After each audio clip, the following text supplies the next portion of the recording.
Yo, what's going on? Hope you're having a good Saturday. I am, because we get to play some more Minecraft. Feels weird actually playing Minecraft today. I haven't logged on the server really like all week because we finished making the items needed for the dimensional shards. I just wanted to make those on stream with you guys today because that's the last thing that we need before making the world shaper. And there's Cadiana. Party, party, party, exactly. Whoop, whoop. Oh, man. So, I have like unchunk loaded like 90% of my base to help district with the TPS. I really only have this square kind of loaded in, and the rest of the stuff I have no earthly idea what is there. So, we'll just say it's all unloaded. So, first things first. We come here and we say Master Shard. If we were to make 50 of these, see, all of these guys are available to make our last dimensional shards that we need.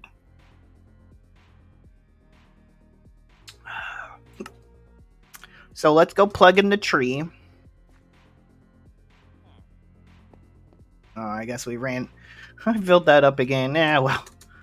We're not going to need it after today anyway. So let's go plug in the tree. How are you doing today, Cadiano? Hopefully you're doing well. Okay.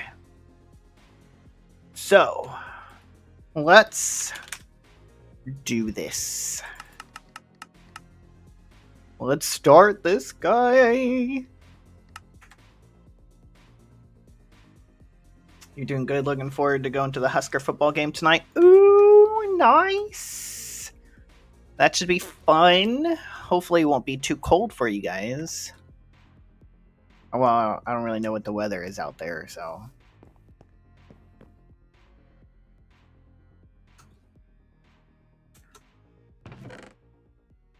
Oh. So, I was to say, something doesn't stack. Damn it.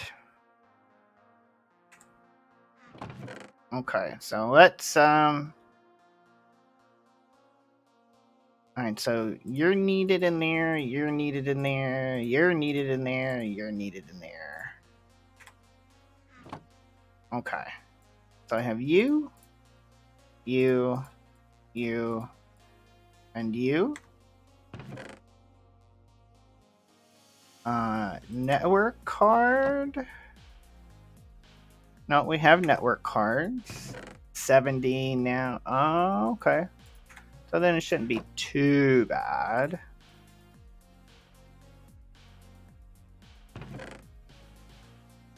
Oh wait, I need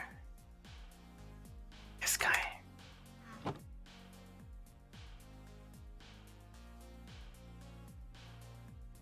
Little rain. Oh, okay, cool. Okay. I think that's it. Right? I really dislike it when things don't stack. What happened to all my dimensional cards?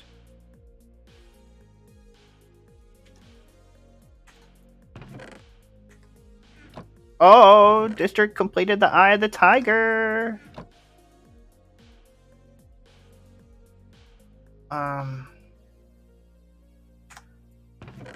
Like, I am so confused.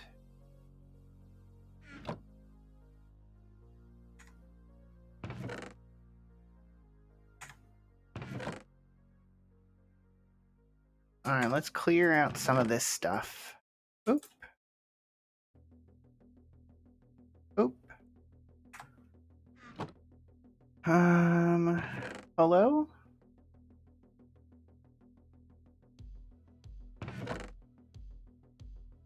Alright, no.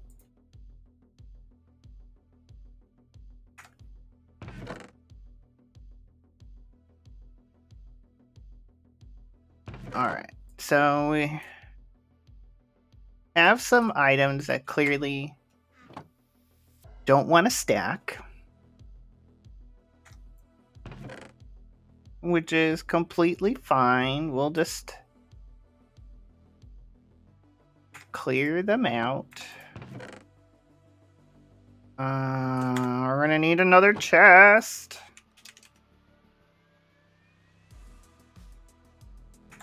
I really dislike it when they put things that don't stack. Like, come on.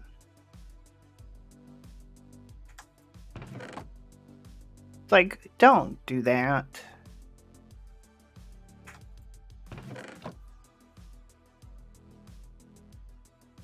Like, network cards. Like, really?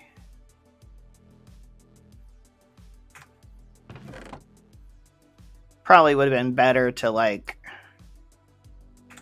export those out one at a time. But, whatevs.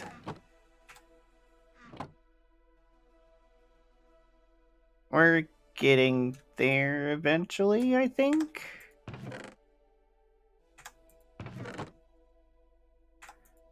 See, that's like 2. Like, that is just straight rude.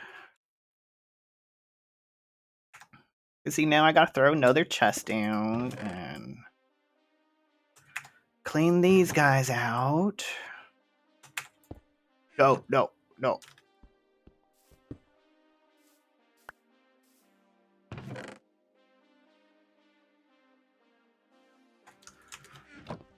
Okay.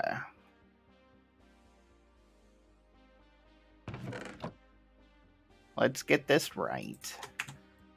And see, these guys are like filling up with power as they're in my inventory, which is not cool.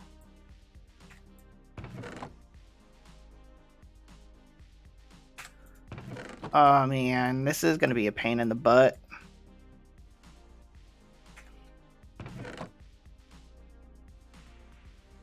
Transmitter, receiver. I have those in there.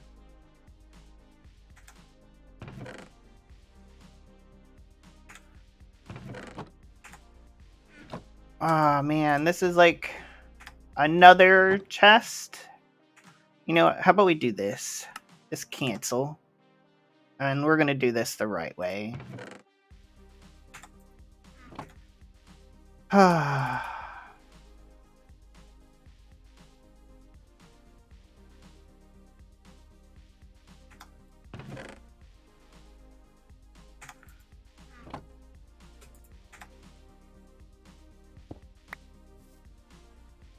We'll just do it like this.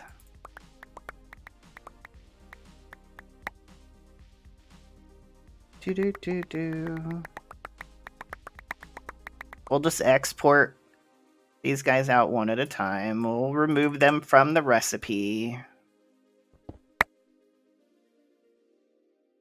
Okay.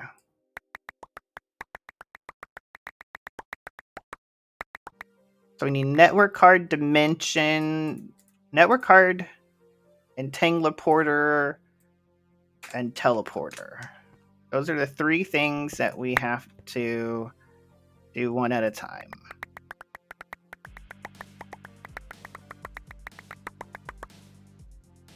Okay.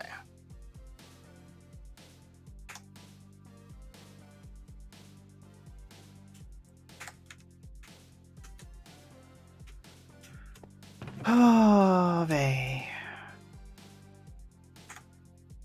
Okay. Oh, and the... Okay, so... the teleporters, too. Okay. the portable teleporters.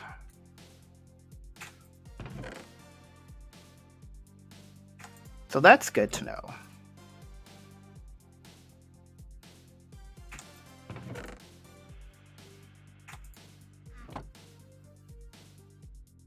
Okay. I really wish it would, like, kind of tell you beforehand, like, hey, these items are non-stackable. You may want to do something about them.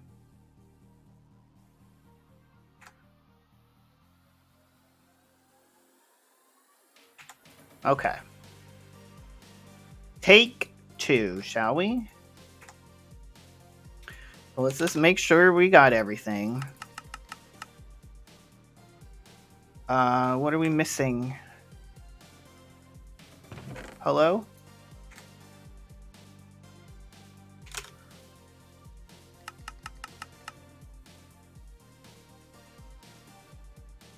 We lost 143 teleporters? I'm sorry?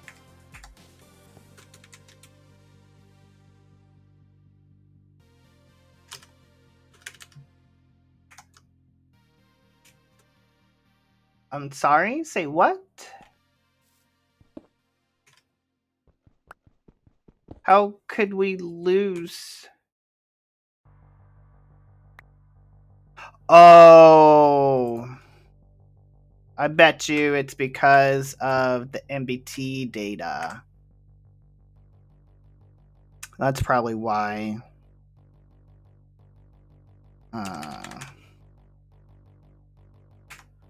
If I had to take a guess, it's probably because of the MBT data.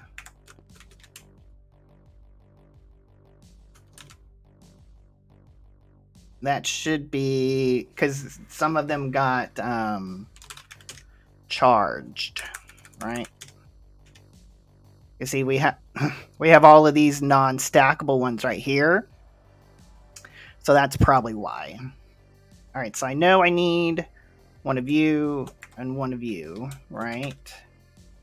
So let's put one of you and one of you, and I need network card, one of you, and then Enigmatica, one of you. Okay. So now, if I take this and we remove you, remove the teleporter, remove the network card, and the quantum Enigmatica. Because everything else can stack.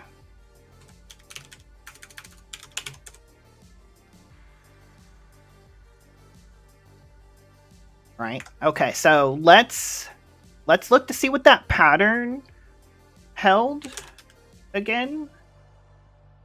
Okay, so we need 4 quantum Enigmaporters, 4 network cards, 5 teleporters.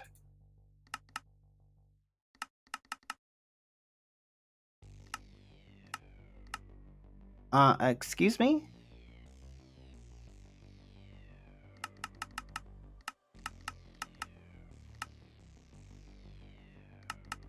What? Okay. Sure. I mean, they'll still get in there eventually, so it's fine. So if I do this,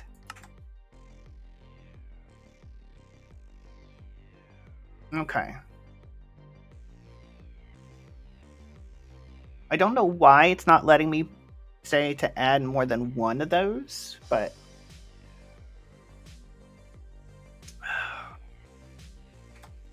that's fine.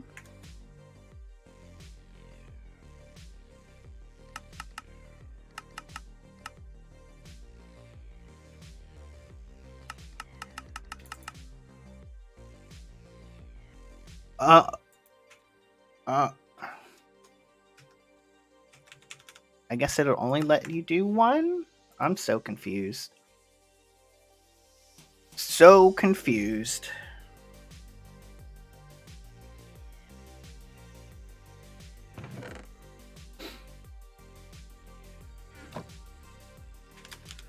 Okay. 1, 2, 3. Teleporter. 4. Sure.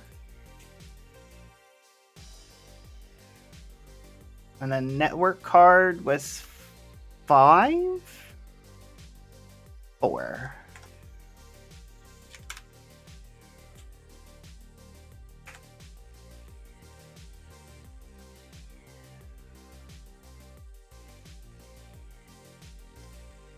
How many personal teleporters? 1. So 4, 5, 4, 1. Oh, it took it. It made 1. Okay. So let's... I guess we'll just have to babysit this one.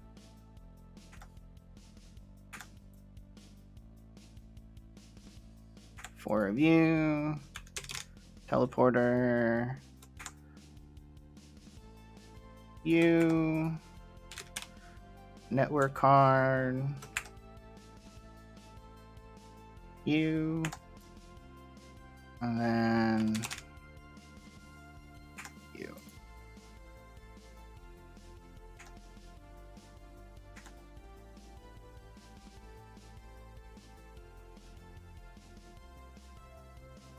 So I wonder. So let's do that, right? So teleporter. If I put this guy here,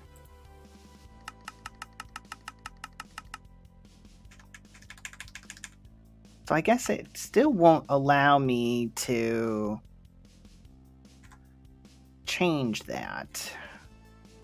Interesting.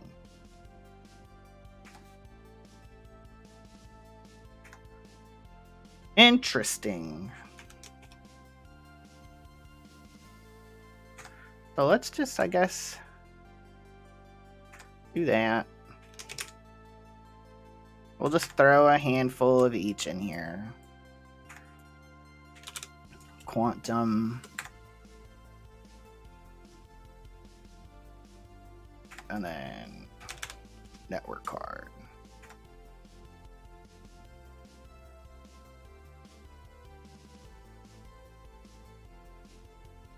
Think that's enough? Yep. Okay, so we'll just have to babysit this one. Because, you know, reasons. But whatever, at least we're gonna get it.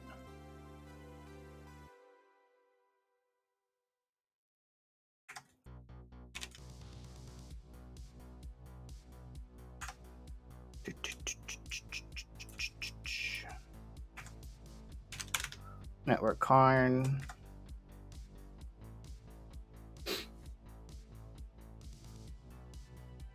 I'm at the point now where I don't care if I have to babysit this and manually do this. We're gonna get this done today.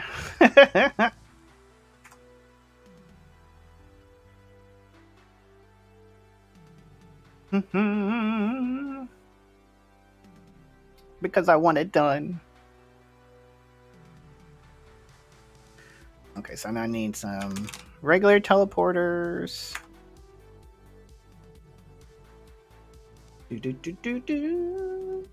So, Kat, did you see? Miami is at 3-0. We are doing well so far against the people that we've played. Oops. I know, I'm so excited.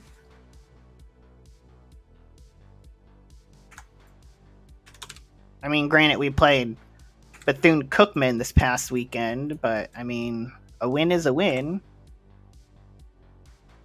Yeah, I saw that NSYNC. They got back together for the VMAs, which I thought was interesting. I figured they would, being Backstreet Boys or whatever got back, and New Kids on the Block got back. They'd be dumb not to. Turn away all that money.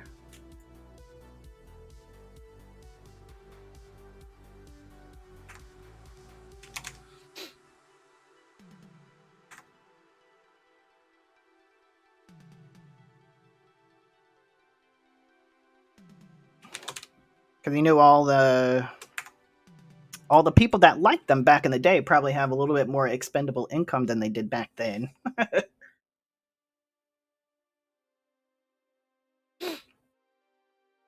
Do do do do do.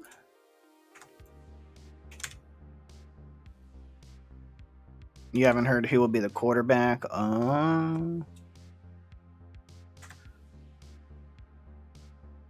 Hopefully y'all do well. Okay. Quantum. Let's get some more of you. Get some more of you.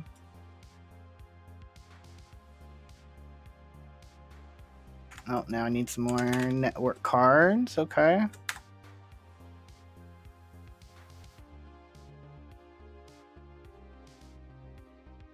Do do do do do do. I think that should be enough. Yeah, 4 quantum entangled porters.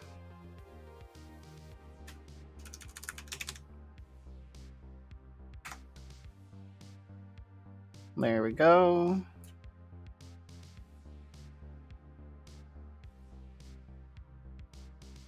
We're almost there. Slowly, but surely, we are getting there. Network cards, some of you.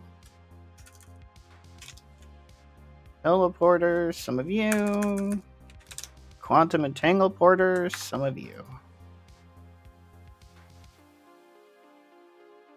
Do do do. We're gonna need some of these portable teleporters here in a little bit. Alright, some more quantum entangled porters. Some more of you. And a couple of you. Let's just keep her full. Do do do. Do do do.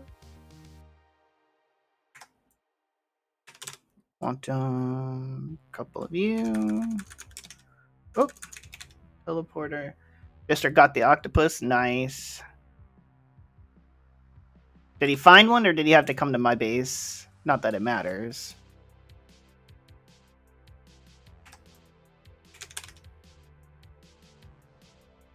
Oh, he's found 3. Nice. Yeah, they were a pain to find. They hide very well. Like, really well.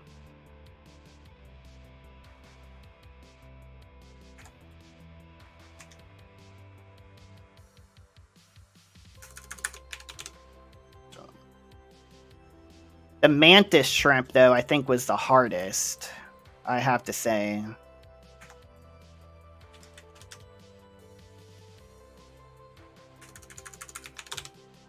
That one, I just got lucky. I went to the little pond by your base and found him.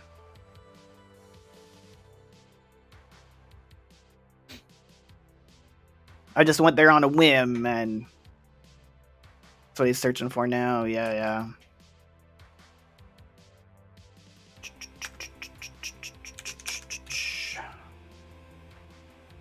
Network.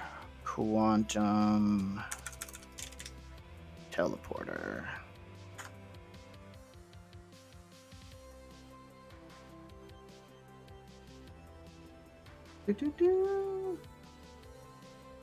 Oh, he's in a large area by your place now. Word. That would probably be the best place to find one.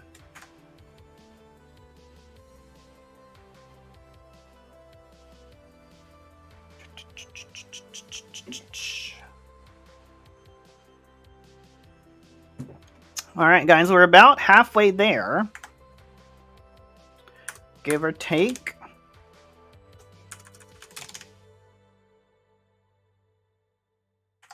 Woot woot.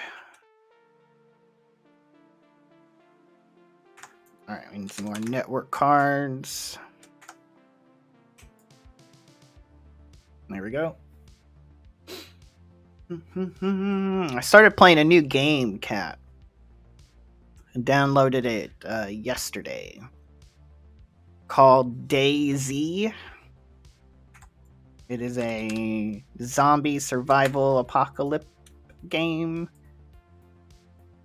Where, like, it's PvE, but you also have to deal with the zombies too, and you gotta go around looking at houses and stuff for yeah. Teleporter, let's get some of you. And we need some network cards.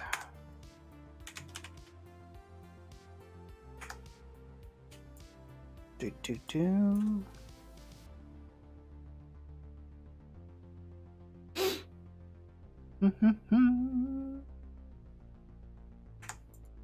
we need some quantum entanglement porters.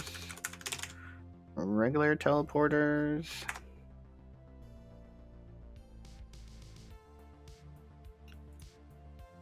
Alright, there we go. Network. Teleporters. Quantum.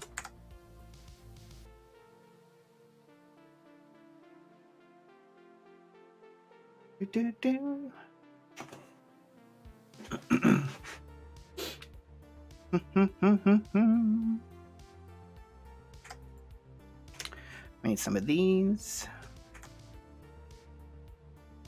Chuck you in there. We need some quantum entangled porters. Chuck you in there. Alright, we're gonna need some more network cards in a second. Some teleporters. There we go. Quantum entangled porters. Regular teleporters. And now I'll need some network cards.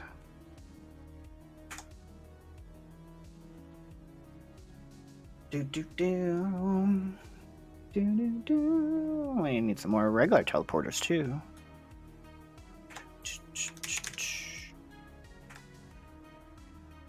Chuck you in there. There we go. Quantum. We're almost there, guys.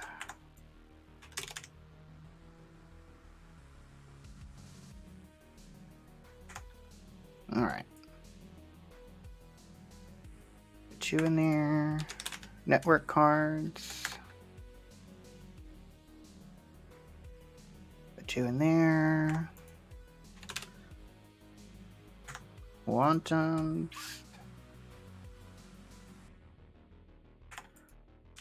Regular teleporters. All right, we're down to our last 7 crafts. We are almost there, guys.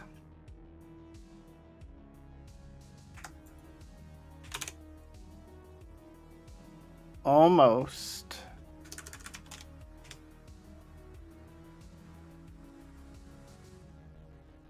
Okay.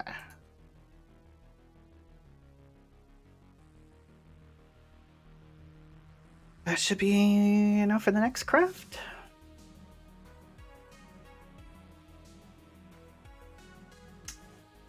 Boom, boom, boom, boom. Boom, boom. Boom, boom, boom.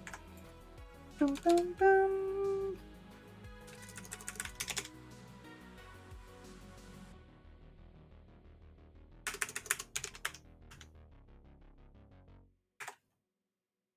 There we go.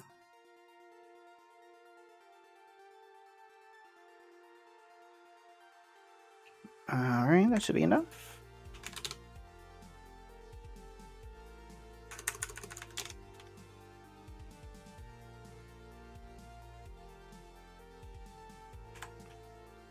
Here we go.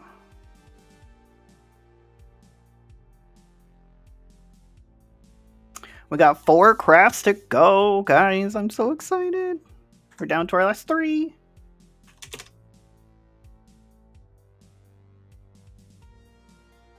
There we go. Now I just need last of the network cards. 2 crafts to go. Like, we are so close. Our last craft, guys. Last craft.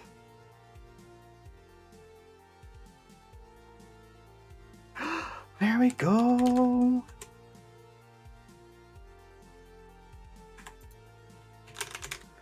There we go. Alright, let's go unplug the tree for district to save TPS.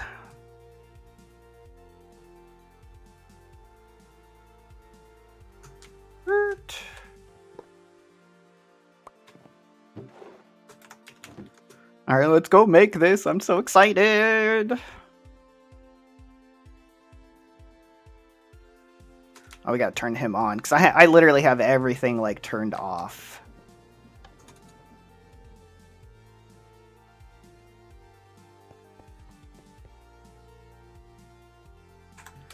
Here we go, guys. Our last dimensional mastery token. Got 2 with the shrimp. Nice. Here's our last token, cat.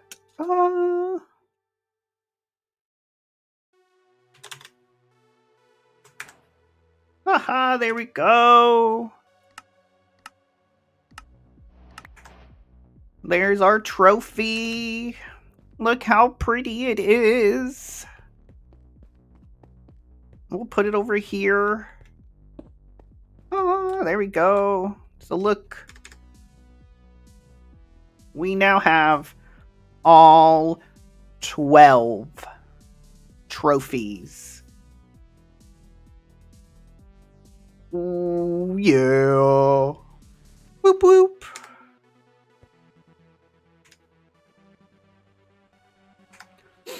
So now, let's grab the rest of these.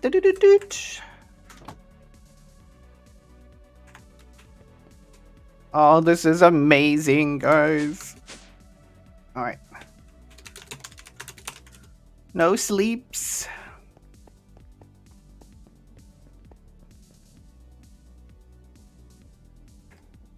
I could have crafted that one before you.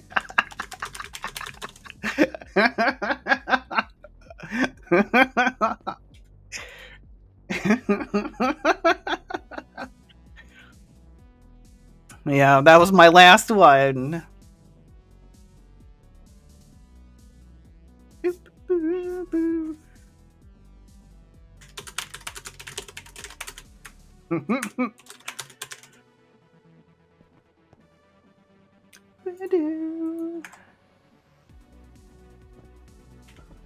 Open the roof.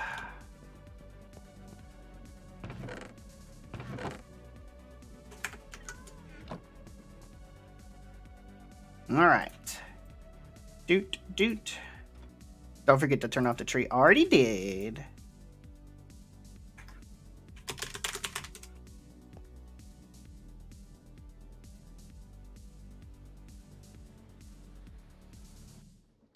One step ahead, you district. Okay. So, let's get our wand. And let's get these guys ready.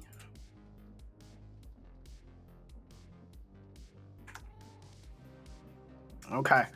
This is so exciting, Katiana.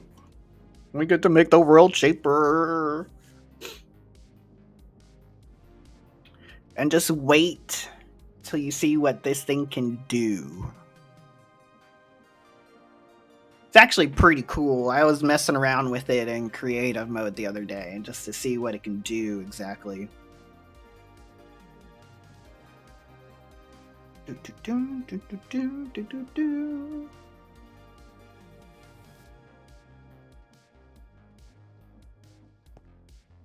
We gotta wait for it to get all the way up here. Come on, sun. Set. Rise, moon, rise. Go into the air. Good thing we don't have to wait for that the constellation to be in the sky to craft this one, or else we'd have to wait another night. Because it is not in the sky tonight.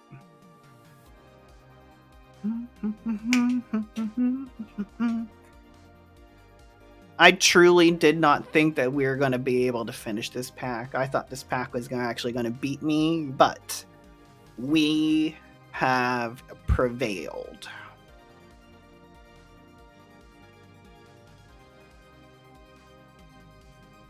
I wonder what the regular recipe for this thing is. Because it's a pretty overpowered block. Maybe it's something that you can't actually craft in survival. I wonder. Ooh, District got the shrimp friend.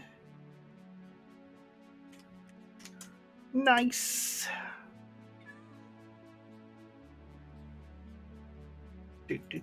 We're almost there. Come on, nighttime.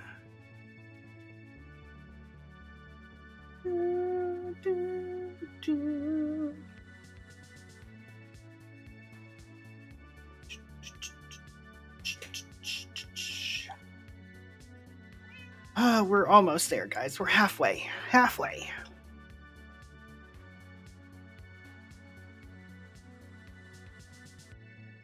See, I like some of these, how they look like cards or like little computer chips, I guess. So these are like the non-magic ones, and the magic ones, of course, don't have it. So it'd be like this. So you have your magic, and then your tech.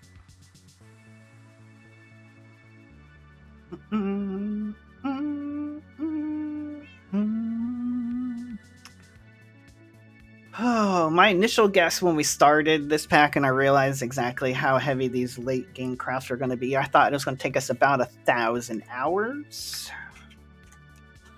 Let's see where we are now. We are at 38.3 days, which is... We're at basically 920 hours. So that's what? 8, so 2 weeks shy of 1,000 hours.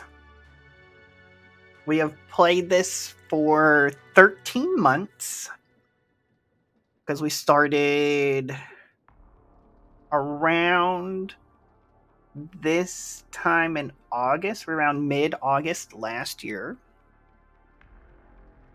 And we are 920 hours into this pack.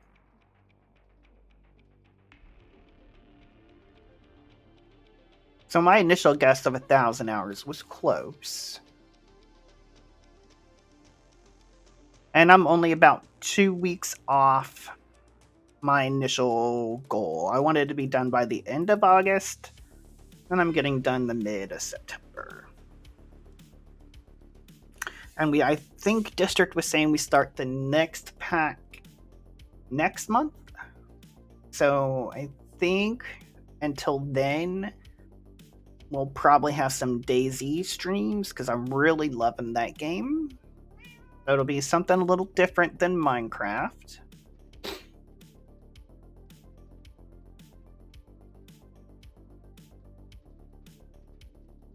But I've been having fun playing that the last 2 days. And I have some really cool ideas for our base in the next pack. So I'm looking forward to being able to do hopefully some better builds. We shall see. I have been playing around in a creative world to get some ideas. Oh, District finished it! Nice. He did breed all of the animals. Alright, we're almost there, guys. We're almost there.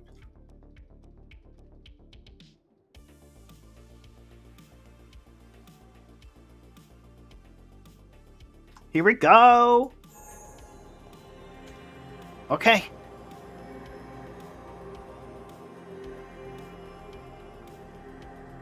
Gotta look for the pieces now.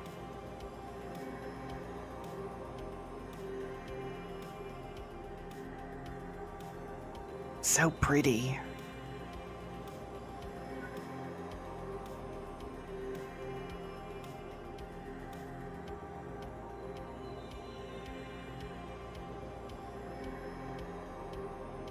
Are you gonna tell me?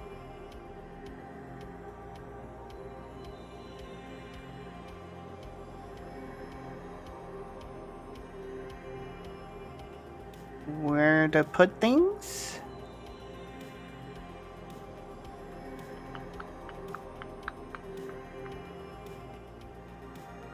Okay, there we go. There's our first one.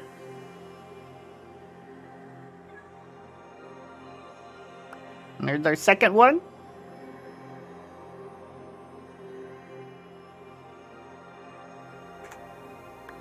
Number 3.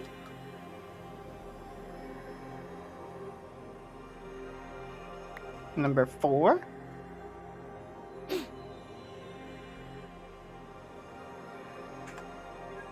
Number 5.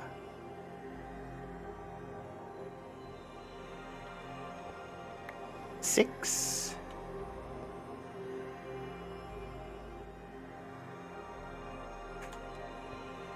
Number 7.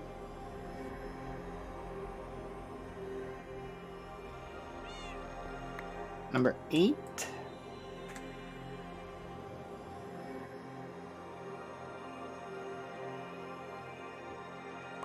Number 9.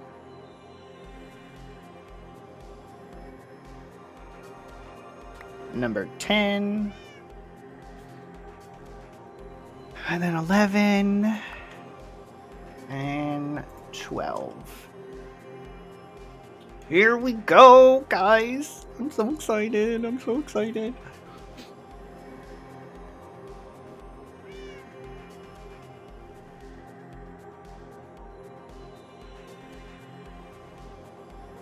Look how pretty this craft is. Show me the world shaper.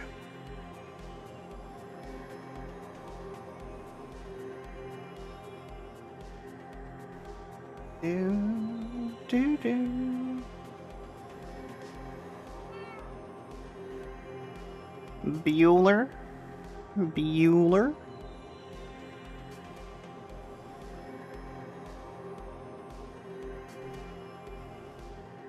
She's taking a hot minute.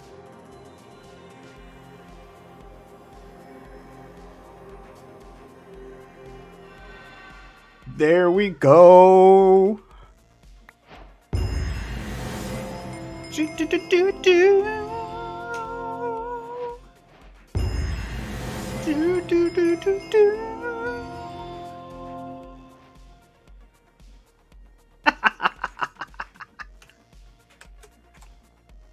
That's game, folks. We have officially beaten the pack. Woo!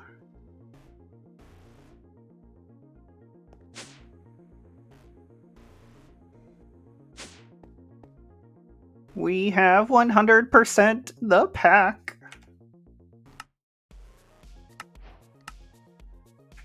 Oh, there's our final trophy. Oh man, this feels so nice. Let's put this bad boy right here.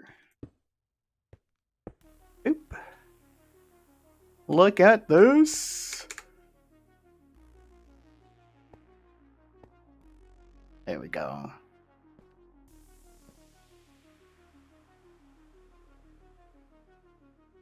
Get the screenshot. Oh, you can barely see it. Alright, hold on. Maybe let's face this way. There we go. That's better.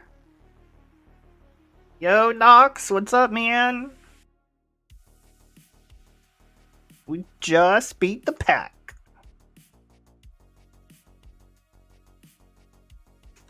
There we go. Thank you, thank you. Alright, let me save this picture real quick. Save as episode 71.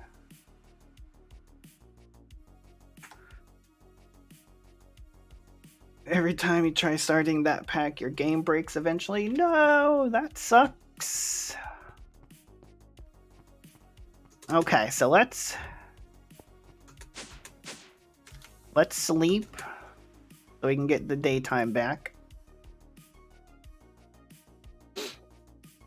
So now this block, the Creative World Shaper is actually really cool.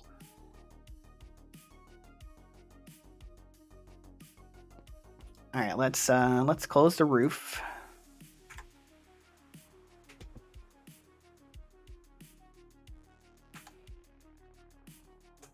Okay. So, how this block works.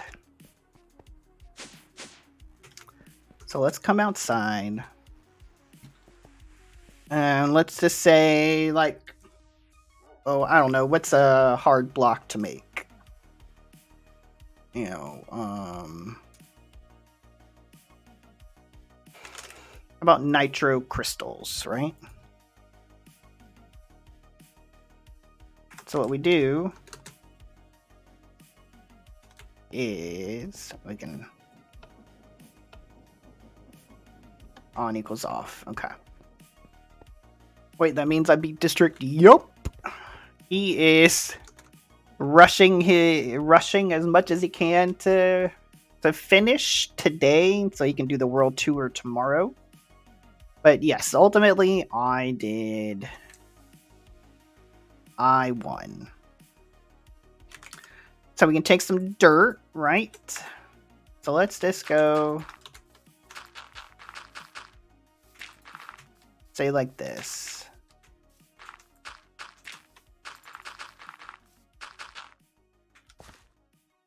And we can fill it in.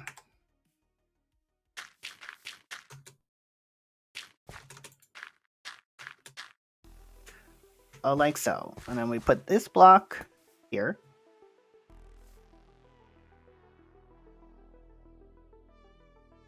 Alright, so we can go, let's go cube, like this.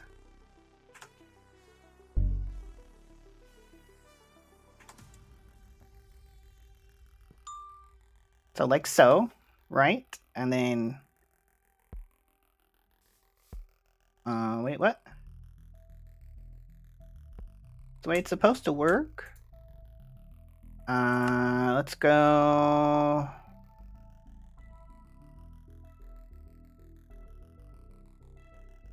$32 by $32 by $32. Oh wait, whoops.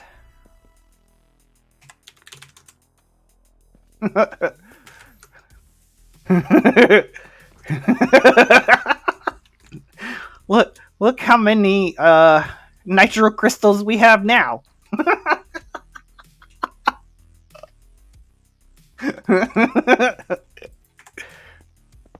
And this is solid. I guess we didn't even need to put the dirt there.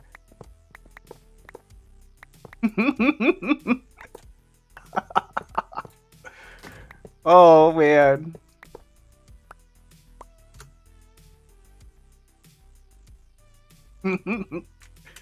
We have all of the nitro crystals we could ever need. Top one. Yep. That evil laugh, right? But I mean, look at all these nitro blocks. Like we no longer have to craft anything by hand. We just have to craft it one time, and then we have infinite amount. Oh, this is great.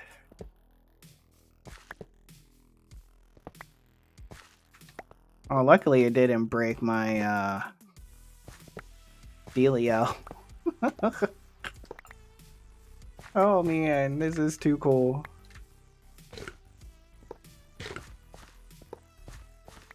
So this works a little different than when I was messing around with it in creative mode.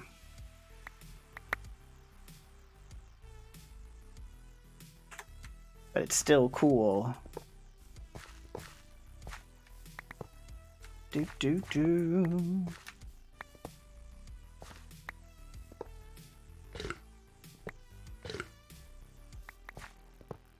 Too bad we don't have like stuff that can be like EMC'd. Because then we would have like unlimited EMC.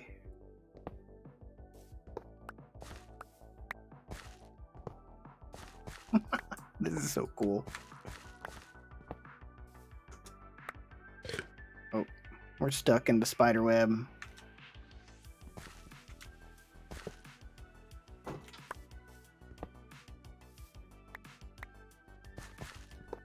There we go. All right. We just have a, 32 by 32 blocks of nitro crystals.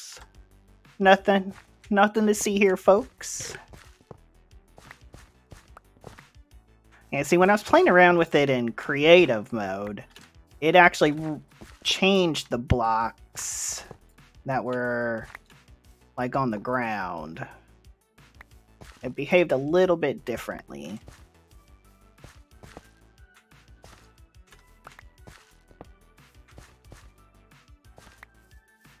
But still.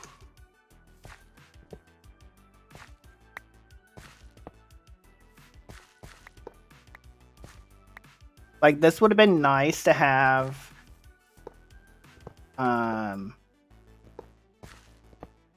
at, before when we were trying to make like a bazillion items of everything. Cause, reasons. Oh, I'm out of food. Whoops. Roast.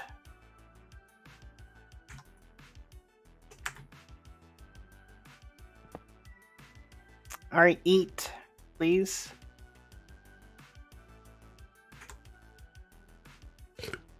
There we go. Thank you.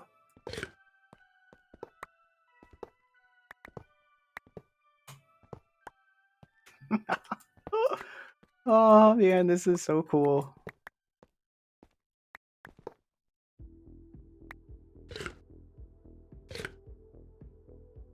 Alright, well, we'll worry about that later. This will be our talking piece, a conversation piece.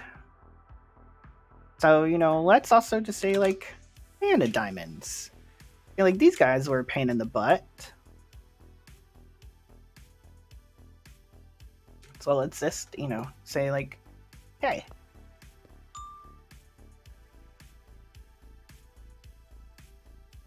We don't need it, like, that big. Fill, place. Oh, replace, clear, overlay, flatten. Oh, okay. Let's this guy say 10 by 10.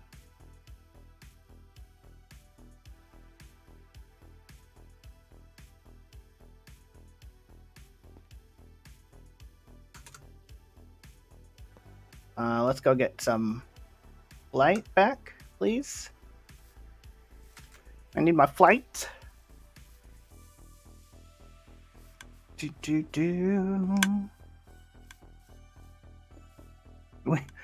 We should go change District's base into like nitro crystals. Flight, please. There we go.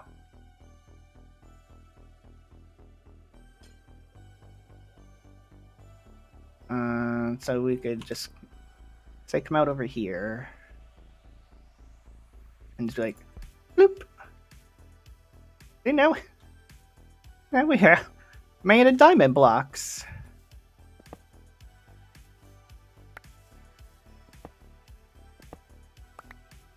Just like that. 546. Like, to do that by hand would have took forever.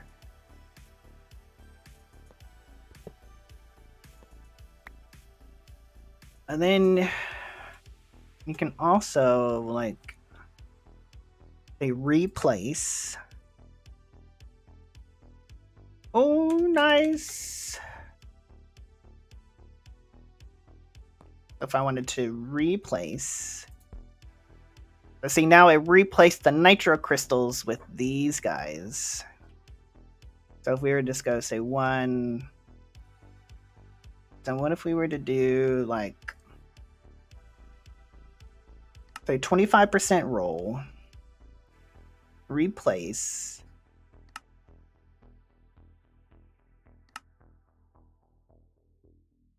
and we go surface. So this is a cool thing. So say if you wanted to kind of like the winner of the pack, it's nice we've taken turns, yep. And first attempt, yes. So say if you're trying to like make things look nice in your building and you want to texturize, see, look how cool that is to where you can do like a 25% roll. So like, good example. So let's come down here. Let's find some different bricks, right?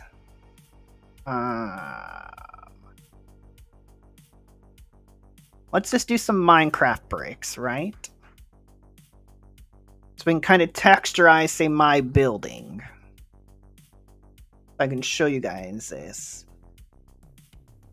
Because this will, like, in the regular game would be so handy. So let's come over here. Oh, it's an eclipse.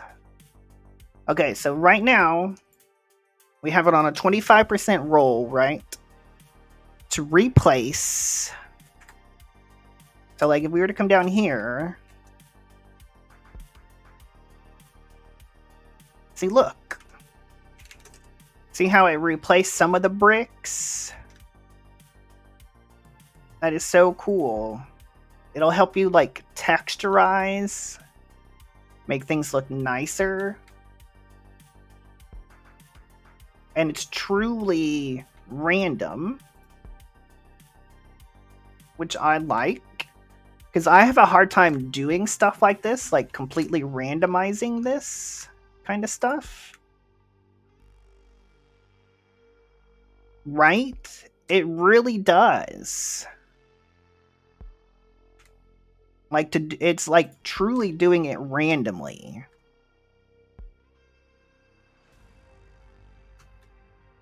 So it just, to me, just adds that extra little pizzazz.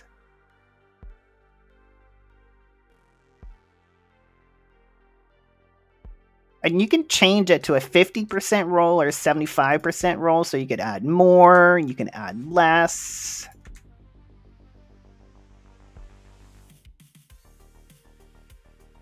But I thought this part was really cool.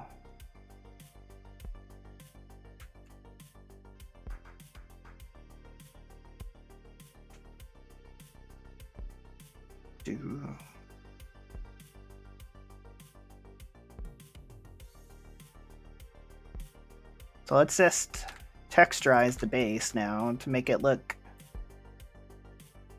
even more prettier.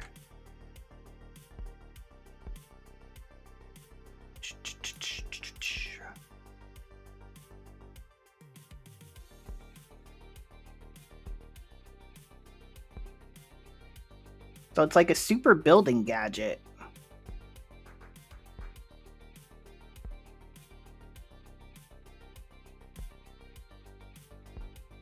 On top of, you know, being able to like totally create blocks that you have or need to, but I more kind of like it simply for the randomness building aspect.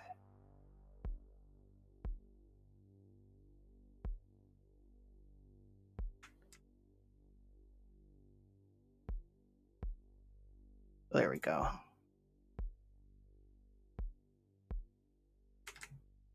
Let's come around front now.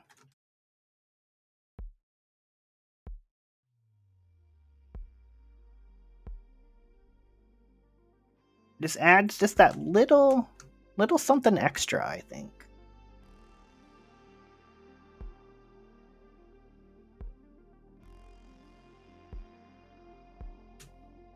All right.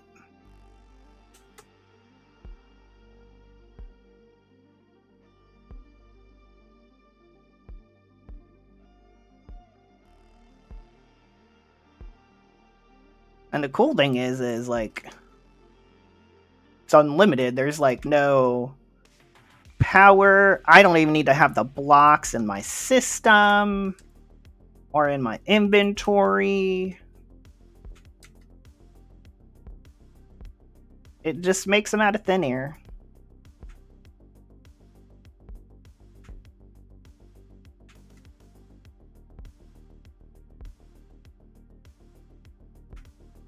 See, I would like this just for the building aspect, just for this part.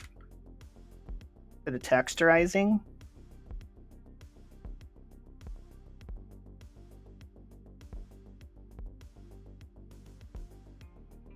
You know, I wonder it would look cool if we added like a couple of nether bricks here. But you can't carry it forward to the next back, right? It's so true, Cadiano.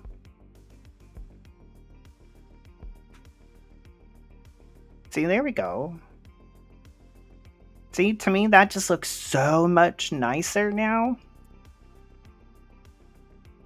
Because, like, the true randomness. Oh, I wonder what this would look like. No. Blackstone. I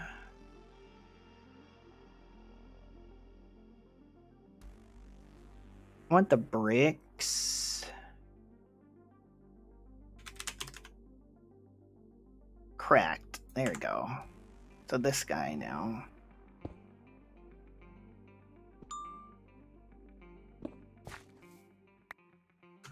So now we can come here and just go, boop. Oh, dudes, look at that. That looks so cool. Deep slate and then adding some cracked black in there.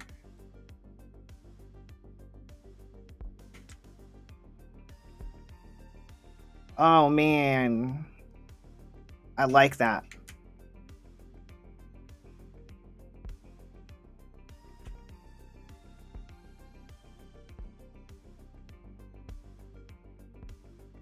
That looks so cool.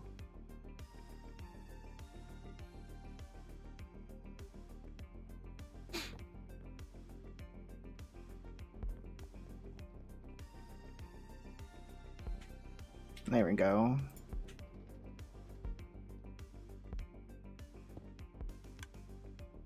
I think District would like this too for his builds. Because he likes to texturize.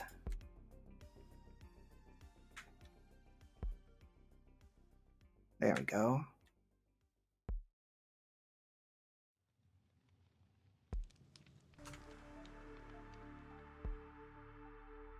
Very cool.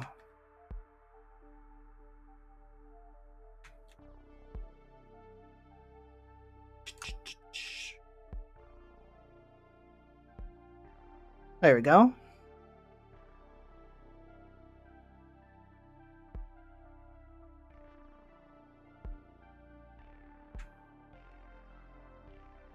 Like, I have no idea how it determines, like, the randomness.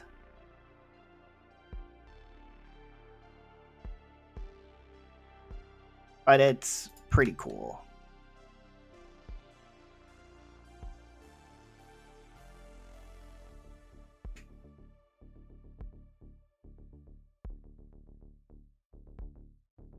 Okay.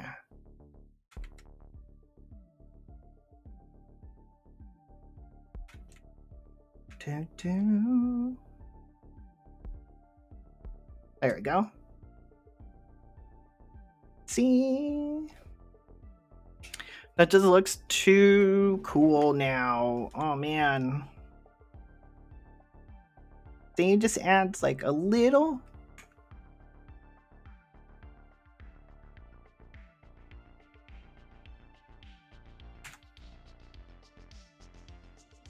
That is just so neat. And you can see it carries on into the inside too. Oh man. I'm just taken away at how cool it is.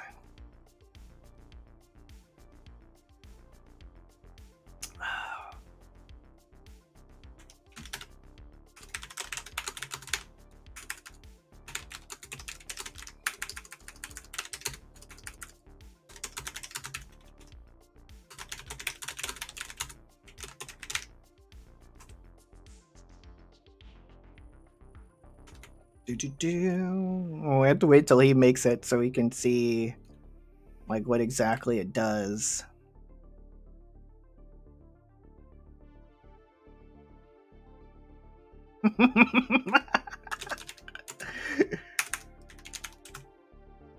Right?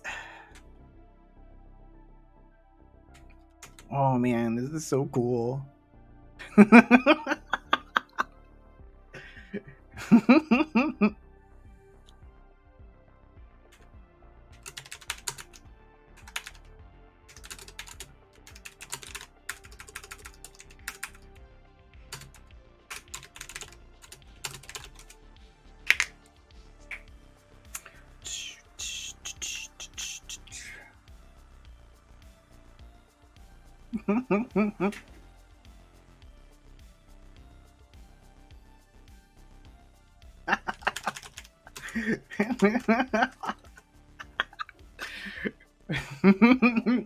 Exactly. That was exactly what I was thinking. He could use it on his roof.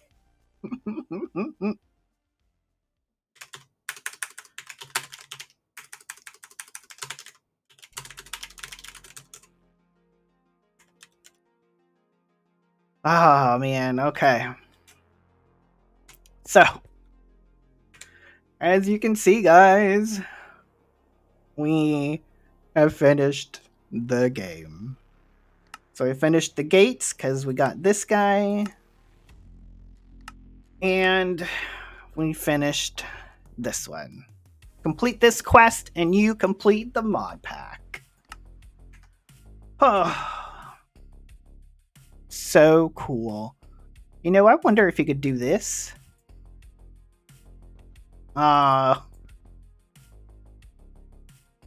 You can't replicate crafters. No. I wonder, could you do this? Oh,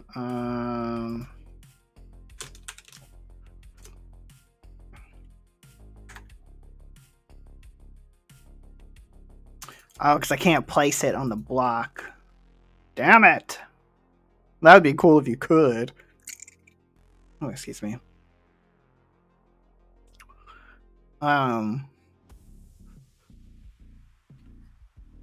Yeah, I'm elated. Okay. So I think we'll do a world tour. So let's put you away. Put you away. Let's put this guy away so we don't accidentally, like, use it on something. No, we're not supposed to. You know, let's put him right here.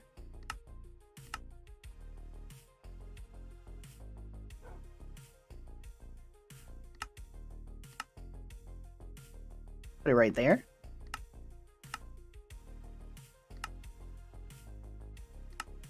There we go. Okay. So let's start off where it all started at. Welcome to Spawn. We didn't really do much here. What is this? I never saw this.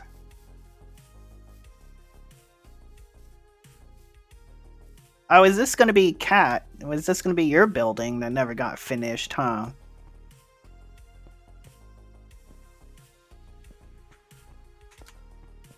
Now I remember. I know. That was the food court. Not no more. I'm trying to remember where Kumidori built the inn at. I think it was over here, if I recall. To the north. Yeah. I'd been here a couple of times, but like in the early game, it really didn't venture. We didn't really build at spawn too much this playthrough, because it's being in an expert pack, it was just too hard to get anything. Yeah, we did the exact opposite of Ragnamod 6. Ragnamod, we built a whole bunch of stuff at spawn. This time we literally built nothing. So this was the inn that Akimidori built for everyone. Nice little cozy inn. Ooh, I like that. Where we had some foods that we could choose from.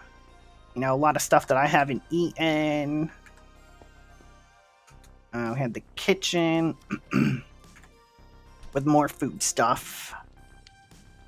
Brewing barrel. Oh, okay. Frying pan, a toaster, sushi rolling mat, chopping board, cake. And if you needed to sleep, had a place to sleep. It was pretty cool. I like how she incorporated the trees into it. Makes it very, very cool. Yep, Kumidori does love the food stuff, which is nice. Oh, what is this? Oh, you got the smoker out back? Oh, okay. Oh, here's the roof. Okay. Interesting. And District had built the bridge, but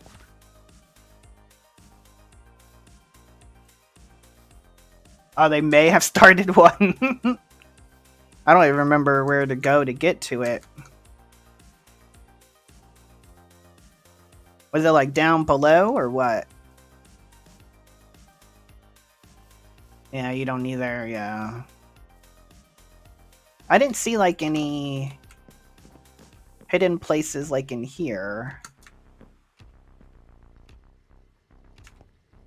There's no like trap doors or anything.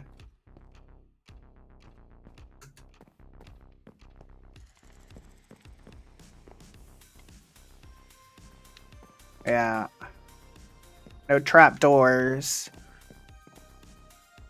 Oh, a secret door out back. Oh.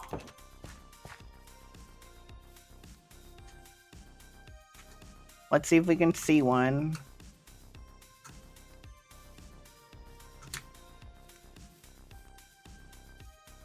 No.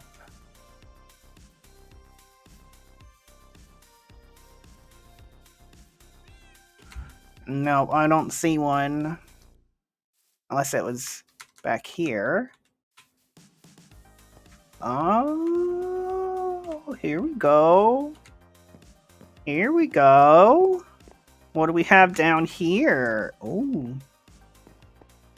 Oh. I haven't been to this one before. Found it. Yeah, it got started, but it looks like it didn't get finished. I guess this would be where she would store all the excess foodstuffs at. Okay. Very cool. We'll look forward to seeing what a Kumidori can build in the next pack. Let's go back to spawn. I never really looked to see what was north of here either.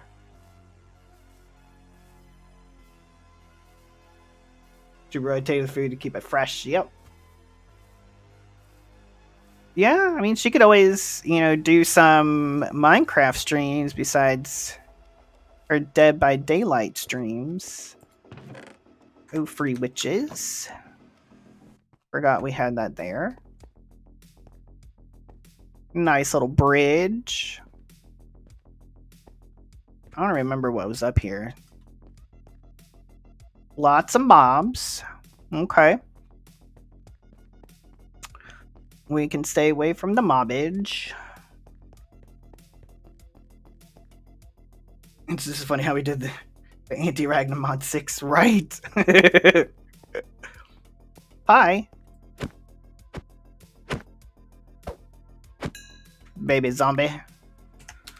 Alright, so I'll show you guys kind of where we started this playthrough at. We'll go to the starter home. We'll come over here. We'll pass the starter base to the starter home. Yeah, that was the plan, is to kind of go look at everyone's bases. I know District's doing that tomorrow, too. But yeah, I planned on going to everyone's base. So this is where we started. This was our little starter cabin, if you want to look at it that way. We took this place over. Didn't really build much. I had some chests up here to start with. Had some chests down here. We had a bed. We'll be around for a couple hours. You have to answer questions. Nice. And then we had our first sourceberry farm here. This is where we were deciding. Yep. What kind of block pattern we're going to use for the... Because this was supposed to be our base. But I didn't realize how big of stuffs that we were going to need for, like, this pack. So the base ended up being the starter base. Because we needed a crap ton more space. Exactly. But we had our cactus farm. We were actually using this initially, the bamboo farm, for sticks, because believe it or not, guys, there is no recipe for sticks from planks in this pack.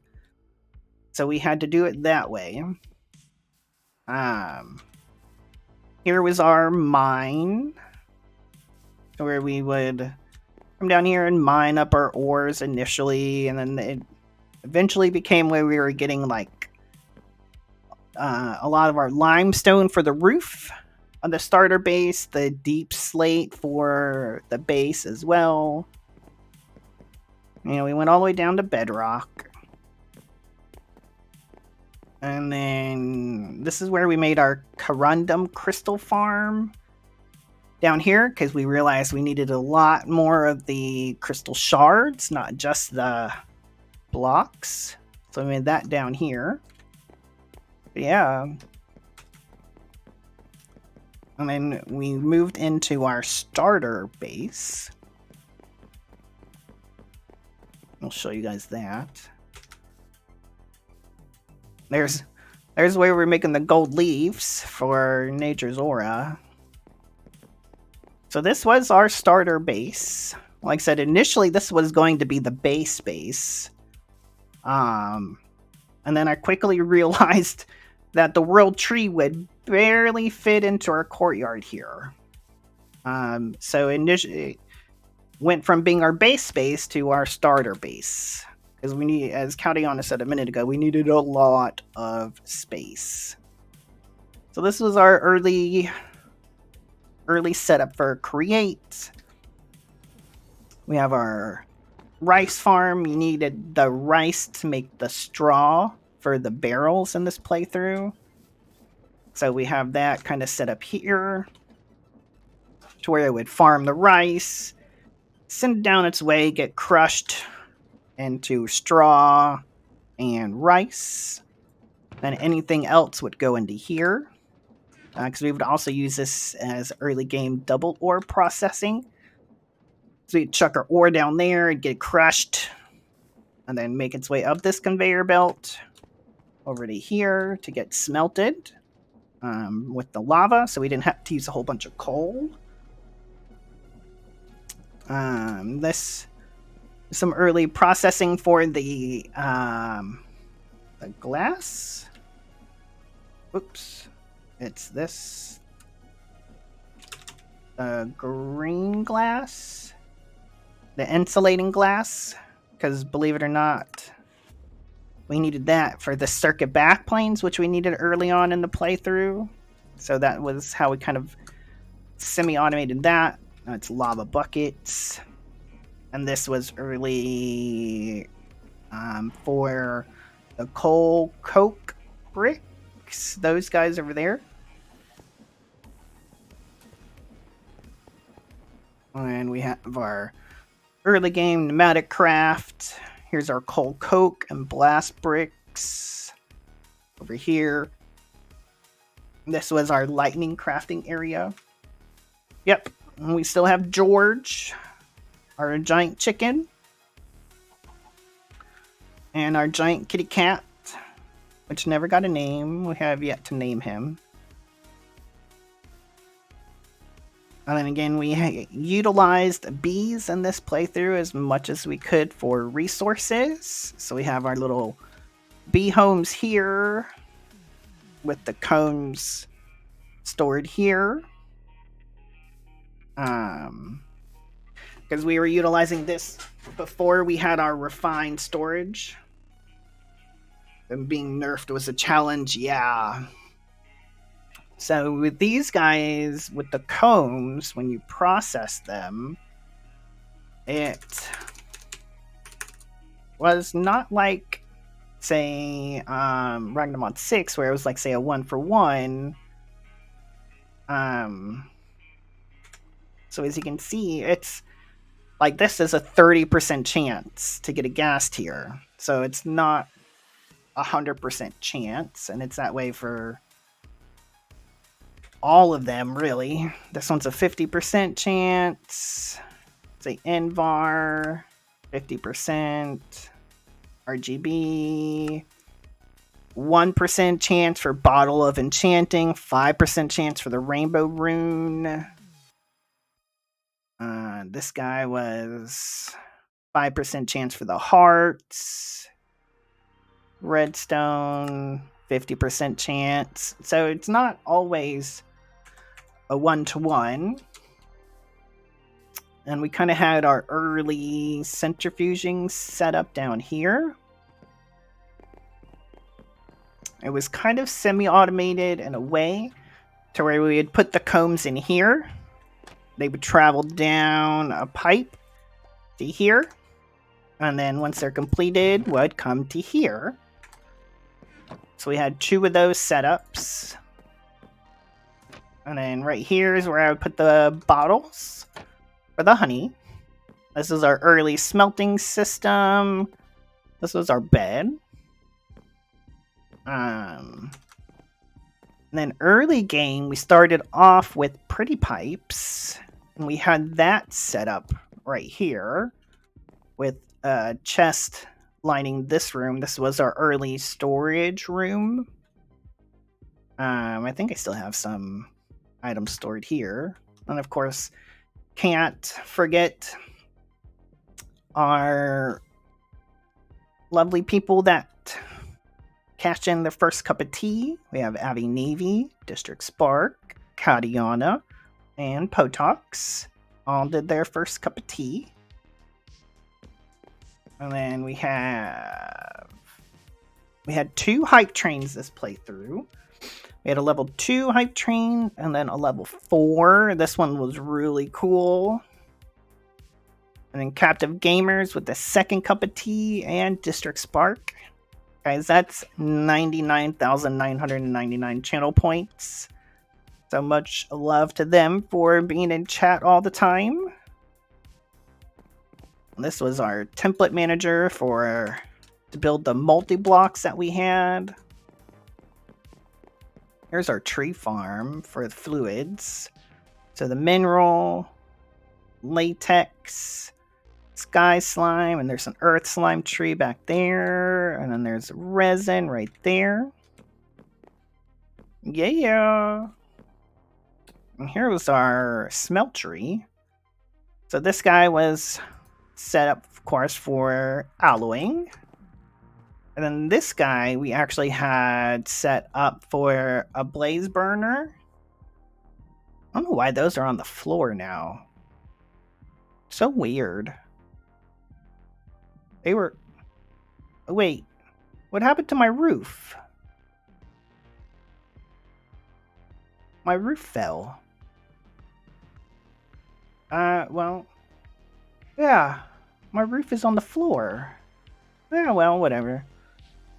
But we had a blaze spawner in here that was making our blaze blood that ran the smeltery and was early game power for us. But I ended up moving that to the other side into the factory. But we had that down here where the blaze blood was coming down here to our dynamos to give us early game power through XNet.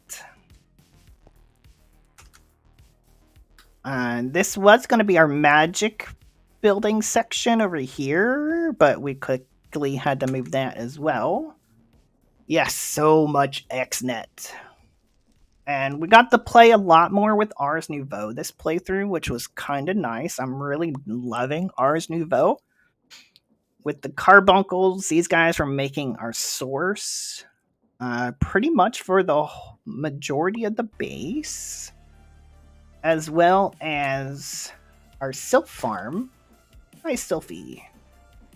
See, she's very happy here. And we're running low. This shouldn't be chunk loaded. No? Okay.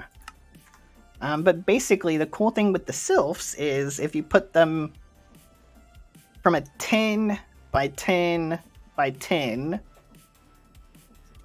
space, they will farm any plants or trees that you have. So we were using Sylphie to get flowers. This was the only way that you could actually automate these guys, the ditch bulbs, because I tried to do this with Create and it could not be done. The only thing that would harvest these for you was the Sylph farm. So Sylphie came in hand for that. But also like the mushrooms from the Undergarden, the Botania flowers. She got a source, bananas, and the fruit from the trees. And this came in handy towards the end as well for the Dreamwood leaves. So she will farm the berries. Spark just raided with 11 viewers. Yo, District! Welcome, Raiders. So how much did you get done, District? What all do you have left? So close yet so far. What's up, Abby Navy? What's up, Max? Welcome, Katiana as well. Need a bigger chicken? I know. George needs a friend. He can't play well with the cat. The cat just sits there.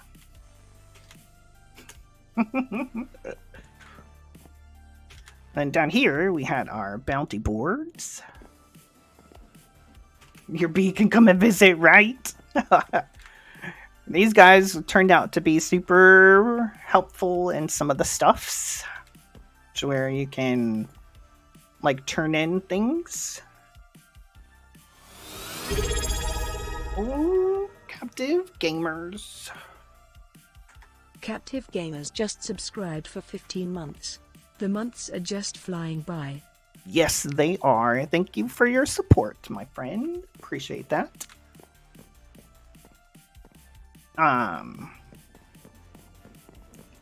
But we won't show districts. Oh, the icons lying around the screen. Yeah. I thought that was kind of cool too. Unfortunately, I can't see it on my side. But District, I won't show you how the World Shaper works. We were playing around with it. I'll let you discover that one for yourself. Because it's so cool. This thing is so cool. I know. You just show us on District Space. No. But as you can see, like, my base now has, like, some texturizing on it. But I'll let you play around with it yourself. And then also, if you need some nitro crystals, District, feel free to come to the backyard. I have thousands. I have a lot. And I have a lot of mana diamond blocks.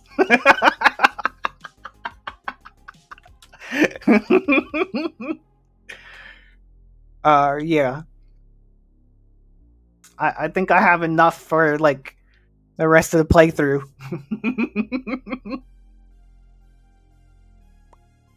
I'm telling you, we need the World Shaper like day one. We need to bring it into the next pack.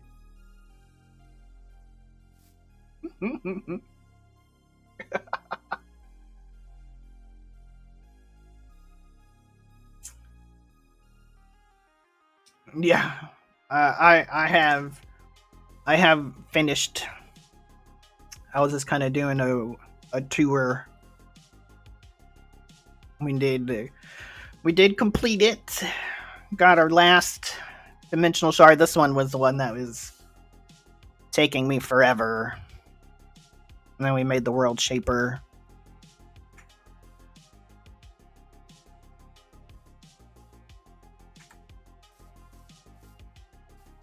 And down over here was our early game. Yeah, I just have one blood magic rune type to do, and Botania runes for the Flowers of Mana Collector. Ah, okay, cool. Yeah. The Mana Collector, that one is a pain in the butt. That's the one that you need the 2 occultism rituals for. And you need a lot of runes too. That was the time to log on and grab all the things so you can complete the pack, right? But we had used this setup really to make concrete.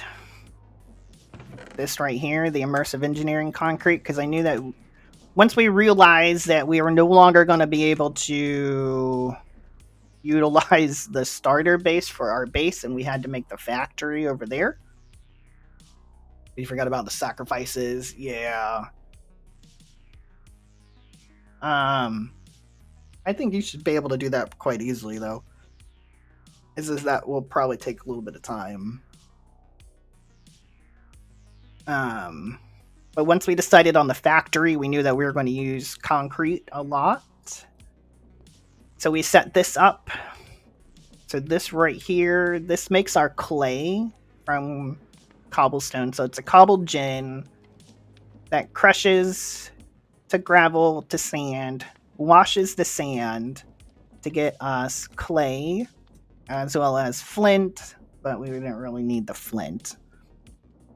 This guy is the same. It makes the gravel, and then it smelts it to give us slag. And then this over here is just for gravel, because to make the concrete, you need to mix 1 gravel, 2 slag, and 1 clay with water to make liquid concrete. Yeah, I'm looking forward to the next adventure. It should be quite fun. So this is when we got to start using the smart fluid pipes for the first time and figuring out how exactly these things work. To pull out only, say, the liquid concrete versus the water. And then we use the mechanical press to turn it into concrete. Yeah, there's still a lot that I need to learn with Create. I've been playing around with a couple of things in creative, in a creative world this week on my days off, trying to figure out some other stuff. Because there's a big difference between Create 116 and 119. 118, 119-ish, so there's still some stuff in the later Create that I need to learn.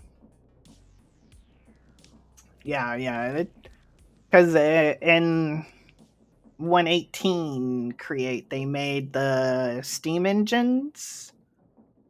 119, I think, is when they introduced the new water wheels.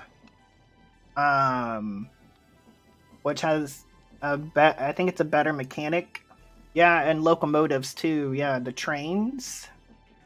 So I only got to play with the trains for a little bit during Stone Block 3, where we just made a train, just like a generic one.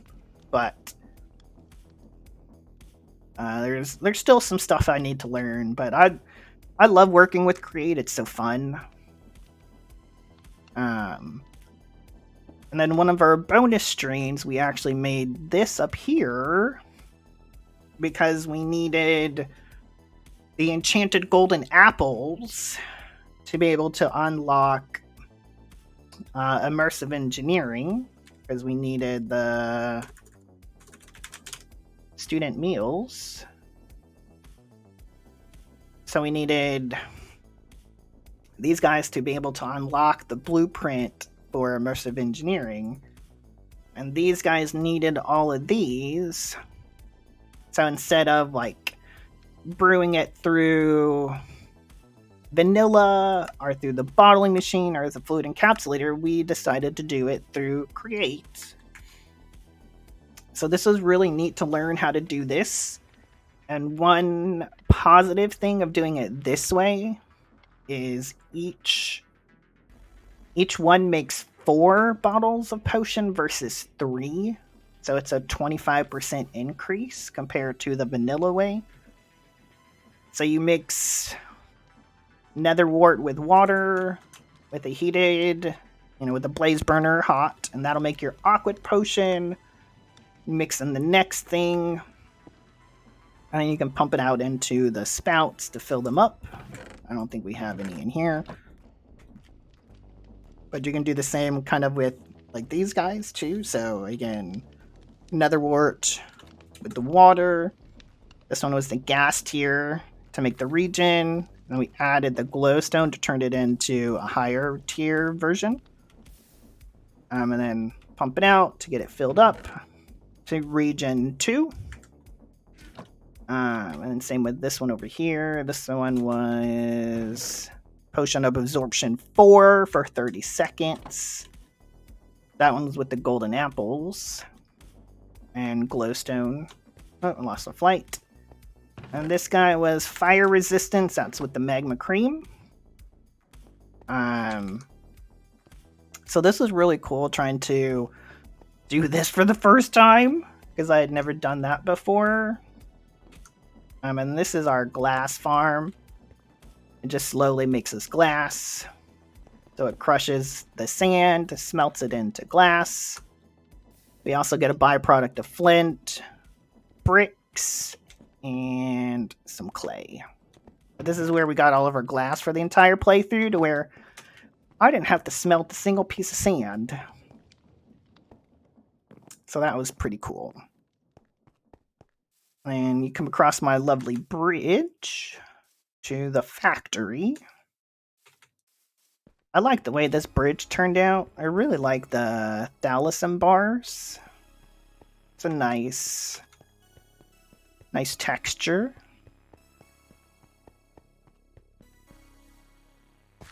But then we have our factory here. So we come up in here, and this is where we get our flight back. Because through Ars Nouveau, through one of their brazier rituals, you can get creative flight. As you can see right here, this guy gets the creative flight. So we started off with some bees over here to make coal. So these are just strictly coal bees. They were getting us our creosote, which we needed also for the treated wood, which we needed a crap ton again to unlock the mid-game immersive engineering. So these guys were just going on. These guys are making refined fuel, which this was the fuel that we are using to run the base. For a good portion, probably about like 60% of the playthrough, all of this wall right here was run off of these beads and the refined fuel, and just basically one dynamo. So these guys would come down here and get how did a I don't even want to know how zombie honeycomb got into here. That could be why I stopped making coal for a while. I need to make the creative flight before I finish up. I mean, do I have to? I like my I mean, technically I have creative flight in my base. See? I don't have it everywhere. Dead to you. I mean, how hard is it? Wait, what is it? The feathers, right? Magical feathers.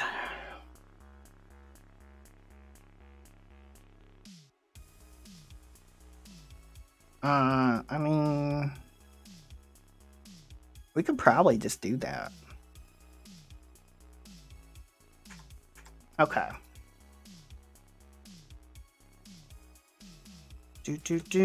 Feathers make me 4. Yeah. Let's get the stuff made. What is it? Tiara?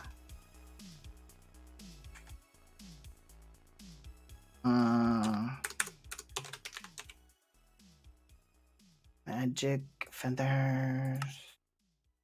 Blue gold tiara. So I need another feather. Okay.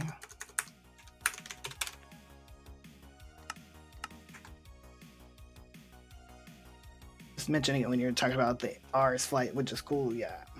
I need it for the rest of the tour. I mean, probably would help to fly in other people's bases, yes. Alright, so these guys are doing their thing. So while that's going, let's get the rest of the stuff. We'll do it real quick. Okay, so I need 3 elementium and 2 mana. Okay. 4 Gaia, an entombed, air sigil, air reagent. Okay. Gaia, 1, 2, 3, 4. Tablet of Flight.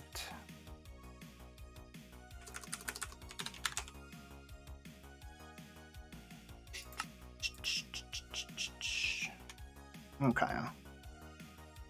Tablet of Flight. I need an attuned crystal.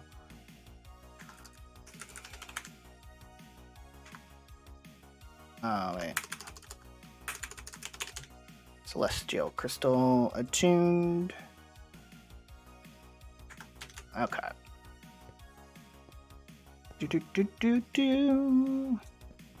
Let's make sure these guys are working right.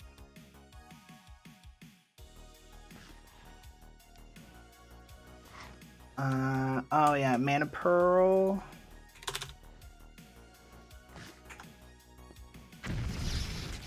I gotta turn this guy off. There we go. So that one should work. Double check the feather. I forget which one does the feather.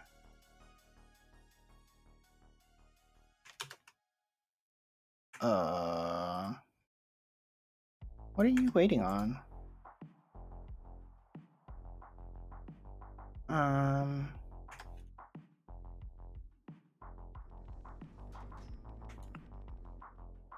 can't remember where half of the stuff gets made at. It's been like 2 weeks since I've actually done any real work on here. Okay, so that one's going. Okay. Okay. Oh no, yeah, I won't complete. I just didn't see that I had any made yet. But it looks like it's processing the air reagents first. Is what it looks like it's doing. It's making those first.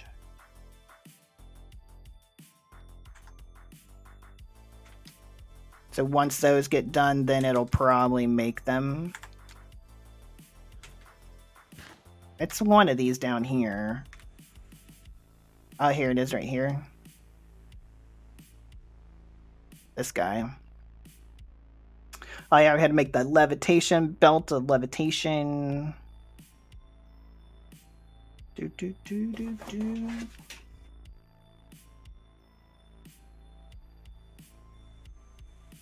then we'll have to go and respawn in the dragon one more time. That should be interesting. There's 1 mana.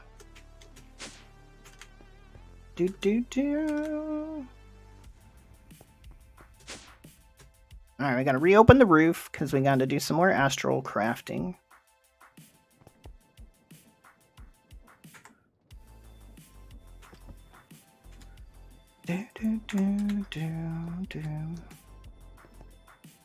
Okay. So you needed 3 elementium. Okay. 3 elementium. Need 1 feather. And then I need another elementium and then an air sigil. So make me 1 more of those. I need one of those and then one of those. Okay. 2, 3, 4. Right? And then the mana. You. You.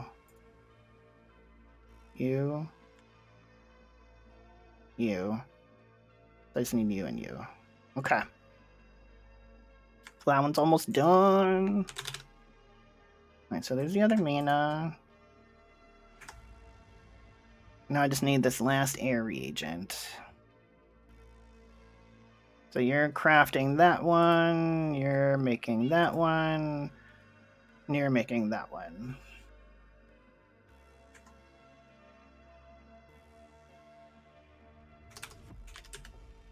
Okay, so 2 are done, 3 are done. So I think we're just waiting on the last one. Okay. So while we're waiting on that, we'll continue at least the base tour down here. So then, after getting these guys set up, we started working on more pneumatic craft. So we had 2 more of these guys set up for automation. And we set this guy up to start making our fluids, which we have backed up because we really don't need it anymore. And this is where we started kind of making stuff that we needed through the pneumatic craft quest line. So we have the veggie oil here. We're making lubricant here from diesel. Making tree oil and rosin just in case we needed those. Someone in our chat early on told us that we would need a bunch of syrup bottles. So we got this guy set up. And then we're making our plastic sheets here. Wow, we're up to over 200,000. I could probably turn that one off by now. This guy over here makes us our yeast culture, which gets transferred over into ethanol. This guy, we take the veggie oil, combine it with the ethanol to make biodiesel, as well as drops of glycerin.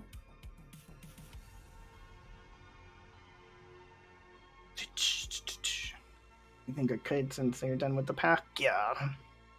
No sleep? Okay. And then over here, we are making the virulent mix. Instead of having to go to the Undergarden to process it, we took it from here, as well as etching acid. So we were making all of that stuff. And then this was our early game thermal. You needed a ton of these multi-servo presses for gears, coins, which we needed a crap ton of those, rods, unpacking, packing, just everything.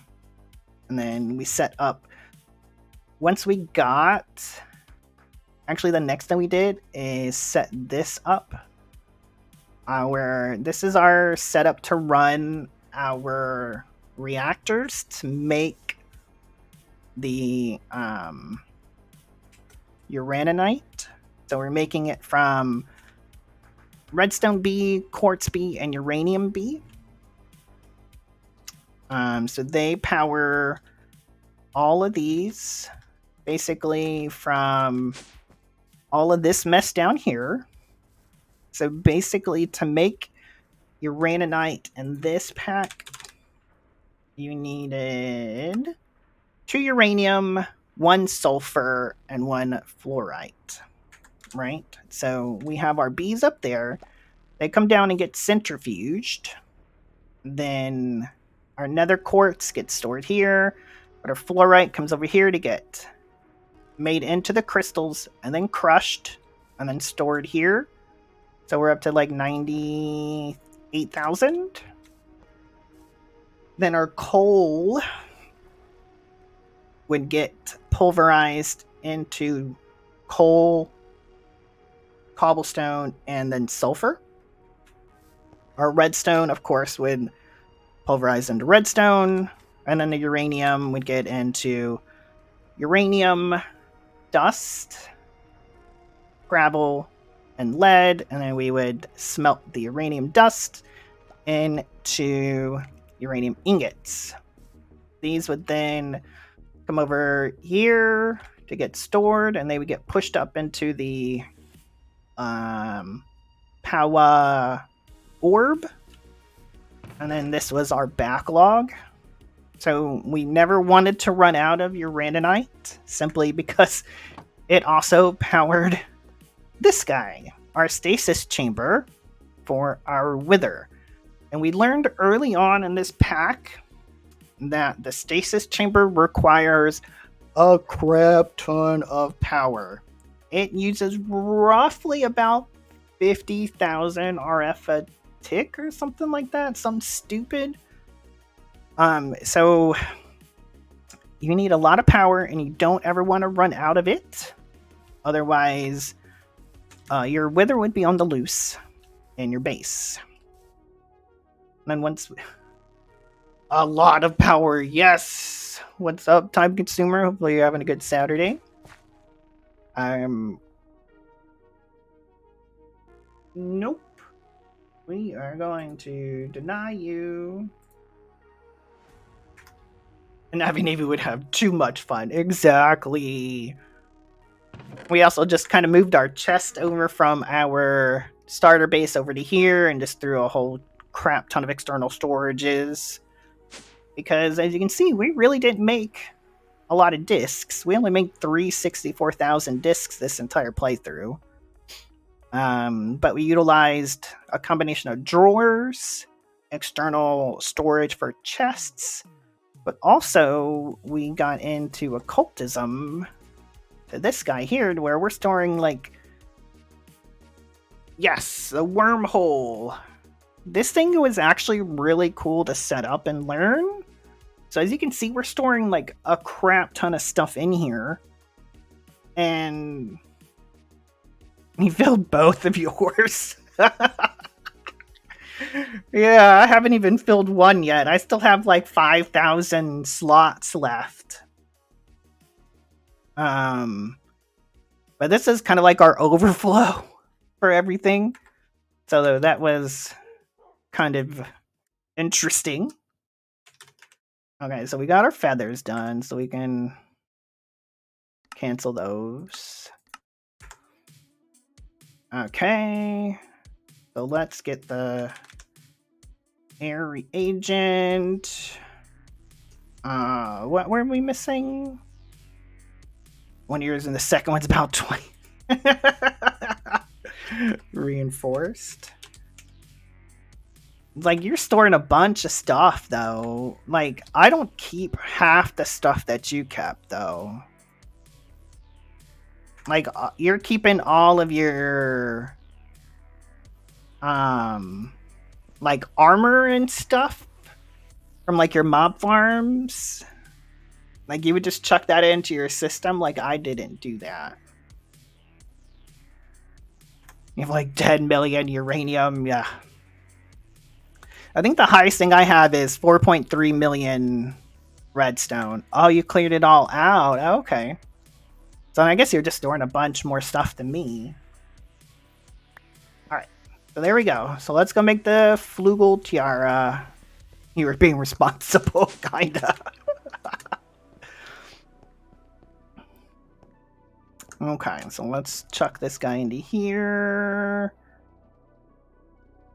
And let's make our Flugel Tiara. Kinda. Sorta. Maybe.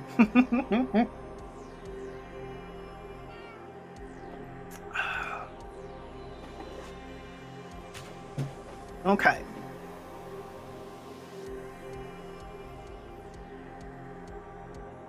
Oh, this one looks cool. It's got like the smoky effect on it.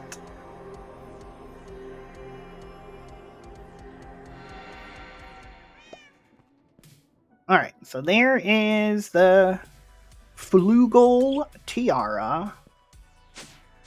Yes, I love it too, Cat.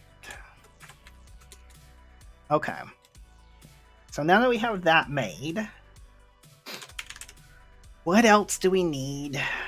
1, 2, 3, 4. And then we needed 4 feathers.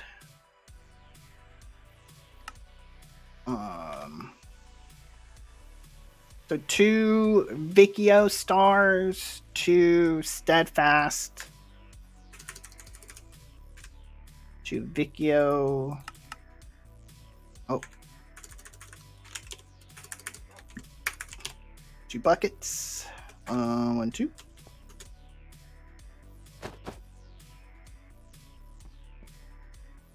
Boop, boop. So 2 of you. All right, and then we needed the Delio, this guy, Wilden Tribute. I don't think I have an extra one of them. I don't. Okay. I need one of you, one of you, and one of you. I need a brazier. No, ritual. Brazier.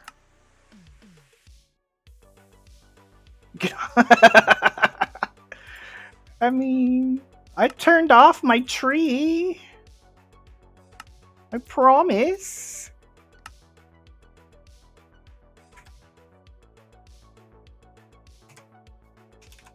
I know. I know, you just kidding. Where the hell did it teleport me? On top of a village. Okay. So let's come out into the open. What is this?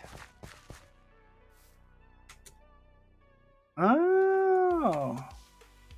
Okay. Neat. We're just like in the middle of a freaking jungle, huh? Forest.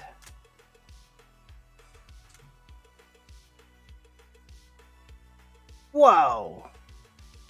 Look at that. Holy shit.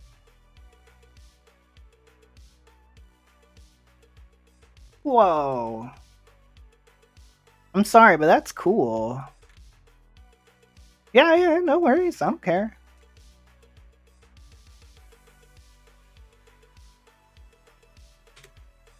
Oh, I went the wrong way. I need to find a clearing. I need to go that way. The original spawn had that train. Word. That's cool.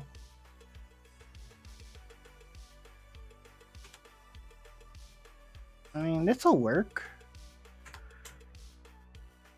I just need an open area that I can fight this guy.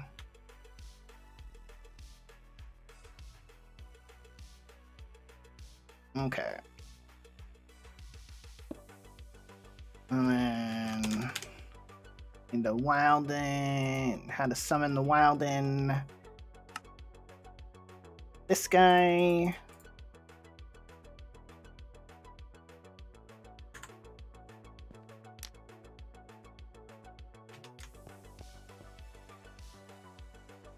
Oh wait, shit! I don't have a sword.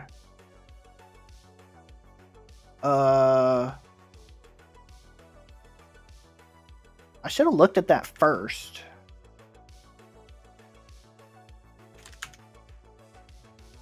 I guess we'll do this one. Wait, hold on. Let me go get my sword. I forgot to put my sword in here.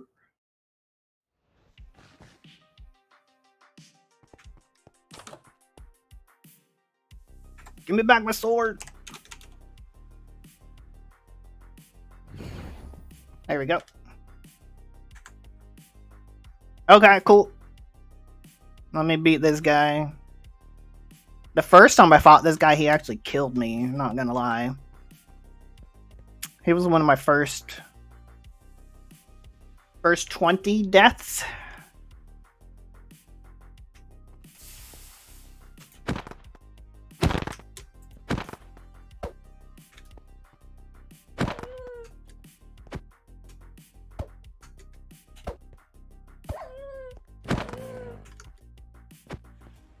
Alright, we got through phase 1.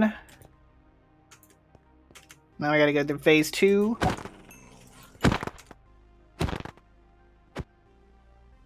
There's phase 2. Now comes phase 3.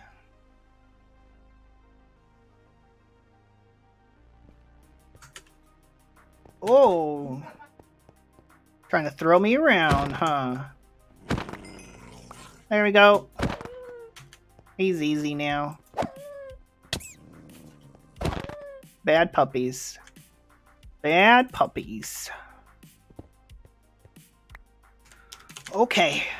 So now we got that guy. Alright, so what else do we need? I need 2 steadfast and 2 Gaia. Okay. 2 Gaia.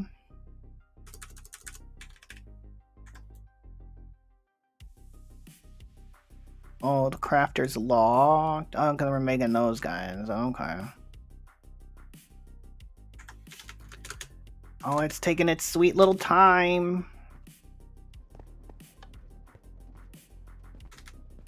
We'll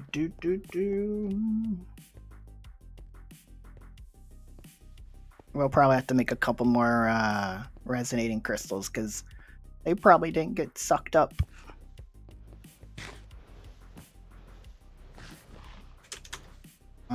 No, they did. Okay. So we're making them now. Okay.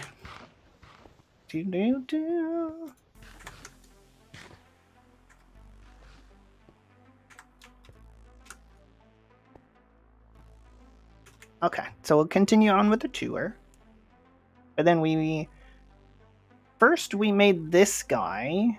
This guy started off as a blazing reactor to run this guy. Wonder if there are any other hidden crafts. Like, which ones? Which one are you talking about? I mean, like the magic feather one?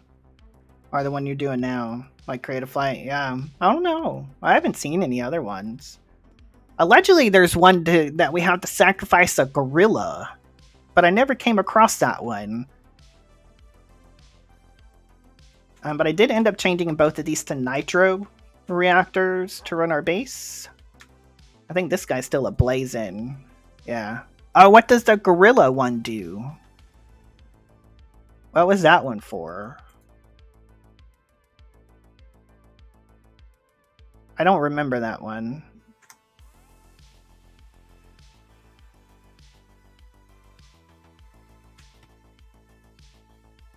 One of the occultism summons? Really?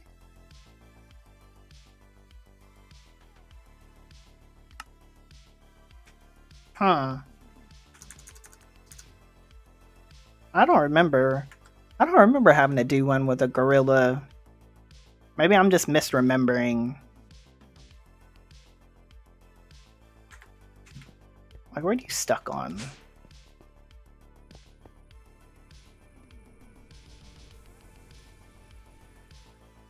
Are you making crystals?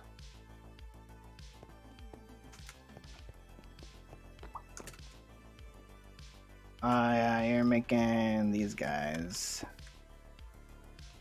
Can you go faster? How many more do you gotta do? 4? Jeez.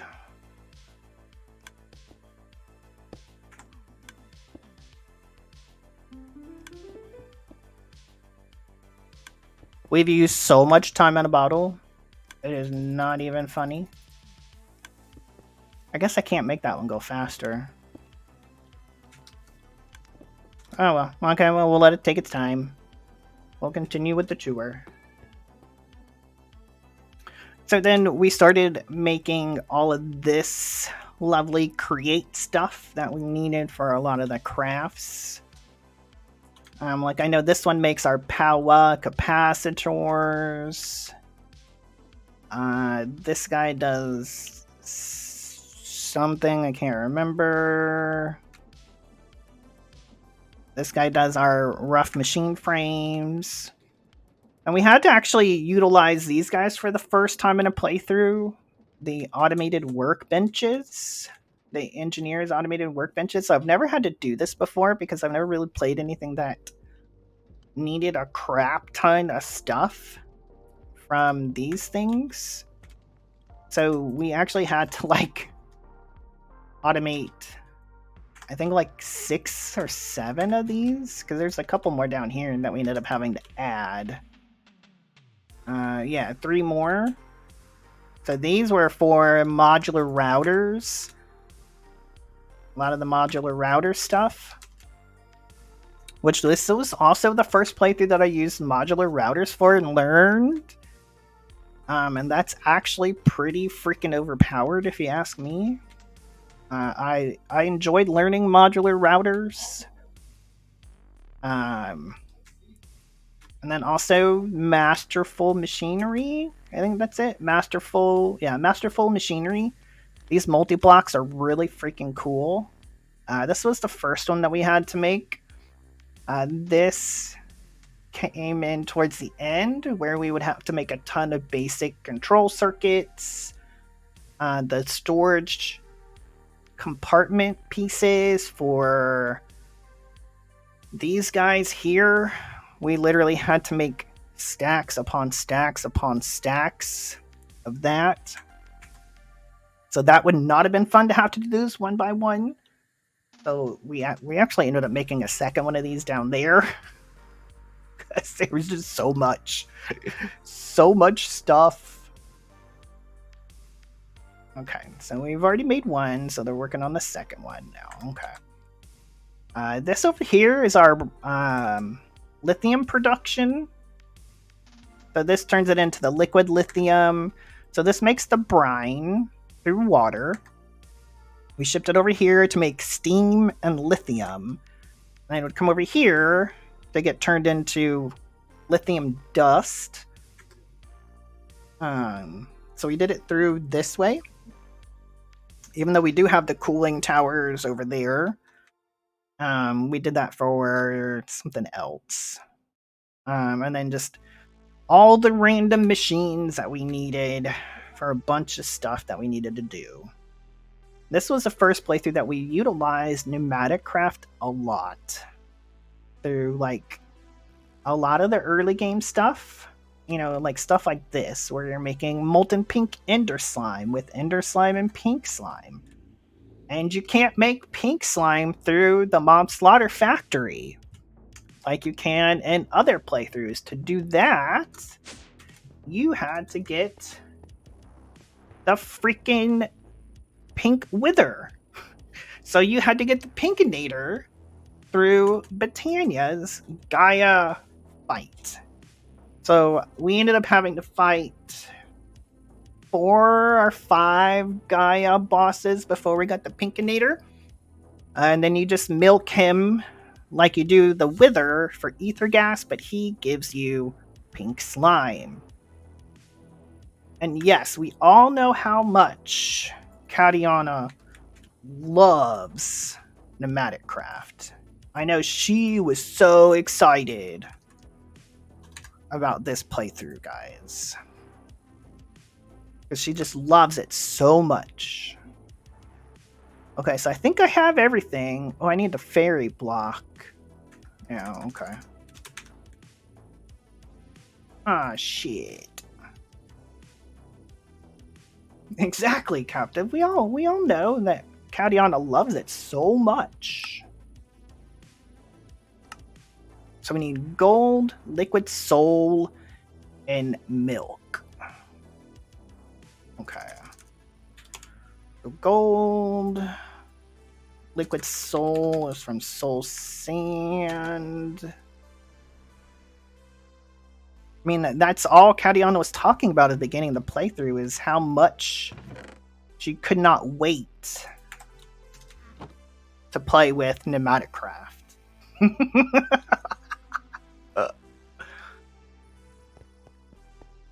She just loves it so much. It's like her number one. We're I'm not mean. I don't know what you're talking about, district. I don't think I have fairy in here, do I? No. Okay, so gold, soul sand, milk, and make me 20 buckets.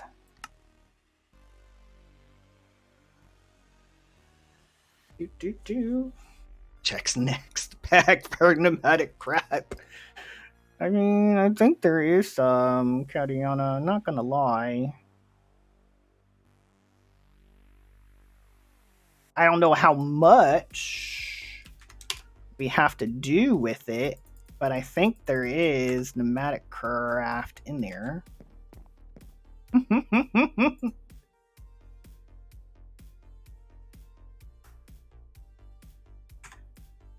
You will learn to love it.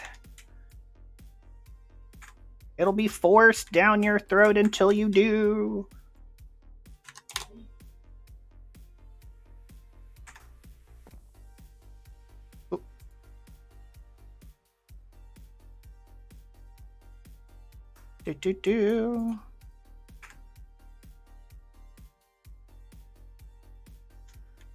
Alright.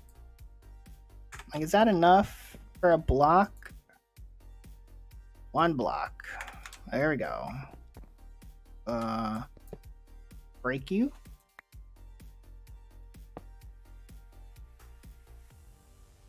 I don't think it's as bad as this though, but I could be wrong because I've only downloaded the next pack. I have not loaded it up or looked at it at all.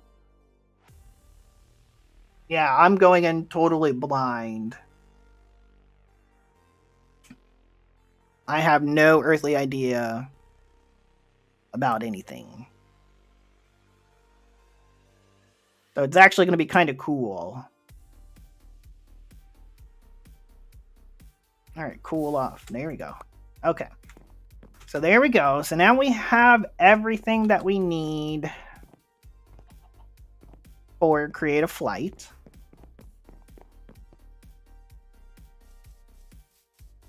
Have you told your stream? No, I have not. I don't know the date. I know you just said sometime in October. But I have not set a date or I haven't even set the pack yet either. All I saw was your post in Discord earlier yesterday. Where Naga was asking if we'd be starting it soon, and he said, nah, in October. I haven't seen the date yet.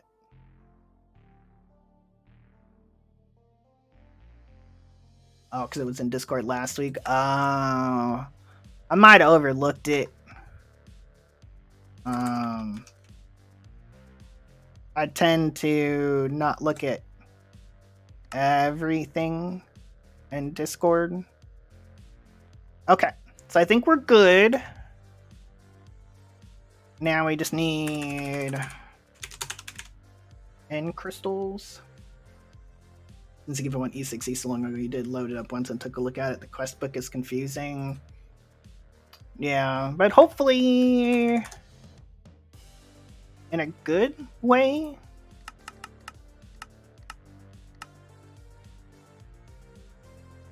Oh, do we get to break some news here now?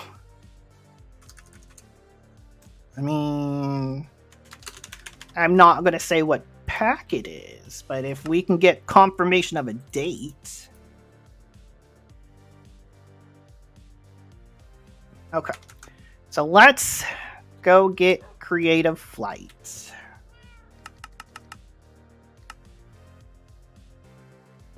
Because district should still have the...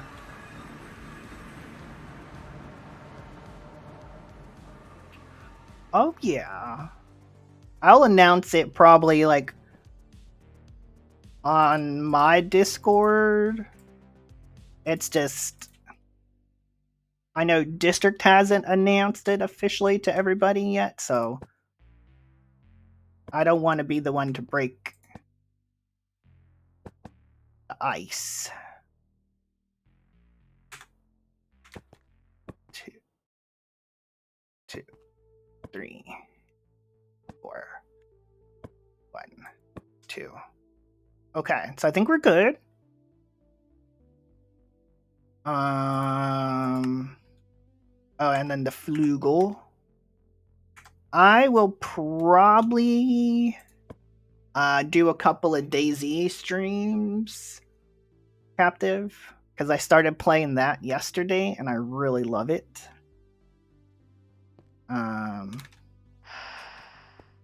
So we will probably do some DayZ streams. 1, 2, 3, 4. Yeah. Killing zombies. It's kind of like a PvP / zombie apocalyptic game where it's like post-apocalypse. There's zombies everywhere. You spawn in with no... Oh, you're not familiar. Okay, cool. I didn't know. I watch a lot of people play it. I just haven't downloaded it until this week.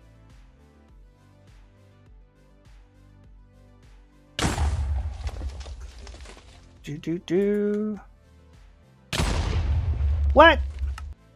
How did that blow me up?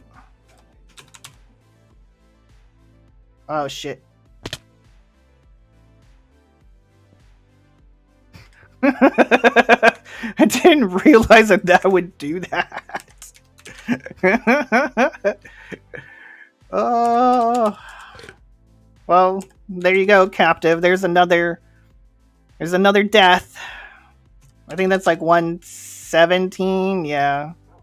4, 3, 2, 1, 0. You like 7 days to die.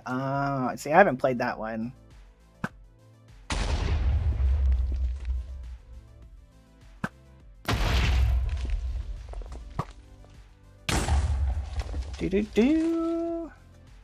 Hopefully that doesn't like...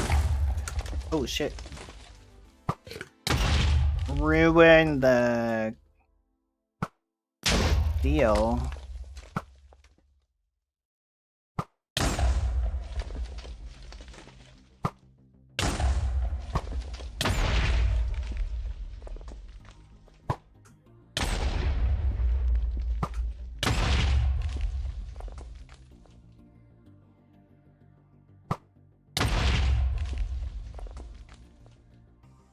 Here are hundreds. Oh, yeah.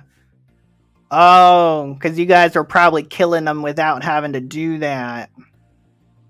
That's why. Oh, I see.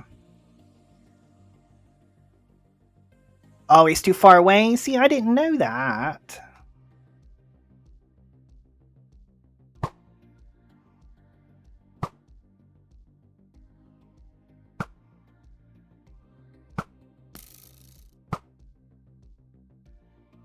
+10 crystals. Rip.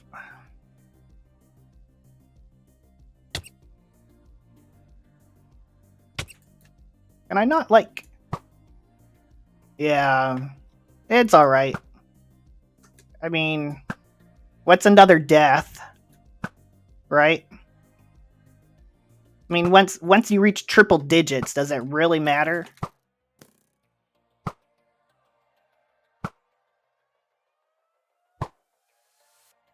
You need to end the series with a bang, exactly. Can we reach 200 before the end of the pack? Alright, come here, Mrs. Dragon. Like, where you are? There you are. I do need you to come down to your little altar, though.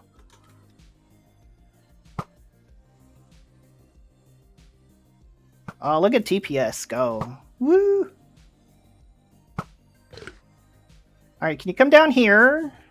I need to, like, unalive you down here.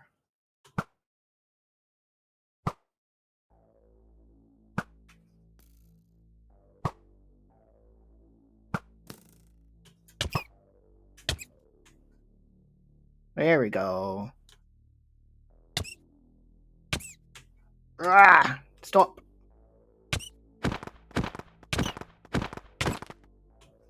Do-do-do.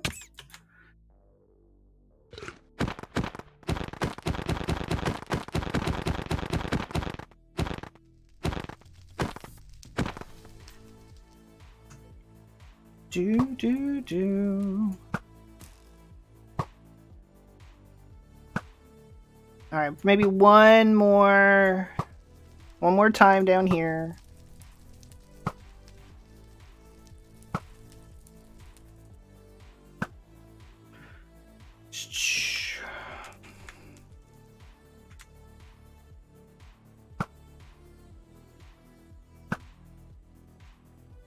I know my arrows don't do a lot of damage. I'm just trying to chip away. So it's just one or two less hits that I have to do with the sword when she's down here. Miss Dragon, come back over here, please.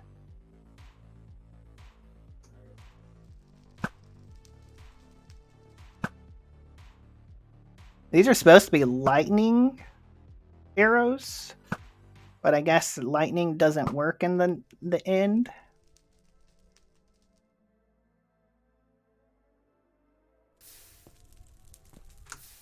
Do-do-do. Do-do-do.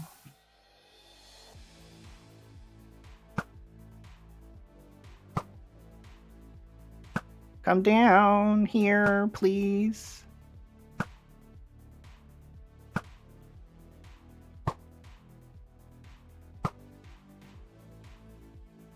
Do-do-do-do-do.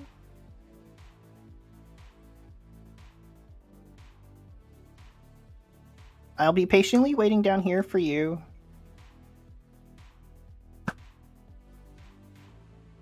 Anytime. For some reason, I always imagine the dragon's name being Edna. I don't know why. I know that's kind of weird, but...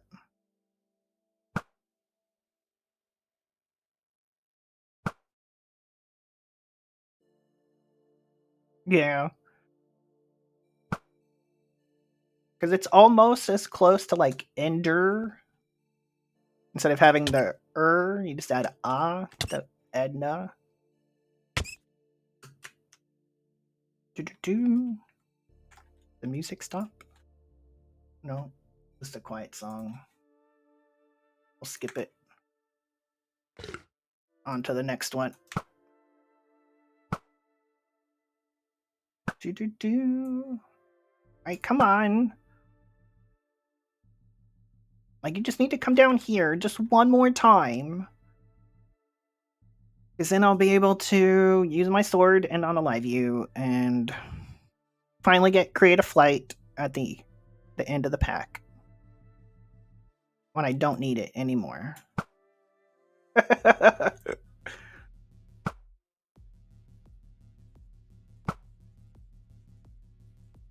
Come on. Alright, this is like a quiet song too, Jesus.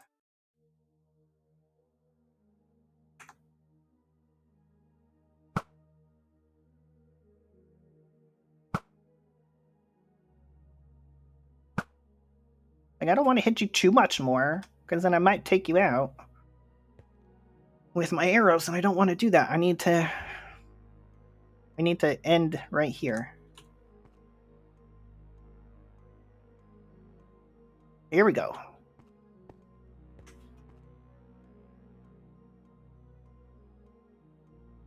Do-do-do. There we go. Here comes Creative Flight.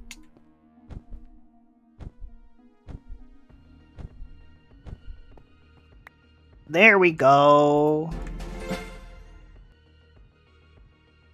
So now I could take off, say, the magnet and create a flight. So now y'all can't make fun of me no more. I mean, you still can, but exactly. You can't say, "Oh, you don't have creative flight no more." All right, there we go. So we now officially have creative flight. Okay, so back to where we was in the tour. So then we did set these guys up, but as you can see, we're not really using the brine for much. The water gets made, and the water is actually getting, I think, siphoned off somewhere else. And then this was pretty cool. This was our Wixie farm. So if we go up here to the second floor, you can see we have a witch spawner right here. So the witches fall down, and right there is the disarm spell. One of the spells. Dispel. There you go. I was close. So that as long as you use it with the witch under 50% health with the dispel spell, you'll get the Wixie shard. So these guys, the Wixie shard. So attained by using dispel on a witch while it is less than half health. So we needed a lot of these guys simply because of the Wixie charms. And these guys were used in the raw neural processors, which these guys were used in the crafters. So the high tier crafters as well as the storage part. So we needed a ton of those. And the disk drive. And processing tier 2 if you wanted that. And the advanced network card for our tools control, which I don't know what that does. The variable store for integrated dynamics, so if you wanted to use that, it required it. So really, we ran this thing probably for like 1 or 2 days and then turned it off because we had enough that we needed. So we'll finish with the tour on the first floor and then we'll come up to the second floor. So then we got into our blood magic automation. So these are all the stuff that makes like the nocturnal powder, illumination powder, all the sigils. And this was the first playthrough that I actually learned how to automate Botania using modular routers to make the runes. So I'd watched how District did his and learned how to do this. So this really came in handy because we really had a shit ton of runes that we had to make. So what it does is it pulls, say, the living rock from here, activates it in front, and then it pulls the wand and activates it once it's ready, right? And then it sends the wand back. It vacuums up the runes. As it detects those runes getting vacuumed up, it automates a redstone signal and then sends them to the interface that we have. But that redstone signal does 2 things. It pulses for the next one, so you can say start like 1,000 of these and they won't overstack. But then it also turns this guy on, which would help with the accumulators that we needed to vacuum up some of the excess stuff. So it was really neat learning modular routers because I'd never used that before, nor have I ever automated Botania, because in any of the other packs that we've played, we've never really had to automate Botania. There was no need because once you made the runes, you were done. was just like, hey, make the runes, and that's it. You didn't need thousands of them for a craft. And literally, we needed like 1,000 of the air runes to make the observatory lenses and the observatories that we needed for the end game. And we also automated the botanical brewer, which was really cool. I just kind of scienced that one out. I didn't know if we could actually automate that or not. And then we did the same automation with the whatever that one is. I can't remember the name.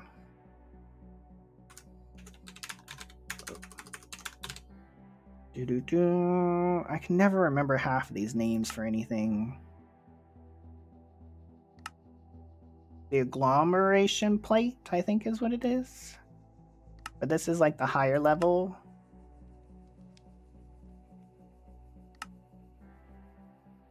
No.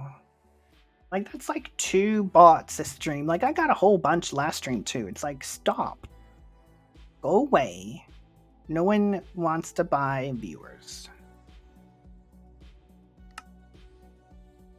Yeah, I think it's the agglomeration plate. This is what it's called. Yeah.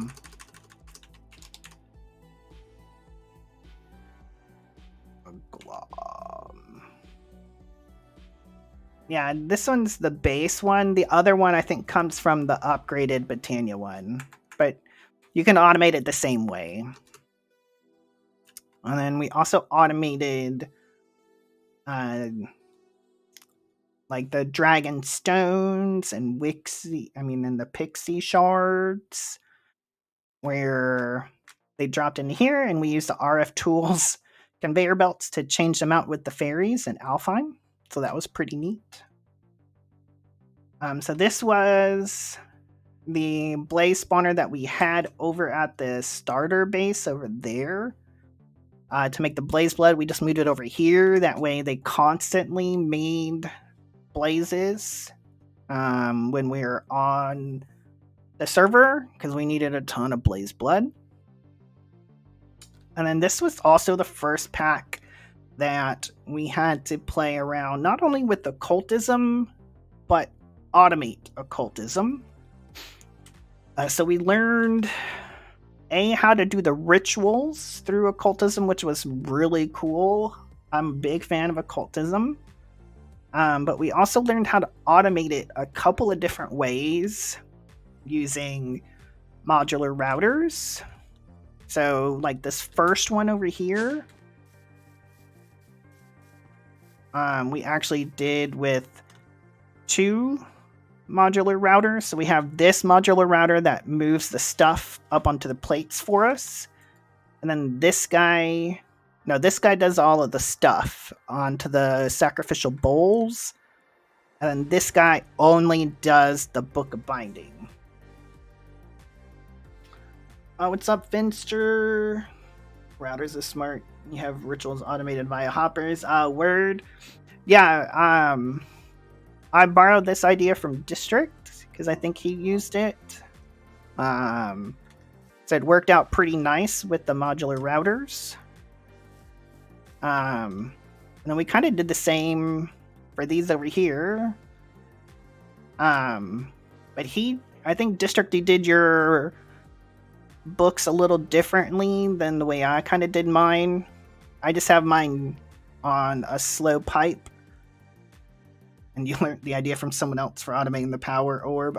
Word. Yeah. I just kind of have mine on a slow pipe to over here. So the Unbound book comes in here. Then it comes into the Crafter Tier 1 to make the binding book. And then the modular router puts it up there. You're doing the XNet detection logic shenanigans. Yeah. Yeah, yours, that part was a little too complicated for me to understand. So I just worked with timers. And then even down here, where we knew that this one's going to need a lot of stuff, So this one actually runs off of a timer. So this is actually controlled with the redstone module. So it works when there is no redstone. So here, this guy will pulse. This extends it, which deactivates the redstone torch. Thus would send the next book over to start the process. Because this was our dimensional shard maker. The dimensional storage shards. That's what they were. Yeah, these guys are dimensional storage crystals. So that makes the matrix. And then it gets vacuumed up and then sent over to the sawmill right away. So I don't have to worry about the MPT data from the naming of the deal. And then it gets sent into here. So this was a pretty cool idea, I thought. I did end up having to move to the adjustable repeaters once TPS got below like 9. When TPS was like hovering around like 8, 8.5. I had to extend the pulse. Yeah, like now. Because as you can see, like sometimes this doesn't work to where this gets the signal all the time. So these would extend it for 7 ticks to allow multiple crafts. I had to do the same for this one. This one's at 6 ticks.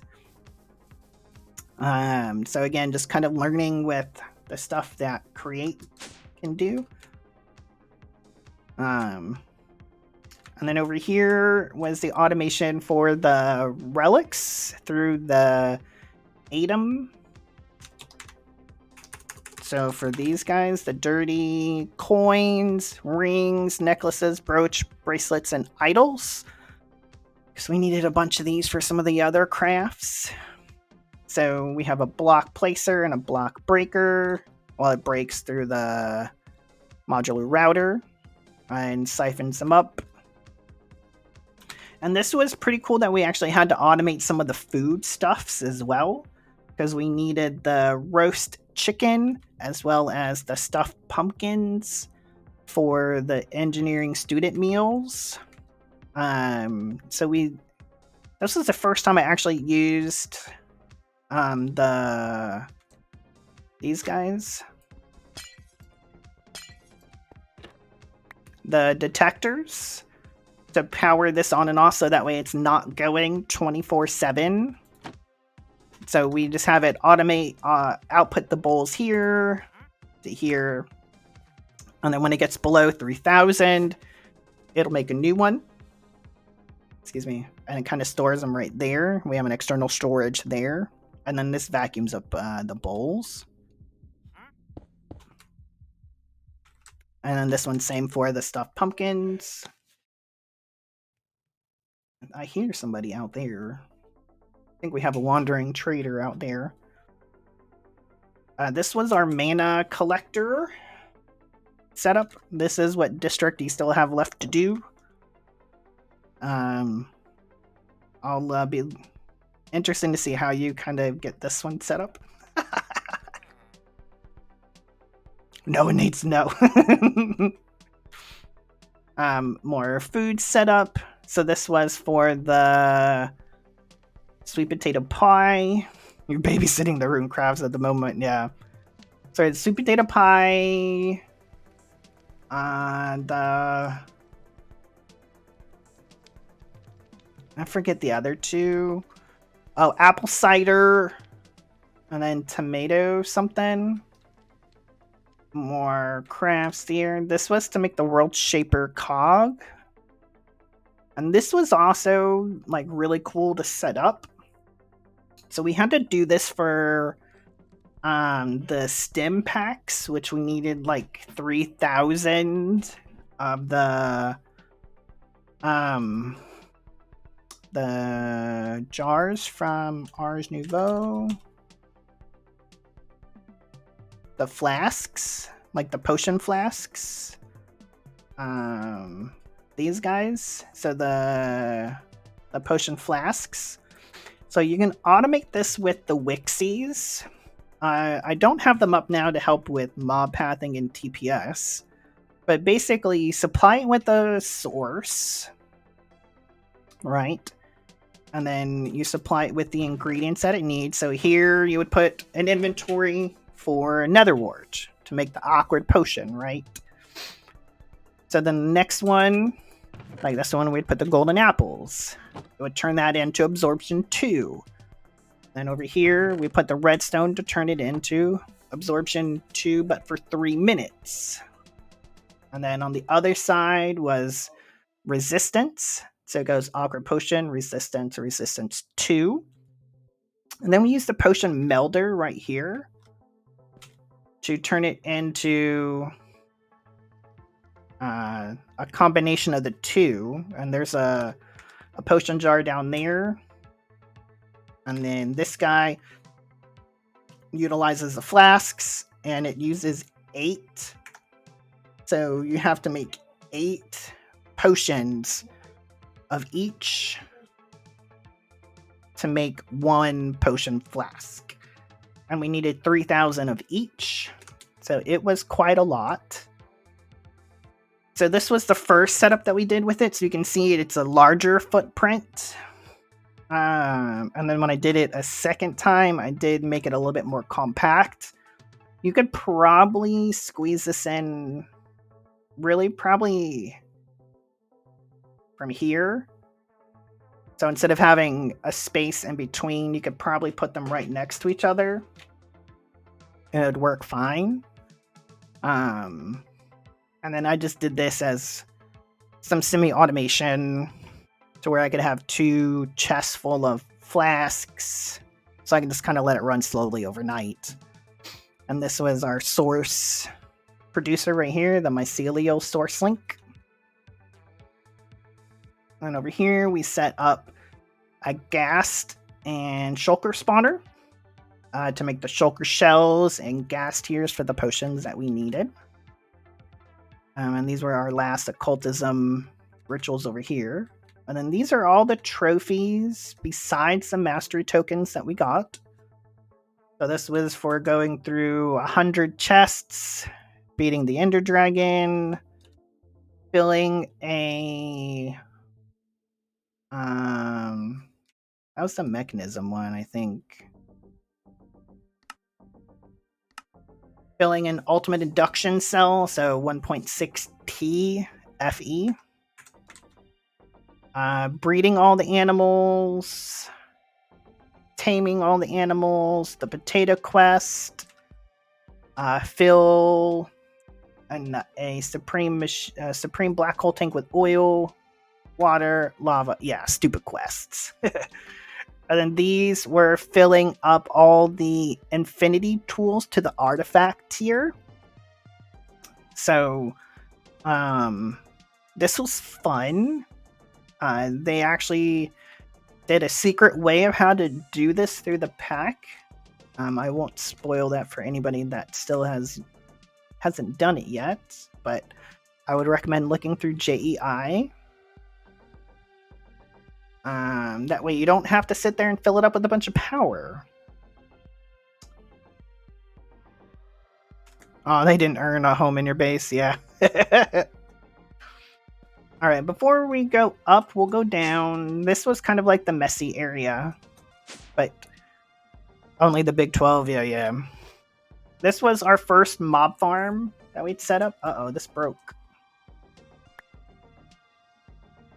Which one broke? You.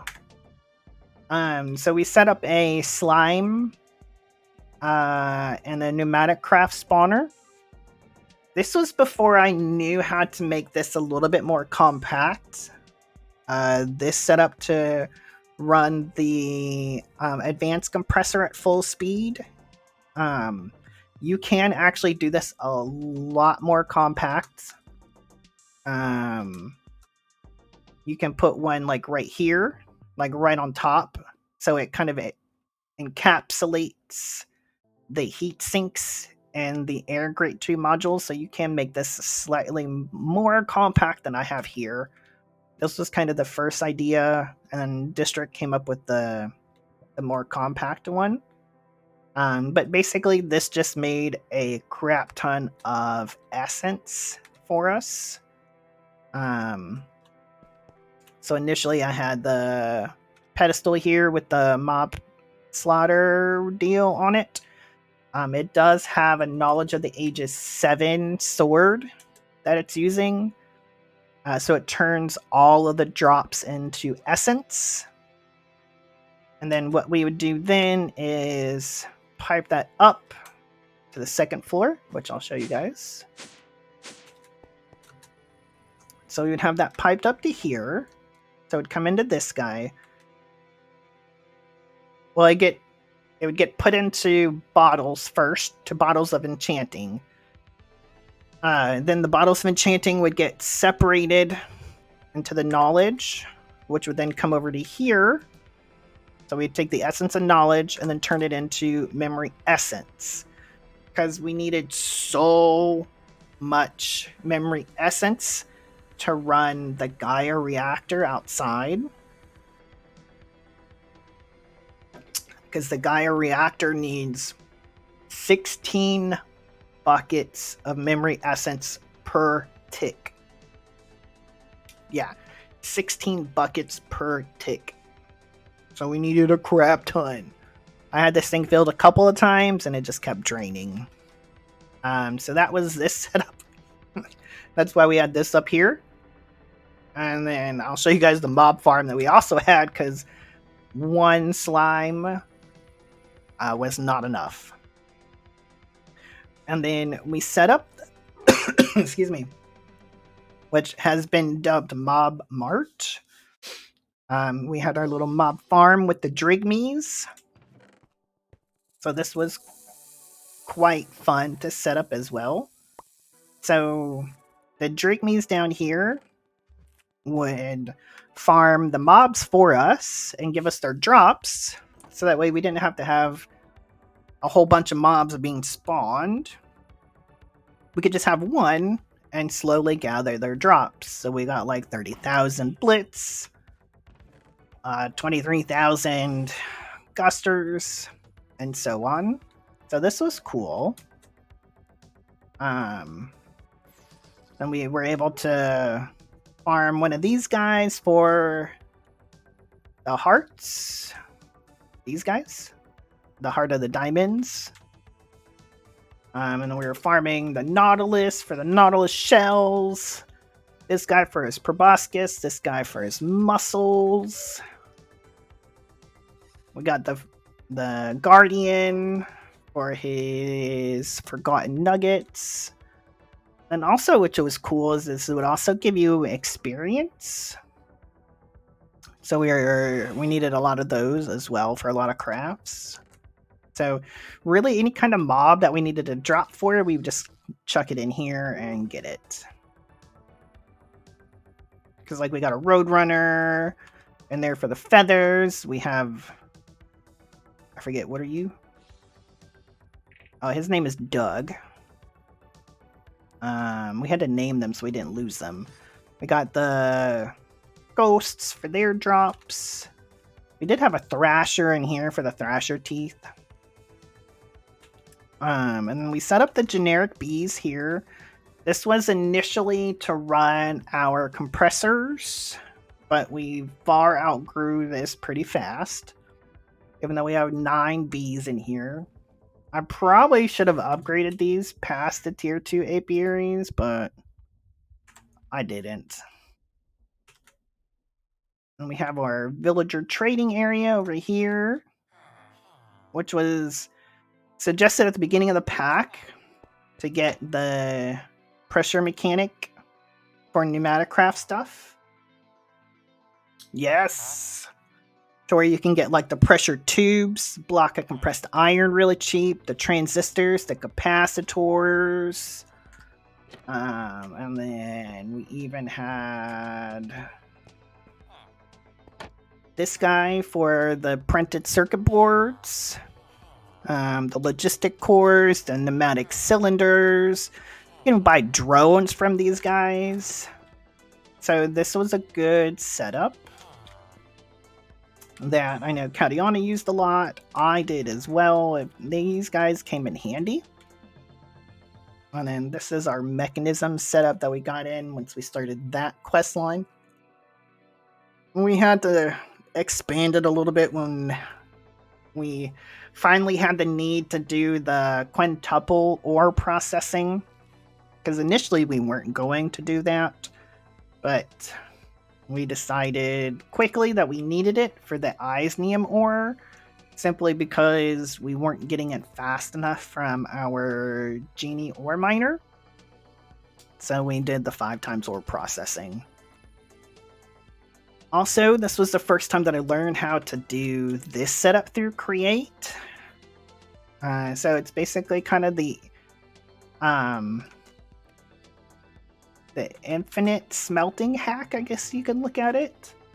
So you take the flywheel, and then you use the chute with the encased fan and a clutch with a redstone timer. And what it does is the fan will either turn off and allow, say, a piece of ore to come in here to start being smelted. Turns on, it sucks it up and holds it so that it turns off, and then on, off, and on. So that way you continuously get the furnace being on to get the power. You do have to put a external heater underneath it so that it stays kind of powered. But this does give you 32,000 stress units if you do it with 2, like here. But we quickly went through that, and I actually had to set up 2 more. Because we have one outside, we have this one, and then we have one down here.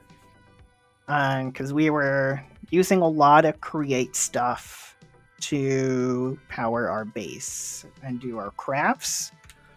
So this setup right here, basically from the cobble gen to this right here, this was one of the quest lines here to set up. Let's do the create one. Oh. So right here, the rose quartz automation challenge.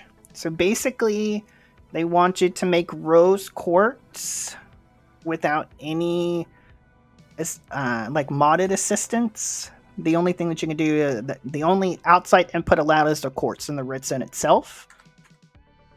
So basically, yeah, they wanted to drive us crazy, right? So we have our cobbled gin here, right? Ground and crushed into gravel, crushed into sand. So then sand comes here, just dropped in over here, into here.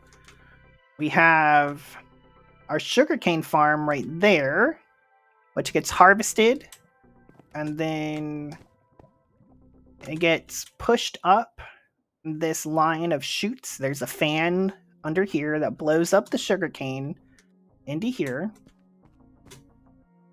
So that comes into here. So then we have the sugarcane with the mechanical arm that gets turned into paper.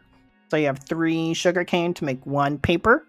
Sand comes into here. So we have the sand and the paper right here. So these mechanical arms then use the mechanical crafters to turn that into sandpaper. So that gets stored here. So we have an adjustable crate with just 1. That way we didn't have to make a lot. Here's where redstone and quartz come in through our RS system. They get belted up into this basin to where it's 1 quartz to 8 redstone to make 1 rose quartz. So that's filtered on this basin to come out here. So we have a backlog of 1 stack. And then the sandpaper comes up into here to where we have it stored with just 1.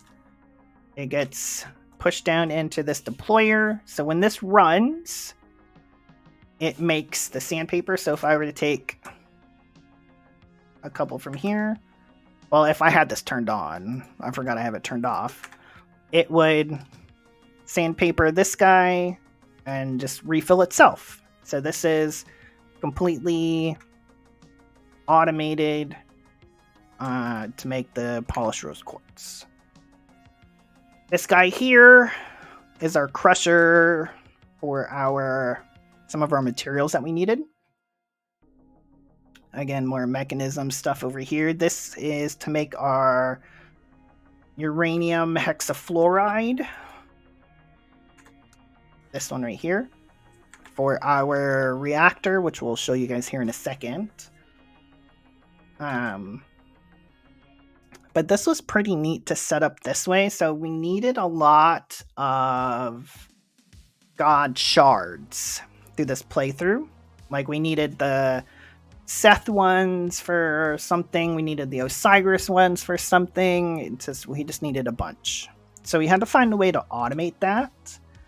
So what this does is we're based upon Osiris God Shard, so we wanted to keep 2,000 in stock. So if this were ever to drop below 2,000, this would kick on. This would make a stack. There's a exporter under there that make a stack of the God Shard blocks to come up here. And we have the deployer with the God Shard hammer that would hammer the God Shard block. It would then pick up the bow or the knife or whatever that would be made through the ADAM, and then get shipped over to here to be smelted down, because each item gets smelted into 4 God shards, and you only need 2 to make a new block, so it basically duplicates them. So this was a pretty cool setup that we got going on early on to kind of slowly keep us with God shards. And then we just had a bucket that would come in here with a fluid encapsulator to run this. This is the other masterful machinery that we had to set up for Eidolon. So this is to automate the altar to make some of the stuff. And then we have our centrifuges for our bees. This right here makes our hot chocolate, hot cocoa through Create. This right here makes the otherworldly stone and some of the other stuff that we needed through occultism. And then this I kind of set up as a way to farm soul shards. So we have a zombie spawner here that would go here. And then I would put the Reaper Scythe from Eidolon and the deployer here. That had high level looting on it. And then just kind of let it run and get soul shards that way. Here's our automation for the observatories. This was really tedious to set up, but once you got it done, it's an easy way to automate the observatory because that was a pain in the ass. And this was really the first time that I had to set up automation to make the chroma compound. So here we ground up the nether rack to bring it over to here to make the blaze cake base. This would fill up with lava to make the blaze cake. And then the contents needed for the chroma compound would come to here. The arm would feed the blaze burner with the blaze cake to make the chroma compound. And then if we needed to turn it into the radiant compound, we would just drop it here onto the conveyor belt into our beacon to turn it into the radiant. So that was pretty cool. And then we do have a similar setup in the end for making shadow steel.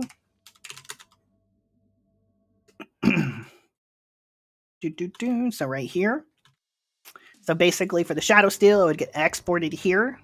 So the chroma compound would come out to here into the dropper in the open crate, which would get dropped into the void, turn into shadow steel, float up, get sucked up here, and back into the ender chest and put it back into our system. Whoa, that freaked me out. The hell are you? I've never seen you before. What are you? A specter? Come here. You? Can I not hit you? Huh. Now find a starry bee, right? I've never seen those things before. Have you seen them before, District? That's the first time I've seen these guys, ever. Oh, wow, looking for the starry bee. Oh, okay. Yeah, I don't think we've ever found the starry bee in any of the playthroughs that we've been in.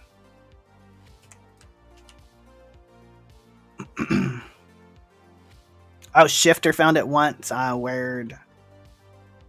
But we had to set up another Enigmatica setup to make our fluids for us. This was more the pressure chambers that we needed to make the transistors and the capacitors and the raw processors. We ended up learning that we can utilize these things with more than one interface, so you can have multiple IOs on here. I think in the next playthrough, if we have to craft this way, we'll do this, but probably set it up a little bit better than Pretty Pipes, because it still would get backed up and such. But it did end up working in the long run. And then this was our automation for the mining gadget, because we had to make a bunch of those. This was the flux spore, that one. This was another one of the mining gadgets. We needed a bunch of those. This is the standard wither farm that I've made in several of the other playthroughs, where it's not fully automated, but partially, where I just come in and put soul sand and wither heads into here, and we use the mob crusher to get us the nether stars that we need. Again, first time that I had to automate the petal apothecary from Britannia. So we learned that with the craft recipe, if you put the bucket first and the seeds last, that's how it gets pushed into here. So it will always work out that way here.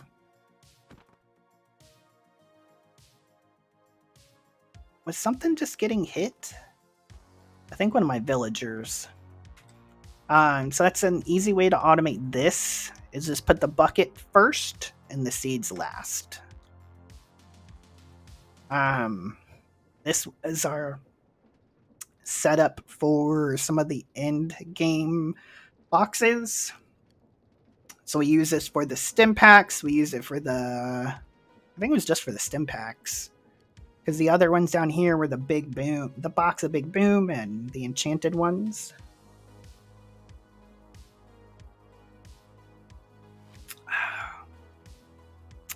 More blood magic automation. We had to automate a crap ton of stuff with blood magic. This was to make the crystals, the spirited crystals through occultism. This was to make liquid meat. This I did towards the end to get more tar, because we needed a crap ton of tar. Alright, Cat, take it easy. We'll catch you tomorrow. Enjoy the game. Don't cheer too much.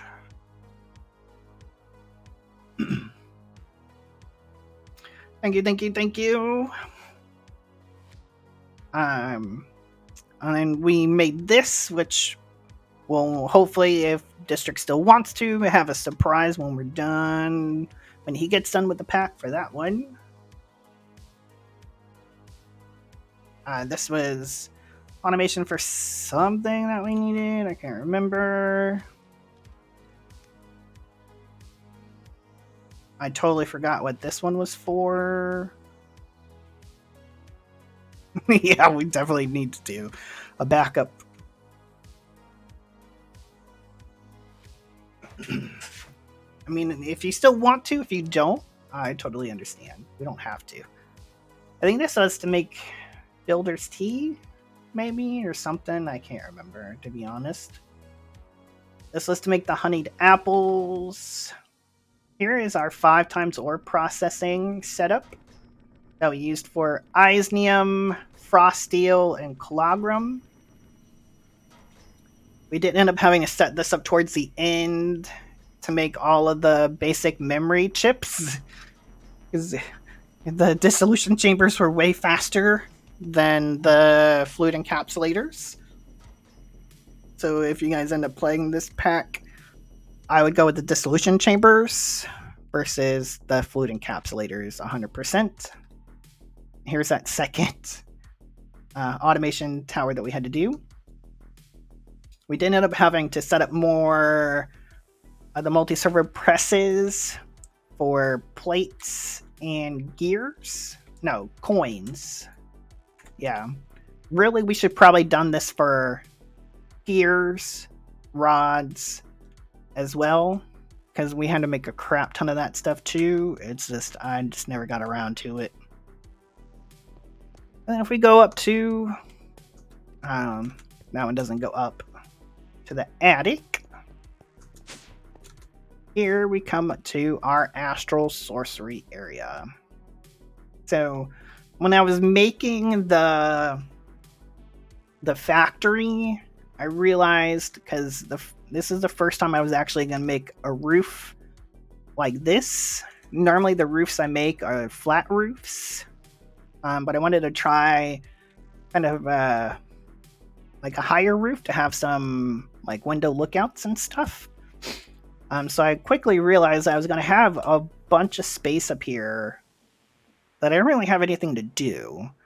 I was like, it would be really cool if we could come up to the roof and do astral sorcery up here, because we're at, Y level 100, so we're high up in the sky.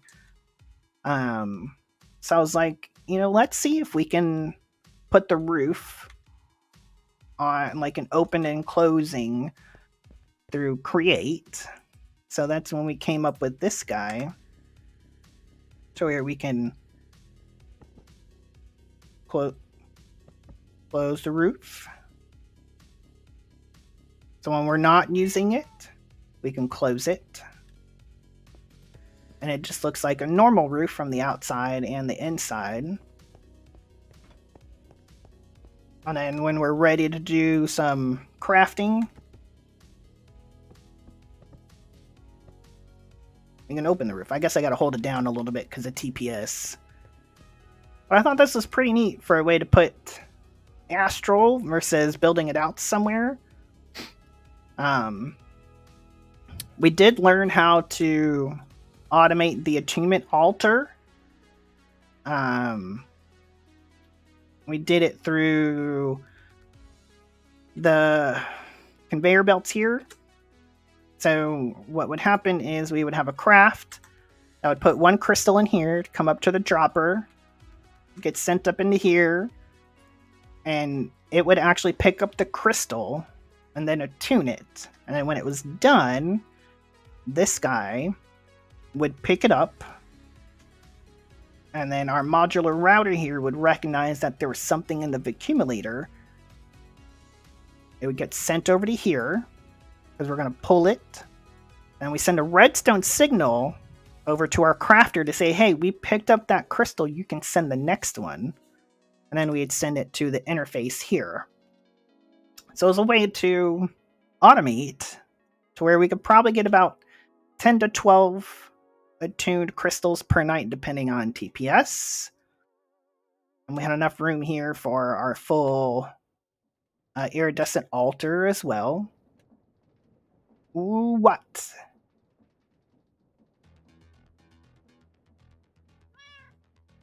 And we have our little porch out over here where we had our telescope. We got some chairs so we can just sit out here and look at our base. I'll just give you an idea of some more TPS-friendly automation with modular routers. Ah, word. You can see we got our spider farm down there, potato farm, tree farm, cactus farm, otherworldly tree farm, mage bloom, wheat, and I think onions as well. So this is kind of the factory.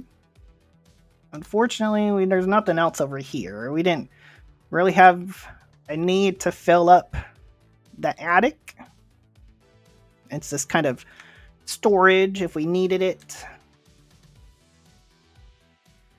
And we'll go outside and talk about those things. Yeah, you still have a half dozen or so empty rooms, yeah. I always think it's better to have more rooms than not enough rooms, you know? So we decided to put our multi-block structures kind of out in the front yard. So if you look, our base kind of encapsulates. We have the Gaia reactor, the world tree, and then the iridescent automation over here. And then we have our stellar neutron reactor here. So we had this guy here, the Gaia reactor. So he makes mana through essence and starlight production. Also makes a ton of Gaia shards. We had a crap ton of those. We got like almost 10,000 Gaia shards. But before we had like a little mana pool train here. Weak. Well, I didn't run mine as constantly as yours. Mine wasn't as fully automated as yours. 197,000, holy shit. We were moving mana underneath the grate over to this guy to start making our tritium.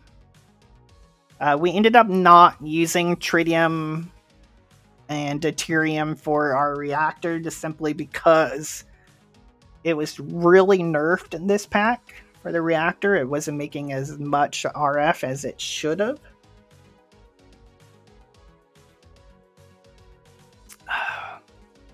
So we kind of, at least I stopped that production.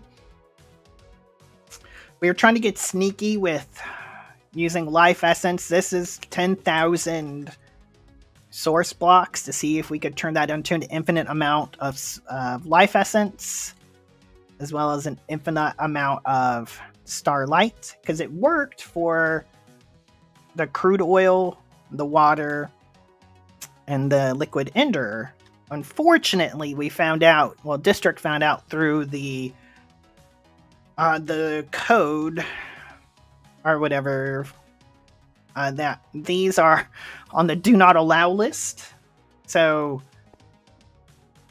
even though we have 10,000 source blocks of starlight, it is not considered infinite through create. Yeah, boo, hiss.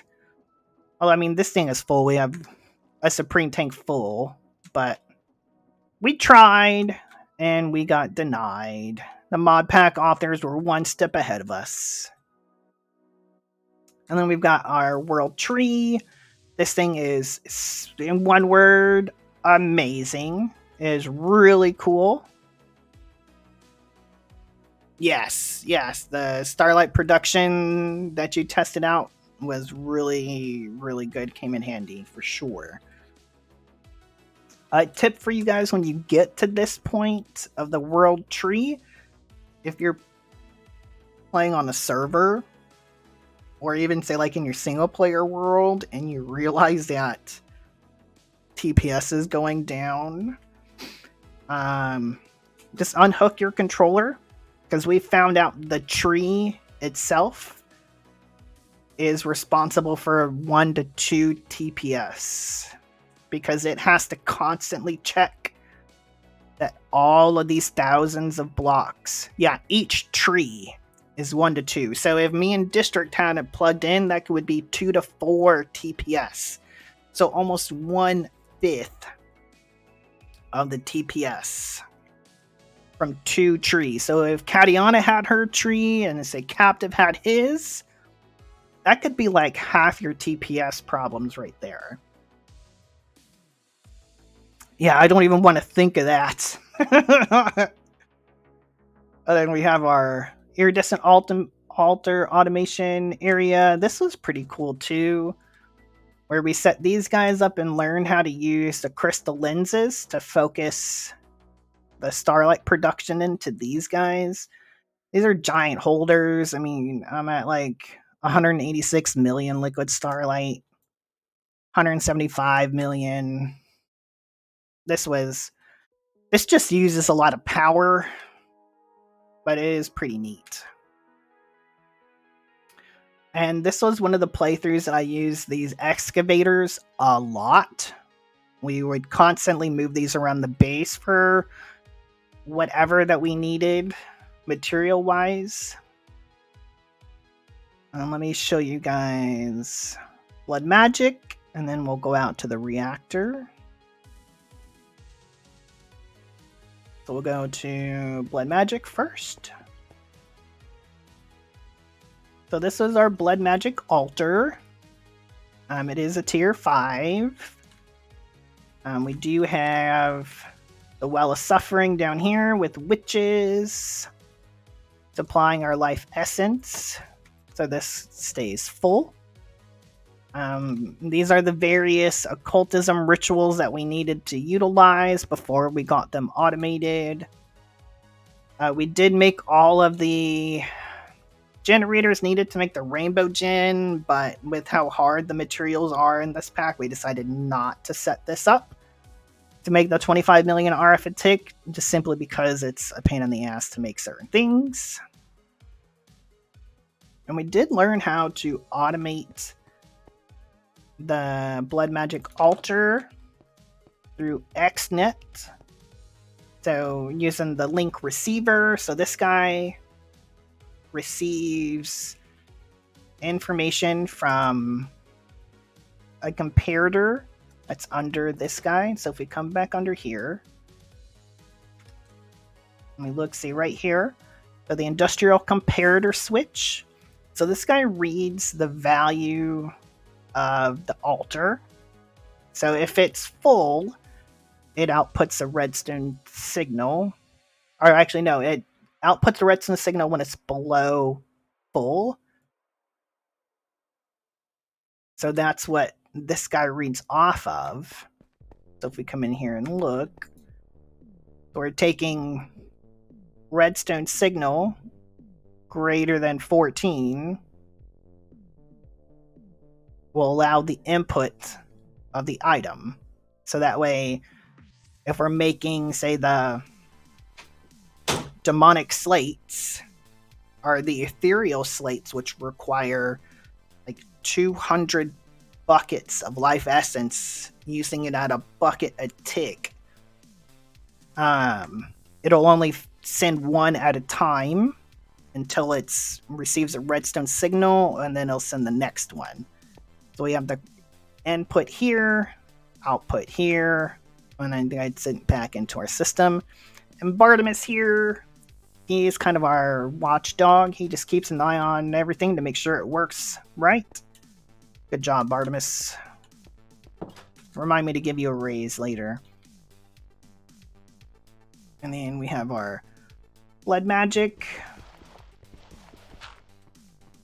realm that we only had to go to 1 to get the items that we needed. And we have another setup back here for our crystals. So we have our steadfast and all corrosives and all those guys going down here. I have some different ideas to do kind of setups next time for this, because I've been looking at some other blood magic setups, like the room decor wise, and I have some pretty cool ideas I want to try in our next playthrough. So more to come with that. So now we'll go out to our reactor. Let me get some more water, sorry.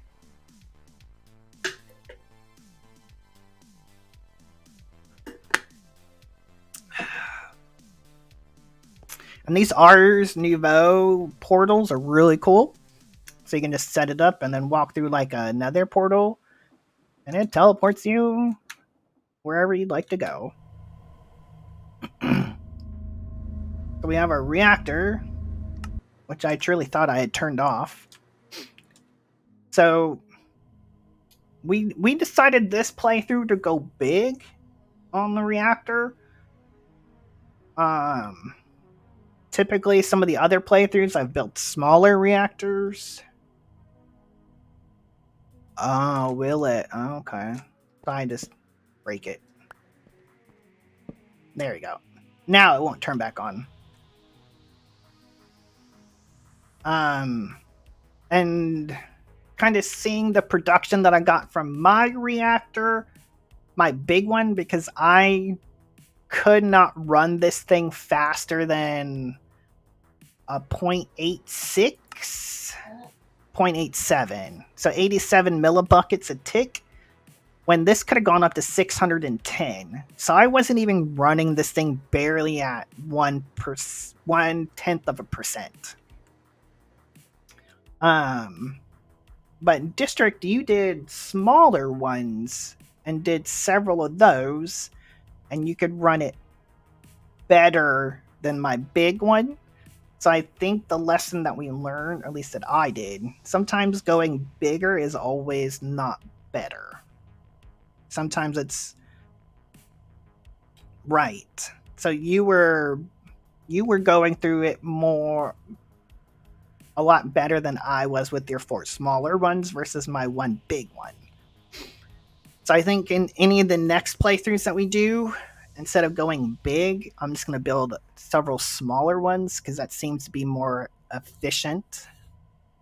Yeah, last time, because we initially had problems filling up the boiler. So like I literally have a shit ton of sinks for water. Literally like three sinks per, so it's 3, 6, 9, 12, 15, 18, 21, 24, 25 to 6, 7, 28. So I have 28 sinks on this thing just to keep up with 0.86. So this guy was making, I think, roughly like a little over a million RF a tick. I can't remember. He was making an alright amount, and we never got even close to filling this thing up. And then we did make the fusion reactor. Like I said, it was kind of lackluster, so I just took it down. We didn't even use it. This was our SPS, where we have 262 buckets still. This is our deuterium multi-block structure. This was cool to make. Just a tip for anybody that if you ever get to this part, make sure that these blocks have nothing on the outside that touches them. Because I initially had a pillar here that touched side to side, and the multi-block would not form because of that. Katiana also ran into the same problem when she built hers. She had sand blocks next to them, So you have to make sure that there is no blocks touching them. You can add stuff on the top. So like here we have, you know, a Supreme tank and pipes and power stuff. That's fine. You just can't have nothing next to stuff down here, apparently. So just kind of a good tip. And this was the Starlight production that District was talking about earlier, where he found out using the resonating gems with these guys creates a crap ton of starlight.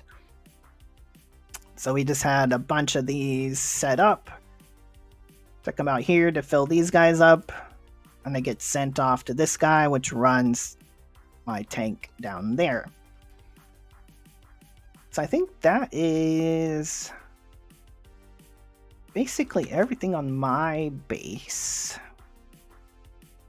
Trying to think, we did the starter home, the starter base, the factory, the reactor platform, blood magic.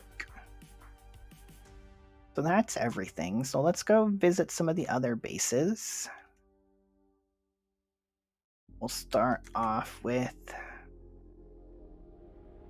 some of the smaller ones. Okay, so we'll go to Shifter's space. I think this was like his starter. He was using this. I don't think he got much into this one. Because then he started working on the pirate ship. I think I do. Maybe. Let me see.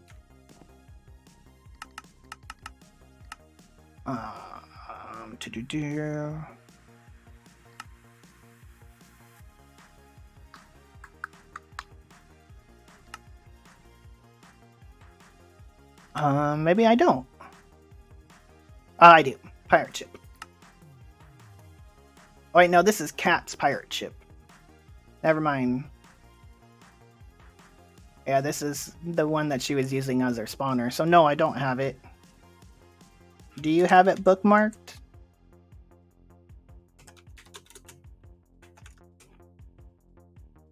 Because the pirate ship that he built was really neat. Ooh. Shifter's castle. It's right here. So let's let this load in. So Shifter built this, which is really cool. I thought this was really neat. I think at one time he said he was going to put some like wool up here to make it kind of like the sails.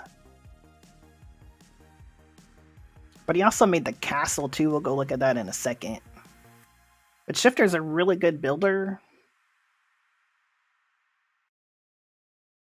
Oh, hold on. My dad texted me something.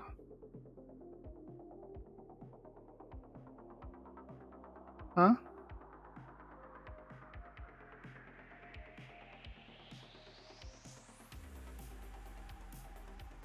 Oh, okay.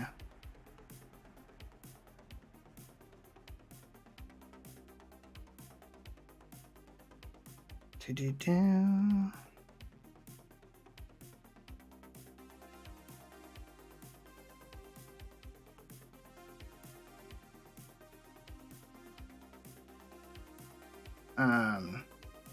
All I saw was my dad texted me something saying I'm okay. I'm like, wait, what?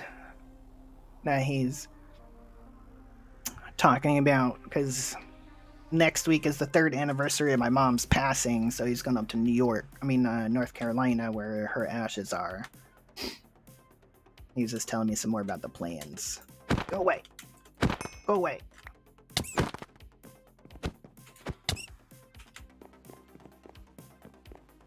I don't think I ever looked down here. Whoa. This would have been cool as a base, too. Like put like a RS system down here or something. Or storage. Crafting. Oh, there's a third level? Holy shit.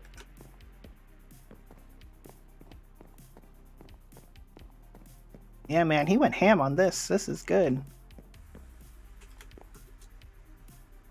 Shout out to Shifter. And then the castle. I know we toured the castle a little bit. Let's go check that one out.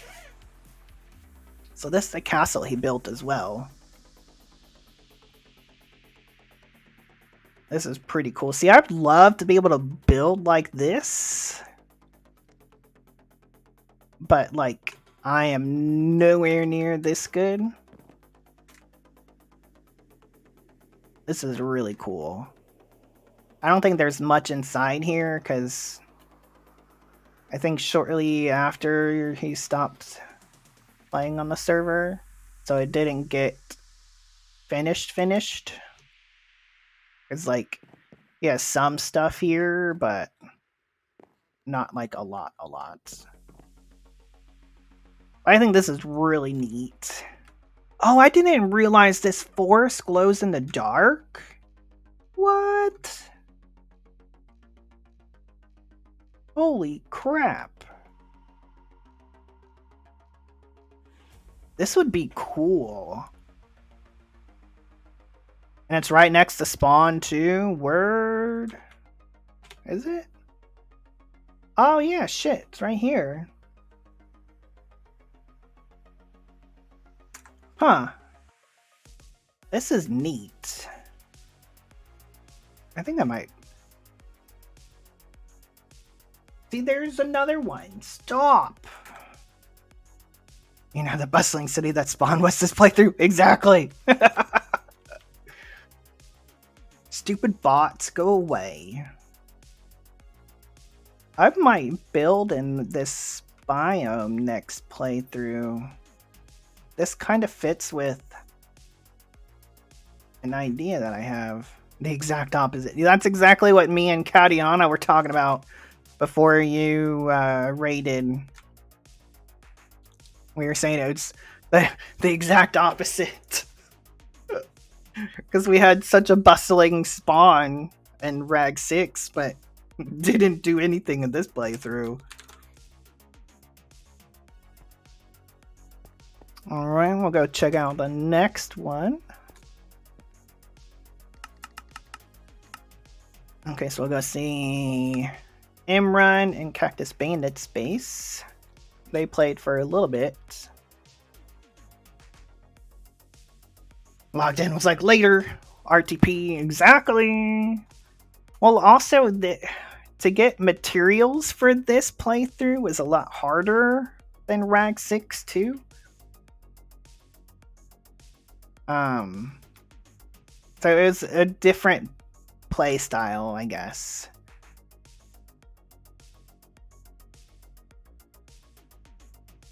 Alright, so let's go inside and look. I don't think I've ever been here. Oh, there's sushi stuff. Oh, I don't have access to their base. What? I don't even want to know. A split door? Okay. On to the next one. That was the no access bug, yeah. Okay. And then we'll go to captive space. I'll let this load in. Captive looks like it was going to go big, but got busy and wasn't able to finish.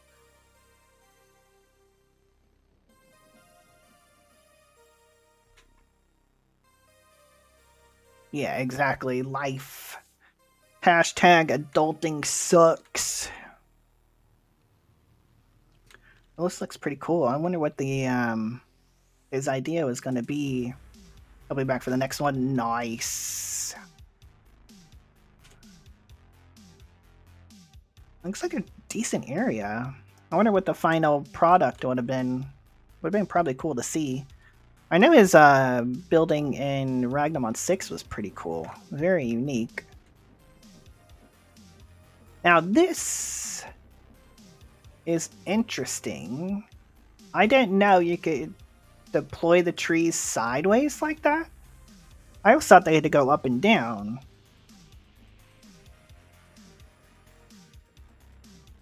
Huh. I didn't think you could do that.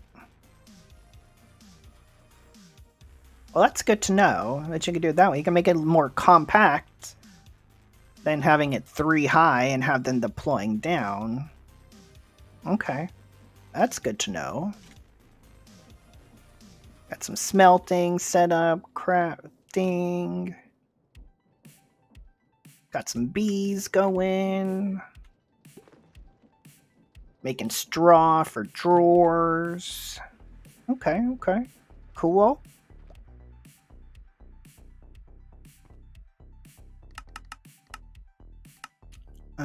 Do-do-do.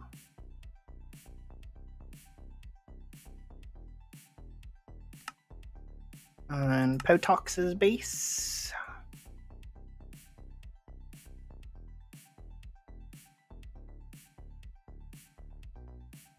Let it load in. Potox's giant windmill. It's where we learned that you could dye the sails, which was pretty cool. And I like his entrance here. This was neat. Open the door and walk right in. So Potox had more fun kind of doing like the dungeon crawling and getting all of the stuff from the Atom, like the pyramids and such. So it was fun when all of us were doing the dungeons. I had a blast with that. He got started on some stuff, but again, I think he had more fun playing the vanilla Minecraft than this pack, because I know he's got a bunch of stuff going on the vanilla server. And the first time I came here without anyone here, it took me forever to realize how to get out of here because I didn't see this little button. So if you're ever stuck here, there's a small little button right there to open the door to get out.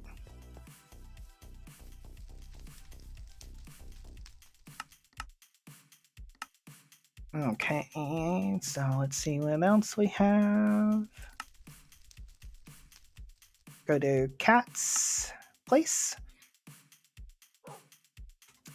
So here's Cat's giant bee. It's a gift that I made for her. When we found out we could make giant vanilla mobs. This is really cool.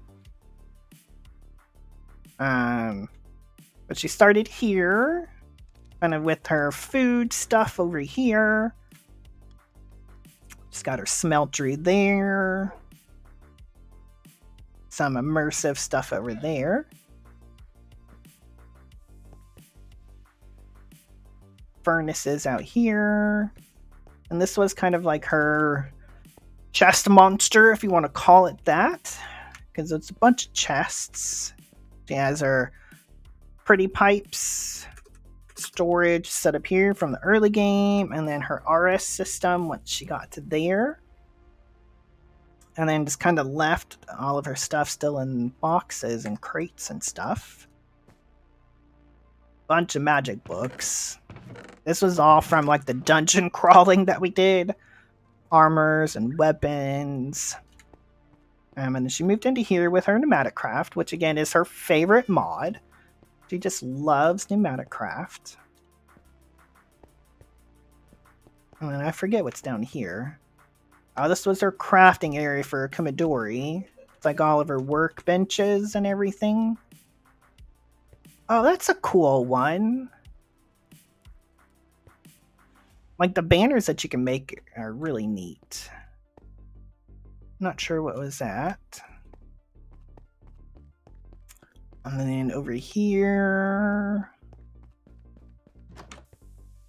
her golem that's protecting her netherwart farm. The Britannia area. Most of her mana generation came from Endo Flames. This is really neat. I like these. The Jadestone pedestals. That looks really cool. Matches really well with Britannia. I think up here was their bounty boards. Yeah. Oh, it's okay, Abby Navy. Hopefully you had a good nap.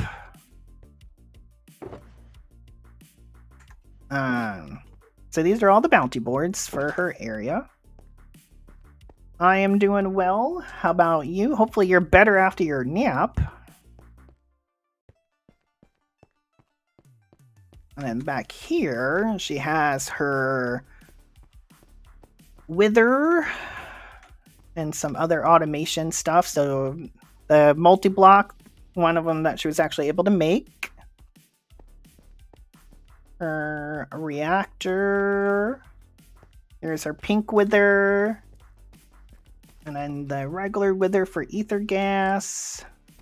She did make a nitro one. I thought she did.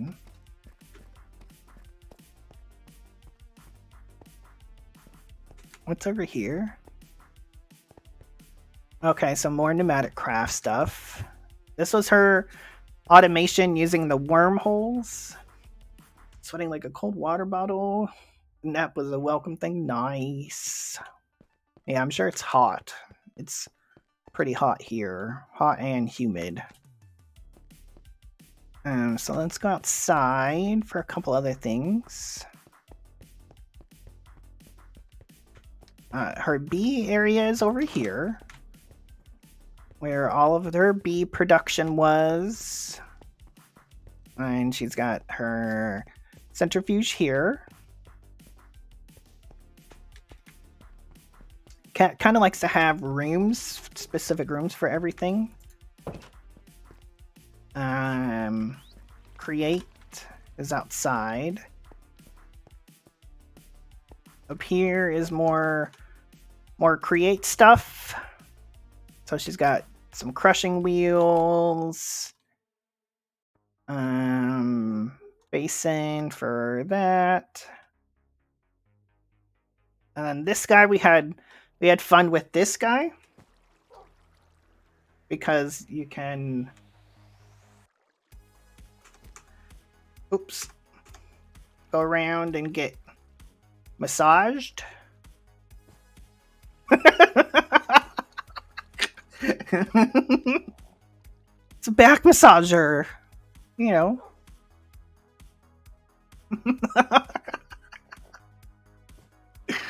I know that doesn't kind of look like it, but you gotta use your imagination. You know.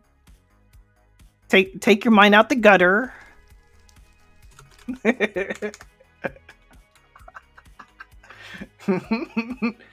Where's my helmet? I left it at home, Mom. Sorry. Then she had her factory area over here. Immersive stuff up here. And I think this was Potox's building, if I recall right. Because we have the grill out front. And this was where she was doing some of her other create crafting. And then out front had Nature's Aura. And then I think there was something else. I thought there was more out here. No, I guess not. So that's her Gaia ring out here. So I think that's all. At least all that I can remember. I know she had another area back here. I see more claimed chunks over in this direction. Okay. So she got, looks like more immersive back here. Ah, yes. Here is her automation for the rose quartz. So she did it differently than, say, my setup. Got her cobblestone production here. She's the queen of cogs, a lot of cog wheels.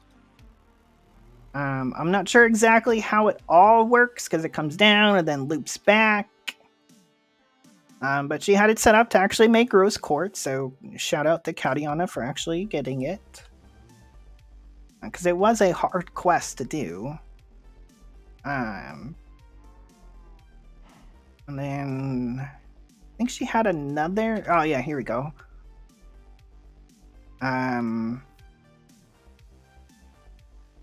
Yeah, I'm glad she took it on too.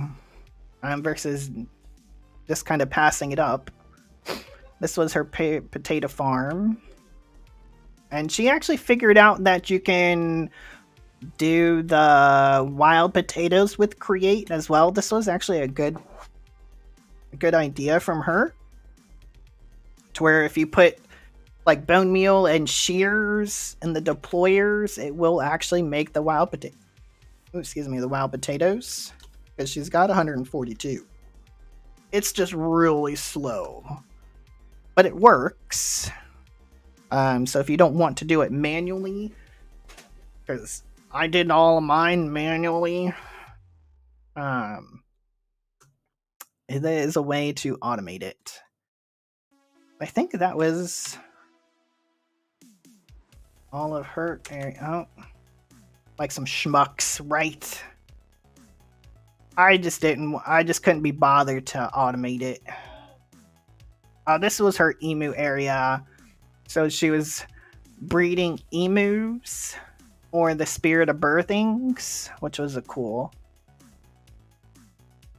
Yeah, I was like, it's only like 2,500. I was like, I'm just gonna grind it out. I just did it during one of your streams. It was either one of yours or one of Cat's. I was like, I'll just be done with it.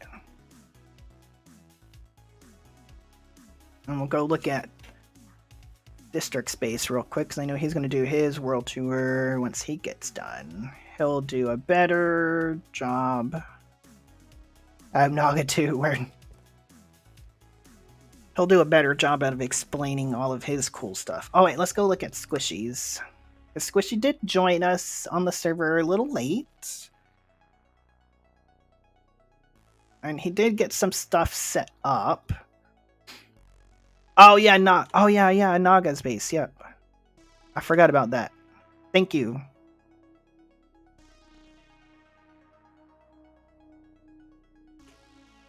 Let's load in his area. I like this roof. It looks really cool. I haven't been out to Squishy's place in a while.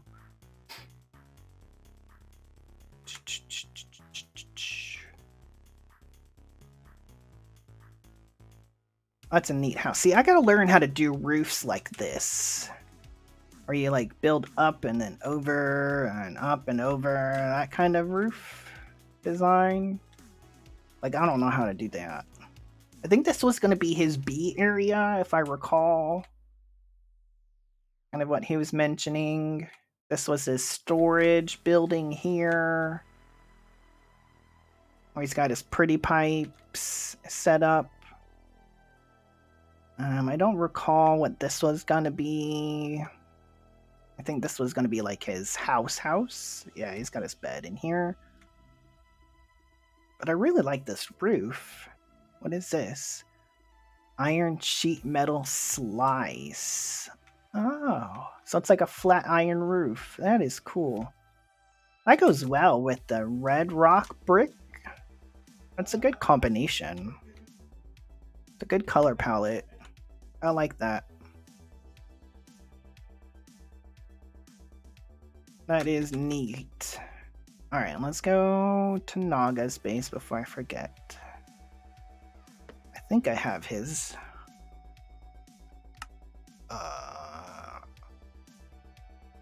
This it? Yes. So this was Naga's underwater monument. Let's let it load in because this looks cool as all could be. I know Naga would log on every now and then and do some more building.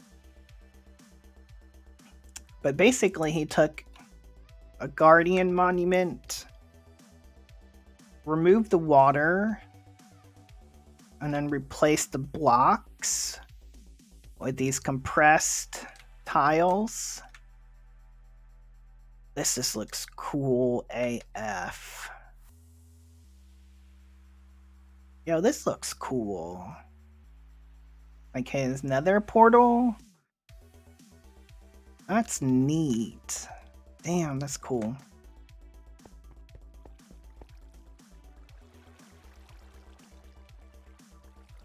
I didn't think you can make it a 2x3.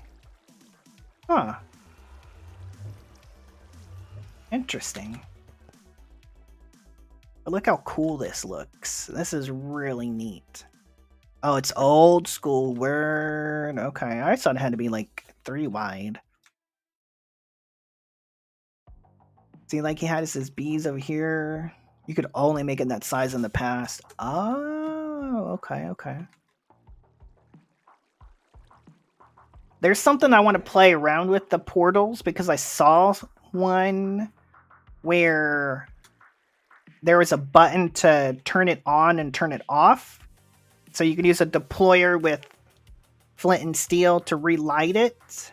But there was a way to break it with water and flint. Oh, that's the other thing. Okay. Because I saw that in someone's playthrough. But they didn't go into detail on what button they pressed to break it. I figured it had to be water. Water bucket to the bottom corner will break the portal. Oh, word.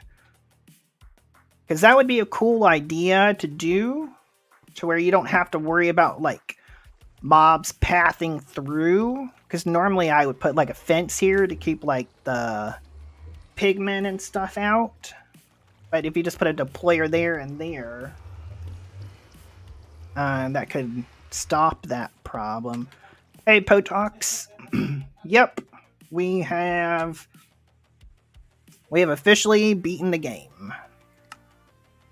So we have made the creative world cheaper. So we have 100% the pack. We are doing the world tour right now.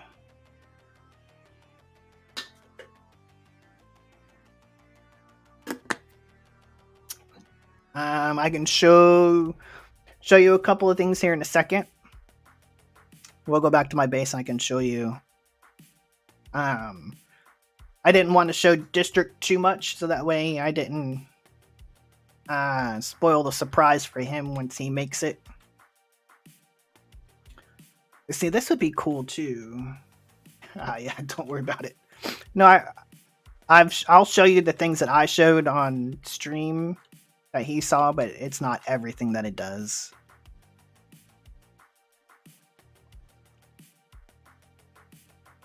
This would be cool. Oh, he's even got like a little lake up here. What? Oh, that comes up here. Oh, word. Okay. I think this would be like a cool mob farm area right up here. That is neat. Yeah, Naga's really good at building. Oh, here's a source farm over here.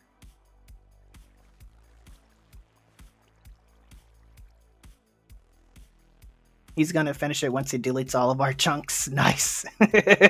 So he doesn't have to worry about TPS. Yo, oh, that's the conduit thing. At least not TPS caused by us. Exactly. This is neat. Like, this is really cool. If I had the patience to drain this shit out, I would.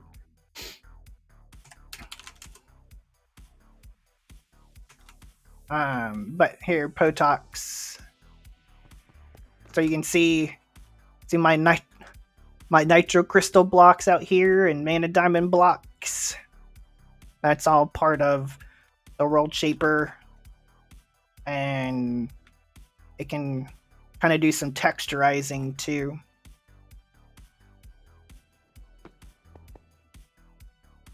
But it can do a bunch of other crap too. Like I said, I want to let District kind of work some of it out for his own too. And we'll go check out District Space.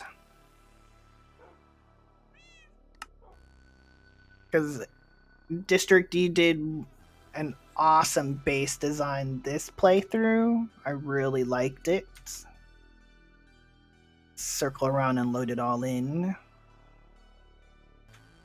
He did two competing schools of two competing schools. So we have the School of Magic over here and the School of Tech over here. So like everything in this building here is all tech related. And everything in the other building is magic related. So it's this building looks cool AF. And so does that one too. So we'll start with the magic. See, like this roof right here, I gotta learn how to do this.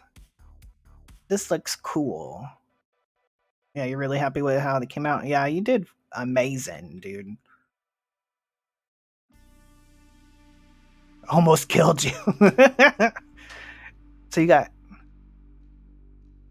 stairs, okay. Slab, slab, slab. Stairs.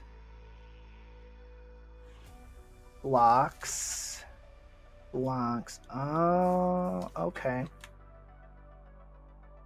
So you kind of slab it, block it. Oh yeah, that's easy.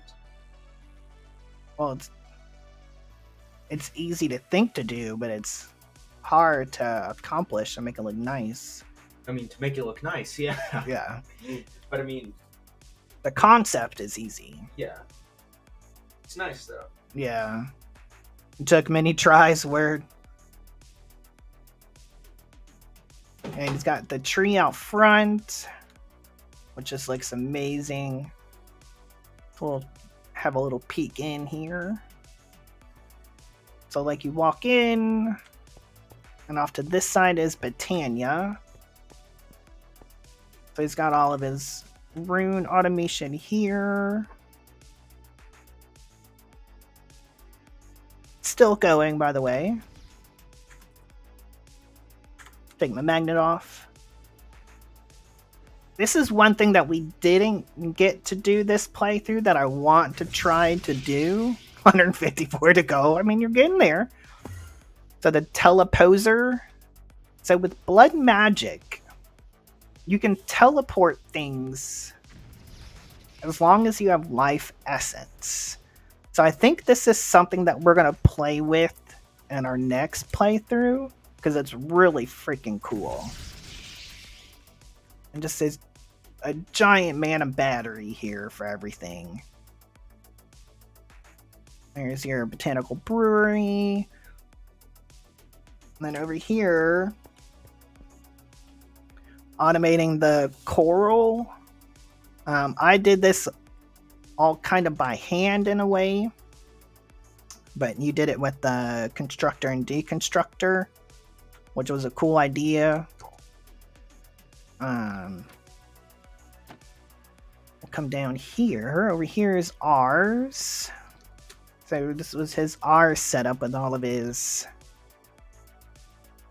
the crafting. I kind of borrowed his idea for the source production up and off the roof.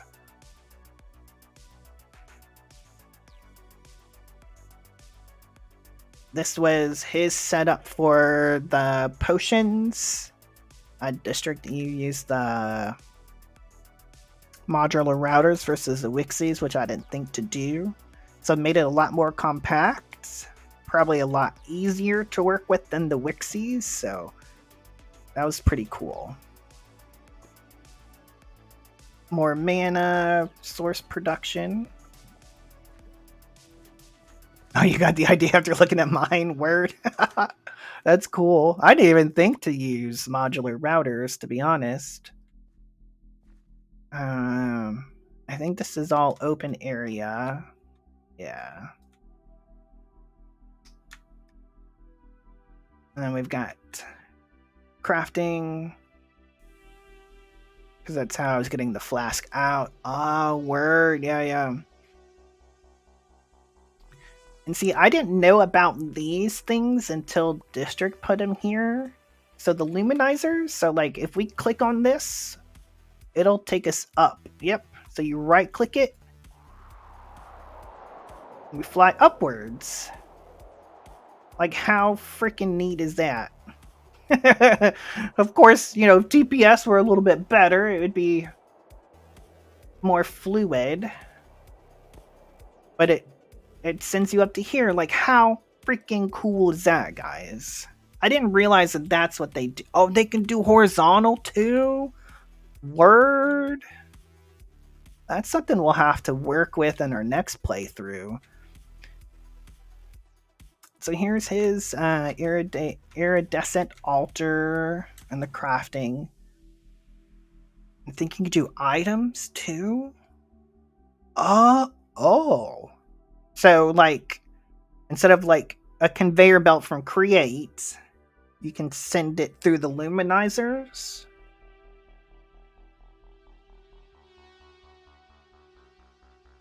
Maybe, huh? Something I could test. Yeah. I wonder how you would do that if you could. I don't know. I might try that like in a creative world tomorrow. Yeah, lots of mods that we still have to play with, yeah. So here's where District came up with the idea. We wanted to try lots of new things this time, yeah. Yeah, there's still a shit ton of stuff I need to learn. So he was kind of sciencing out how to do the starlight production. That's how we found out to use the resonating gems. He kind of doubled his compared to my setup. I really like the way your sylph farm turned out. It's a lot more organized than mine was. So, yeah, for sure, dude. Like, kudos with this design. I like it. It's way better. Because, like I said, it's a 10 by 10 by 10 area that she'll farm for you. So if you put her in the middle, the trees are a little overpowering, but still fun. Yeah. No, I think they fit well. Because, I mean, it is an Ars farm, per se, because they're using the sylph from Ars Nouveau. And maybe if the trees weren't like a 2x2, maybe if they were like single trees or something, that would be a little less overwhelming, maybe. But it's still cool. Like, you've got so much stuff in here. It's really neat. I really like the way this turned out. You got source here. This was your B setup. District went with single blocks. They're clean. I haven't emptied it yet. So District used 3 apiaries per, which is a really nice compact design versus kind of the way I set it up with just kind of 1 per. And then you were making life essence and plastic. Not plastic, latex from this bee here. So the bees, when they fly over this, after being pollinated, will turn the water into latex. Oh, you just upgraded to tier 4. Word. And then this one, the blood bee, would turn this to life essence. Oh, the life essence word. Yeah. That was really neat idea. to do automating that. Need more shards, yeah. We need a ton, man. We need a ton, dude. Let's go look upstairs. So here's was his Nature's Aura automation here. And then the crafting bowl automation too. And instead of using the Swamp Homie for his aura production, under here, it's he used snowballs. I don't want to break anything. Oh, there's an elevator above. Here we go. So you can use the this guy, so the shooting mark. So you can have dispensers on all four sides and time it right to go around in a circle to produce your aura. Versus, say, where I use the Swamp Homie, which turns mossy cobblestone into cobblestone. And he's got it with the aura detector, where mine runs 24/7, which is probably not good for TPS. Sorry. Districts will turn off when it reaches a certain mark. Sorry. Sorry.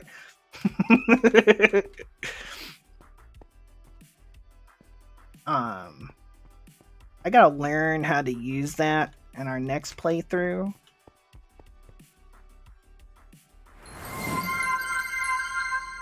Heavy Navy with the stretch.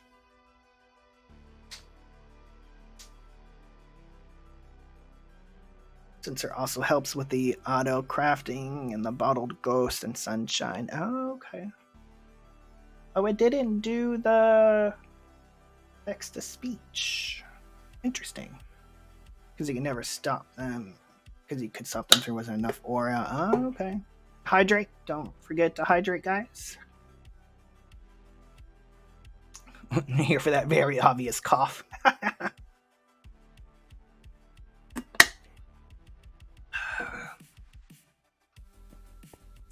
And District started off with the thermal lilies for his mana production.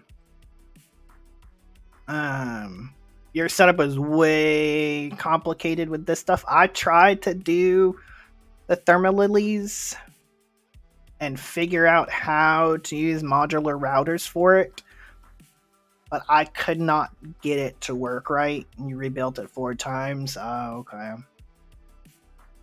And so I went back with the good old Kekamuris because I know how to automate that.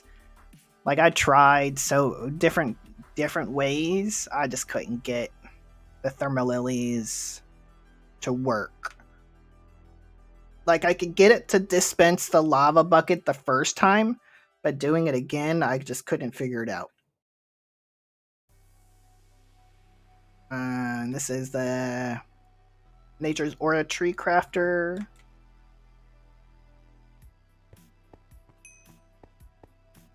Oh, here's your first. No, this is your second dimensional storage. And they need a 7200-ish tick delay between them. And this is the first. I thought you put your first one down to where it was visible.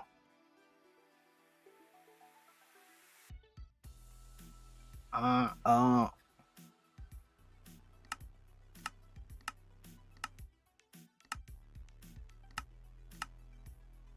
that's why this one's full. It's full of like a bunch of random stuff. Okay. And it's full of all the stuff. And somehow you got a wind. You're generating wind inside a closed space. We won't talk about how mechanism works. And the black above his hair. Alright, so here's Nature's Aura, the tree crafting. This was cool. A neat mechanic. through the glass in the roof. So it can see the sky above it. Gotcha.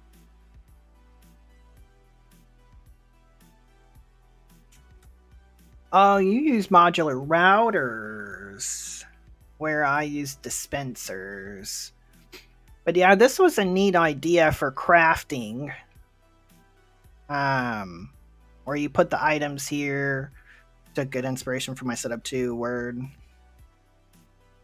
Where you craft things, you put the items to be crafted on these pedestals, and then with the gold powder, and you grow a tree, and then the tree absorbs these things and makes the item that you're crafting. That's actually a pretty cool. Oh shit! Oop. Pretty cool idea. Here's the birthing altar, which you were birthing a bunch of stuff in earlier. Empty room. Alright, let's fly down here. Oh, the better end crafting. I never got into this. That's for making, like, the enchanted books and stuff. Right? I think. Yeah. And here is the mining ore genie setup. I know I had to teleport here a lot when I was setting mine up to figure out how you got yours to work. So basically, these guys will use the genie here to mine items. Yeah, it's all offward. And then once the modular routers realize that this is not 100% durability, 10 million uranium was enough, yeah. What it does is it sends it up to the pedestal here, which has the XP anvil, which will repair it, and then sends it back and then puts it down into here. And then using lava with the any fluid to XP converter pedestal. So it takes the lava, converts it to XP. This is linked to that. So this has an internal buffer of 30 levels. This has an internal buffer of so many levels. And then when this drops, it takes it from here to refill this. So this stays full at all times with 30 levels. And then it repairs them and sends them back down through the modular routers. It's a really cool idea. That was pretty neat. And I think this was all empty, if I recall. Yeah. It's pretty cheesy too, yeah, word. But hey, man, it works. It utilizes the mechanics that the game wanted us to utilize. So I think that's what the mod pack devs wanted us to use, so. And we can't forget, we have to show off who the head mistress is. It is Katiana Swift Arrow. She's the head mistress.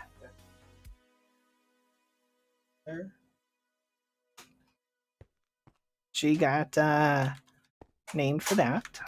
Oh, we didn't go downstairs.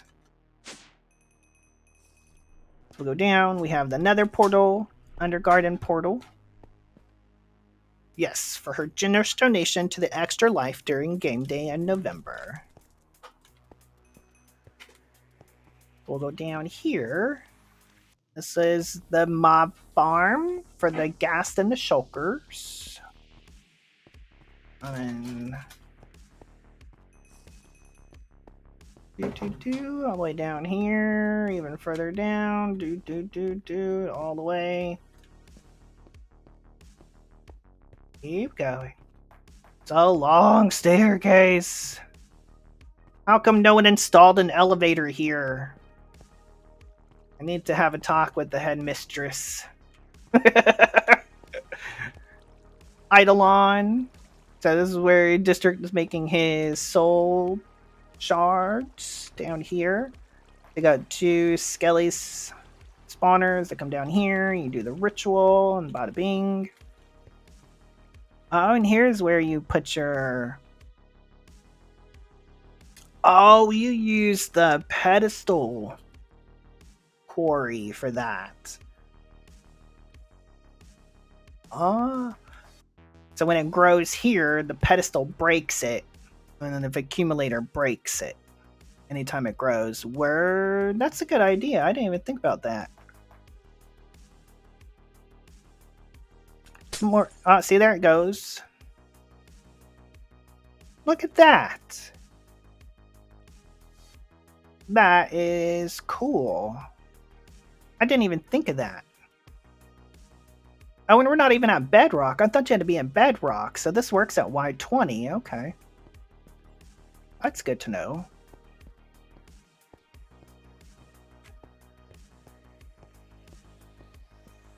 I guess it just has to be close to bedrock, not right at bedrock. See, I thought it had to be like right on bedrock. That's why I set mine up so low. Good to know, good to know. Flux does, yeah. Alright. Do-do-do. And over here was your Drigme farm. Most of the mobs got destroyed by this guy right here. We won't talk about that. Here's your Wixie Shard farm. Who's so rude, right? And all of the alchemy table crafting, so much. So much. I don't think there was anything back here. And then blood magic. Got your automation back here. One thing I want to try to do in our next playthrough is this setup here that you did. To make these crystals better. Because I was doing all this manually versus automating it. For the unlimited will, yeah. So you have two rituals here. You have the ritual to make the crystals. There are better ways to do with mob farms too. Oh, word. Okay. And then underneath here is the ritual to the fractioning crystal. You're just avoiding mobs for TPS. Okay. So this grows them. The fractioning crystal breaks them like that right there. See how it just broke it?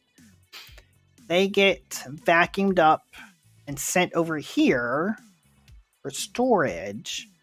And then you can burn the will and the demon crucibles to get... do I have my dealio here? I don't think I do. So it doesn't really tell you... Oh, here we go. So if you look here, guys, so you can see the will in this chunk, and it's net positive, yeah. So you got a high regular demon will, and then these are the red, the yellow, the blue, and the green here. So that, by burning these in the crucible, keeps the chunk full of that particular one that you're growing. So it produces these faster. It's 50 will to grow a crystal, and 100 will burn from it. Oh, so it's like a 2-for-1. Cool. Yeah, I gotta learn how to do this. See, I was always under the impression initially that all of these rituals had to be under a blood altar. Well, +1 because it costs half to grow. Yeah. I didn't know you could have these, like, just out and about. But I guess as long as you have the life essence to keep them running, that's all that matters. Yeah, they do run off the LP network. Yeah. So you have one altar strictly for life essence. That's where you have your well of suffering. So you keep that one full.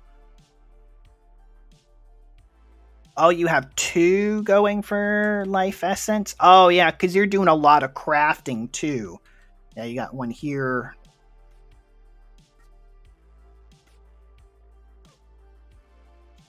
Because of sulfur production word. Yeah.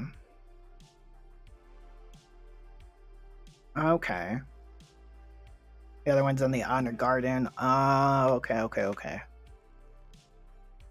So I think next playthrough, I'm gonna mess around a little bit more with blood magic so I can understand it a little bit more than my knowledge now. Your slate production automation, this shit's cool. It's over my head a little bit. I just did mine semi-manually.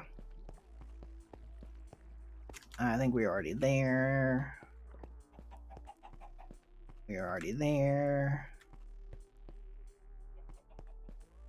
It's the first time you've done it like that. Word, cool. GG. Eidolon. I like Eidolon. I wish there was more stuff to do in Eidolon. It's cool. And then occultism, all the occultism rituals that we had to automate. We were in 118, they added more. Oh, word, cool. We were in District Stream earlier. He was here a lot, breeding some of the animals. And this was the Gaia one. Oh, there's your Cinnabar. And like I said, I know District will do his own world tour, so he'll be able to explain this stuff way more better than I can. I just like looking at your stuff because your buildings are way better than mine. Oh, word, cool, thanks. So we have the Gaia fighting area over here. So the Gaia occultism thing is right below this, because you have to finish the Gaia, guarding the Gaia right in the middle to do some of the crafting. Cool little bridge to come over to the tech side. So we'll start off over here. So we've got the the pylon to make the tritium, and then the deuterium out over here. So it's not technically getting piped in, it just is meant to look that way. So it's like an offshore oil rig, which is really cool. Yeah, for decoration. I love the pathways here. You got your create farms over there.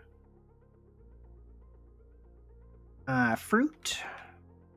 The fruit trees. Now see, when you were getting into these towards the end game, we didn't realize exactly how easy it was to craft the I forget what these are called. The hydroponic beds. They were so easy and so OP. Like, I would have presumed they would have heavily gated that stuff, but like, thousands of veggies. Yeah, dude. So like the hydroponic bed, it's only gated behind like the pity machine frame. And the rich soil, I mean, that's easy. Plastic easy. Fertilizers easy. This is all easy. It's like easy. Like everything else in this pack was so freaking hard, but yet the most overpowered thing to grow any kind of freaking plant was I mean, you need ether gas, yes, but I mean, by the time you have the ether gas, you have everything else that you need to make the hydroponic beds.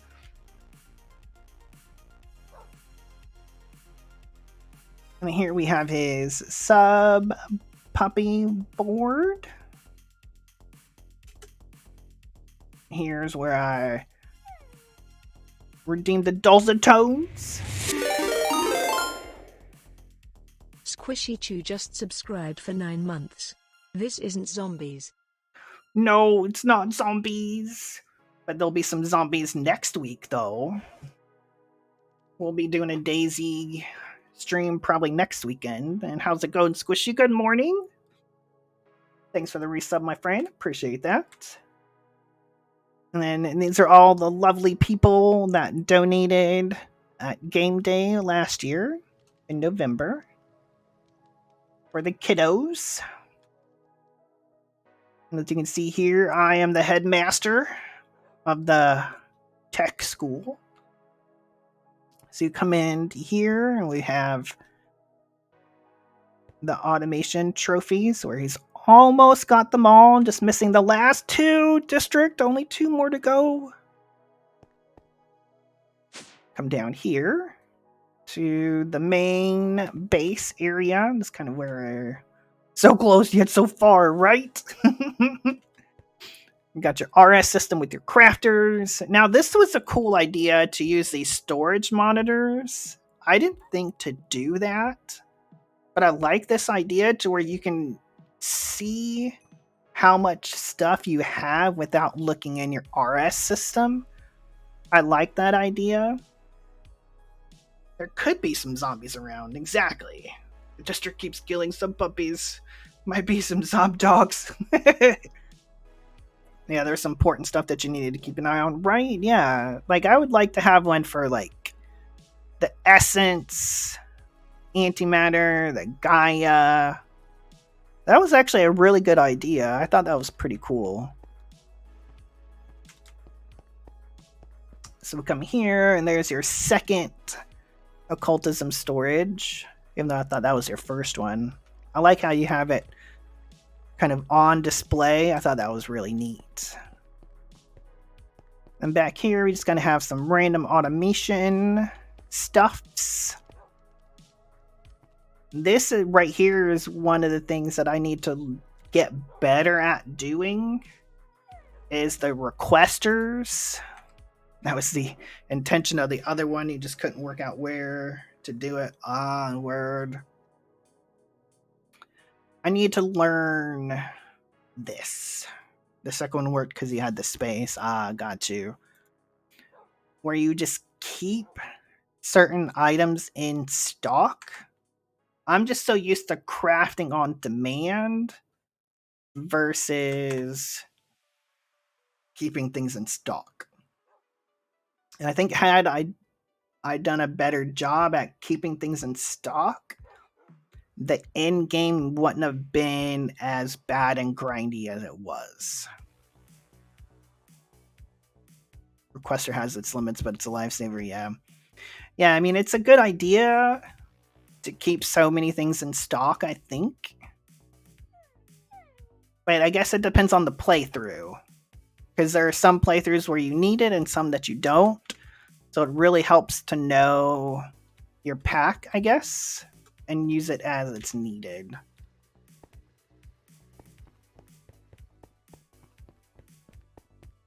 Alright, so let's go down here and take a look. So we've got...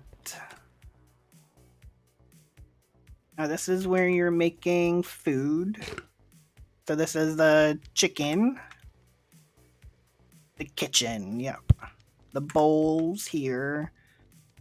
Making all the food stuffs that we needed. See, you're using the cloches. Yeah, I didn't use cloches this playthrough. I tried to use them and they were just so power hungry.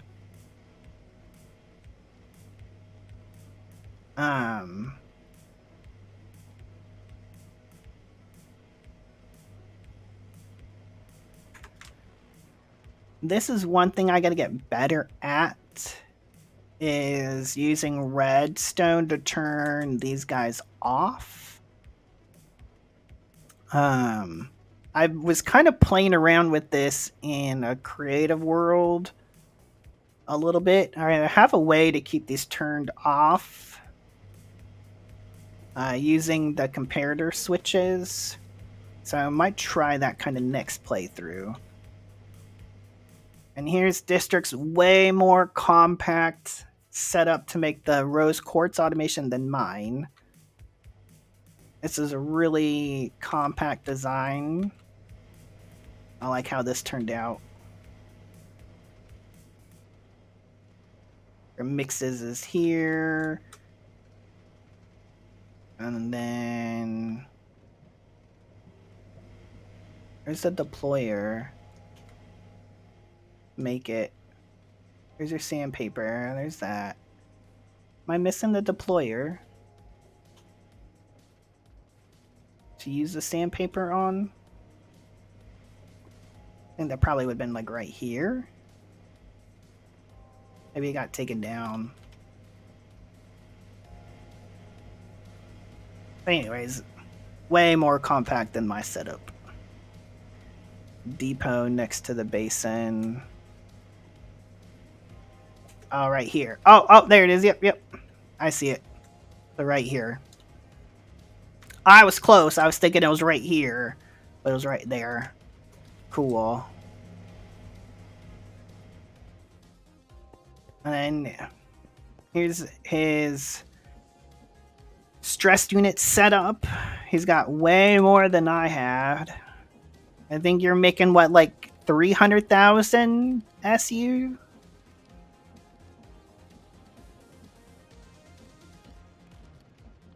$262,000, yeah.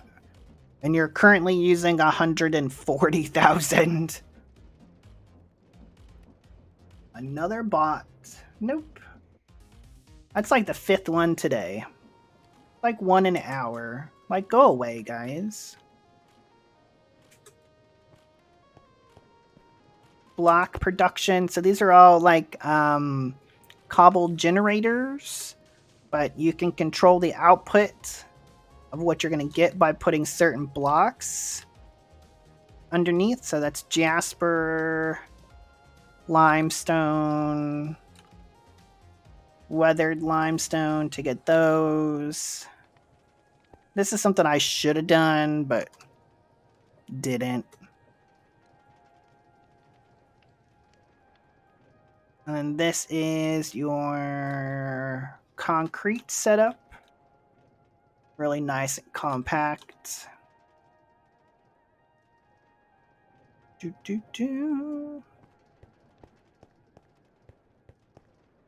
I'll go down to the other side. Over here is Pneumatic Craft. So this is what I was talking about with the more compact design, guys, to where you can put the air grate tube modules basically just on the outside of the heat sinks and make it a lot more compact than, say, my mob farm.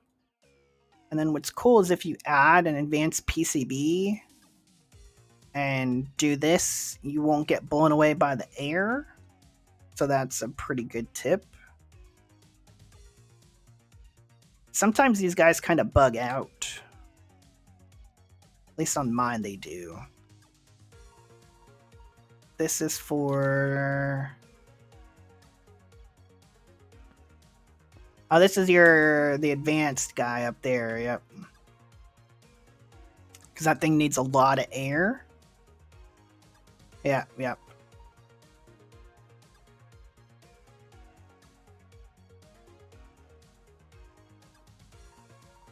Oh, this is making your yeast culture to make biodiesel. Veggie oil. Yeast culture. Yeah. Meat. And then power from Powa. It's got 5 nitro reactors going. Chilling it with the ancient emerald ice. I tried to do that setup, but by the time I got to it, I was just like, I'll just hand make it. Wither killer. And then District was actually able to automate the Enderman cores using modular routers. I just did all this stuff by hand. So kudos to you for figuring out how to actually automate this, because it was a pain in the ass to make like 300 of these things by hand, let me tell you.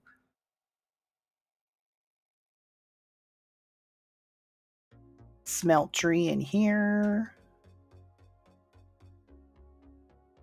Yeah. Yeah, you used gates way more than I did. I used ender cells because I didn't have to make the gates for those. All right, let's go upstairs. Go down over here.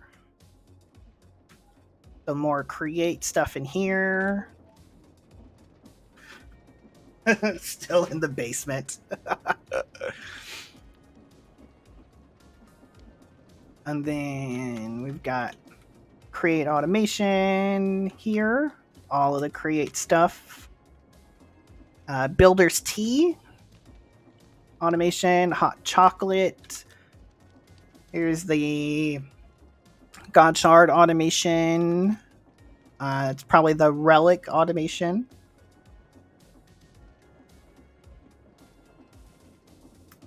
And this is the observatory. And then here is all of the these guys. District, you got way more parallel crafting than I did. Towards the end, I started to make more of these. I should have made a lot more. It was not enough, I know, right? So much more stuff. There's so many plates and gears and rods and stuff that we had to make. Look at all those lag machines, right, Potox? But it doesn't have a lot of the mechanism stuff, so the mechanism is more the laggy stuff. Like, thermal's not too bad. And you're running DT fuel straight through yours. Nice. And I think that was it down this hall. Did we look down here already? No, we didn't. Here's the chroma compound making into the radiant compound. Power. Here's your withers. This one's captive gamers. Then we got the wither and the stasis chamber. So, did you... Well, I guess you didn't have a problem with it. I was concerned initially when I set this up, District, to have him roam free in the 3x3. So, like, I had actually boxed him in into the 1 block square. Because I wasn't sure if... Yeah, you know, if him being over here in this corner, if he wasn't directly under the laser base. But it seems to not have been an issue for you. You've got way more pink slime than I ever did. But I didn't have the tier 2 add-ons. I don't think I had any. I just let it run slowly over time.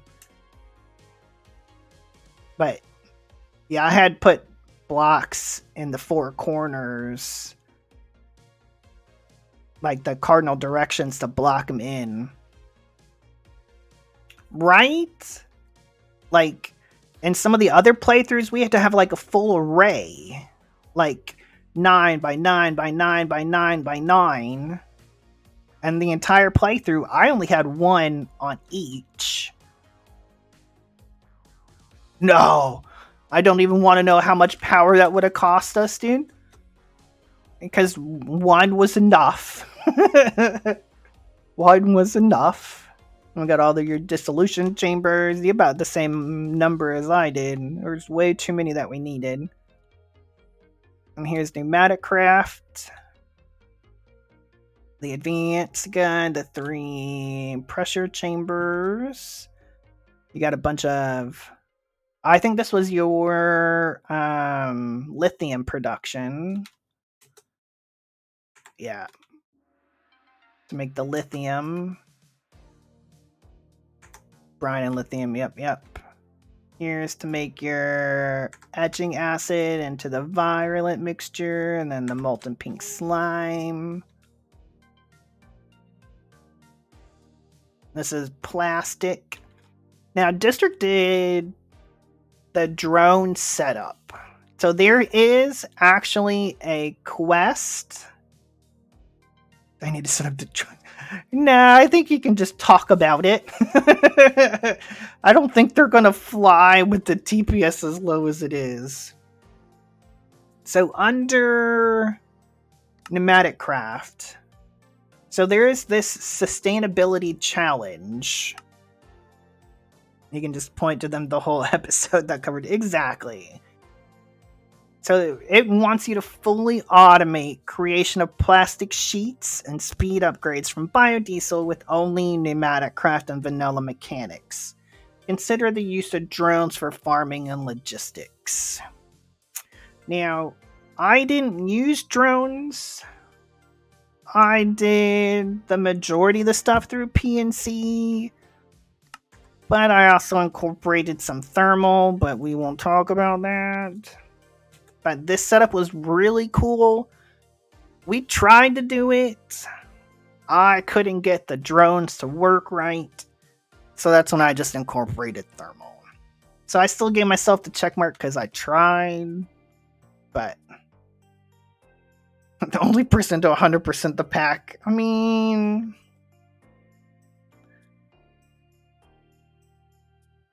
we'll give you that one. Because truly you did do the drones.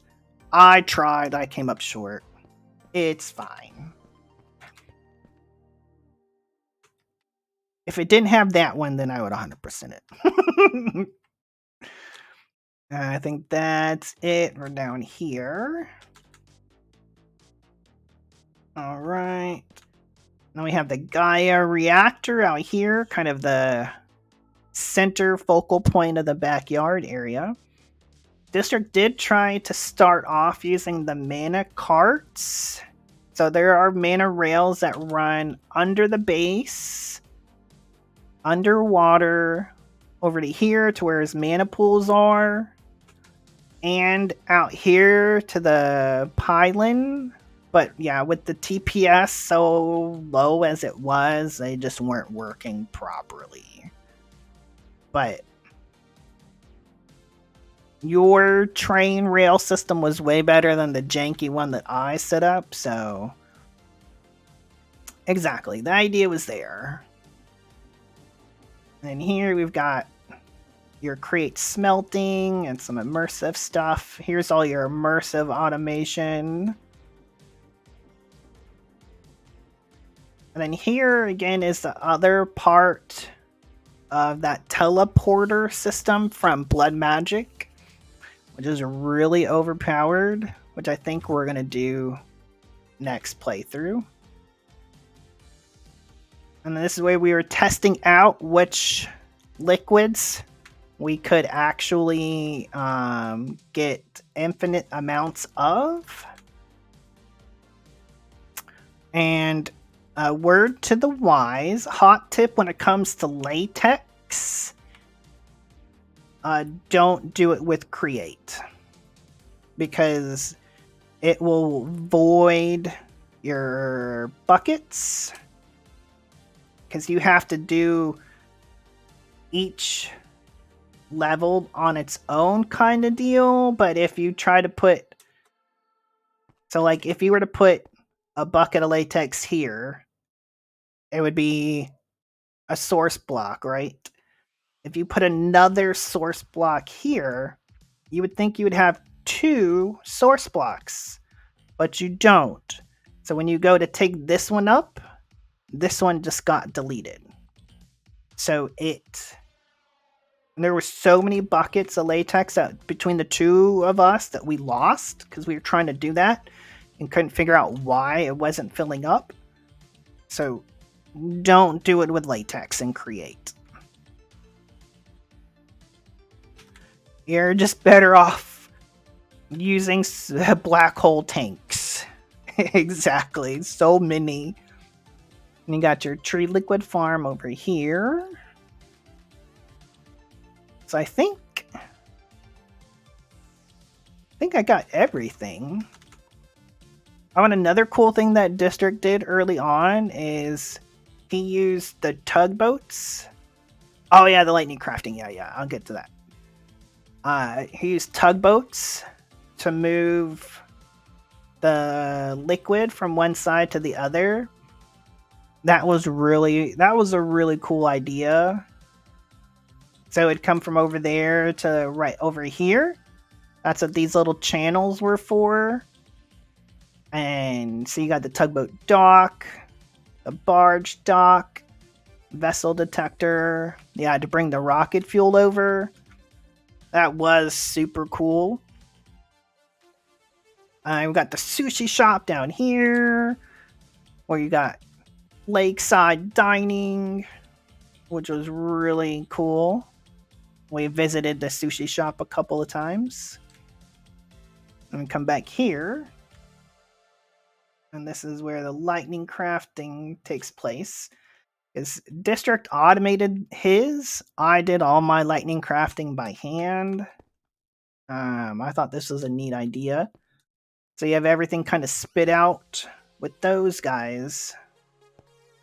Yeah, I just bulk crafted it. It was so much, dude. So much. But you spit it out with the factory droppers. And then utilize the lightning arrows here. Yeah, I would bulk craft it. And when, like, during, like, a night or someone's stream or something, I would just do several chests full of material. But I think that is everything. Again, kudos, District. I really like the way your design played out. You did a great job, man. I love your build style. It's really neat.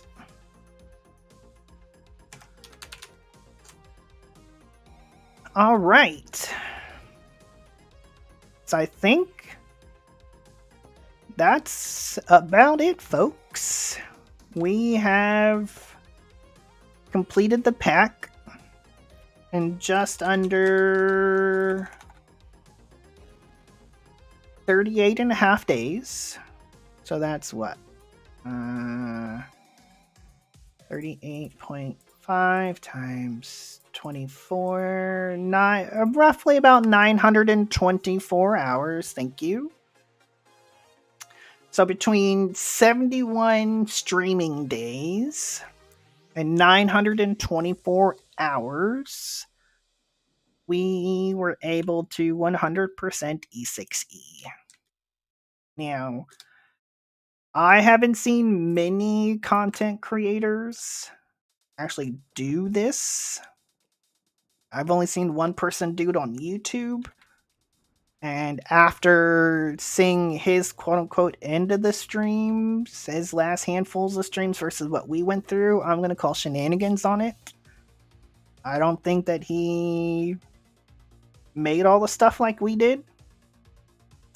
Because they were able to get all of the stuff needed for the shards within one stream, allegedly. But it took us like a month to get all of the stuff for all the shards, so if it didn't happen on camera, I call shenanigans. But I really haven't seen any streamers do it either, so I don't know. I'm sure other people have. Oh yeah, we did a lot for sure. Took hours. Yeah.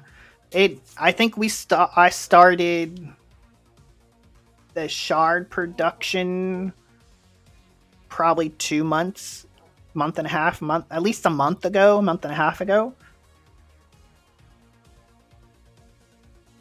Easily. Because I think there was only one stream that we got 2 done in one stream. And then everything else was 1. Yeah, we're gonna finish in June, right? And then it was August.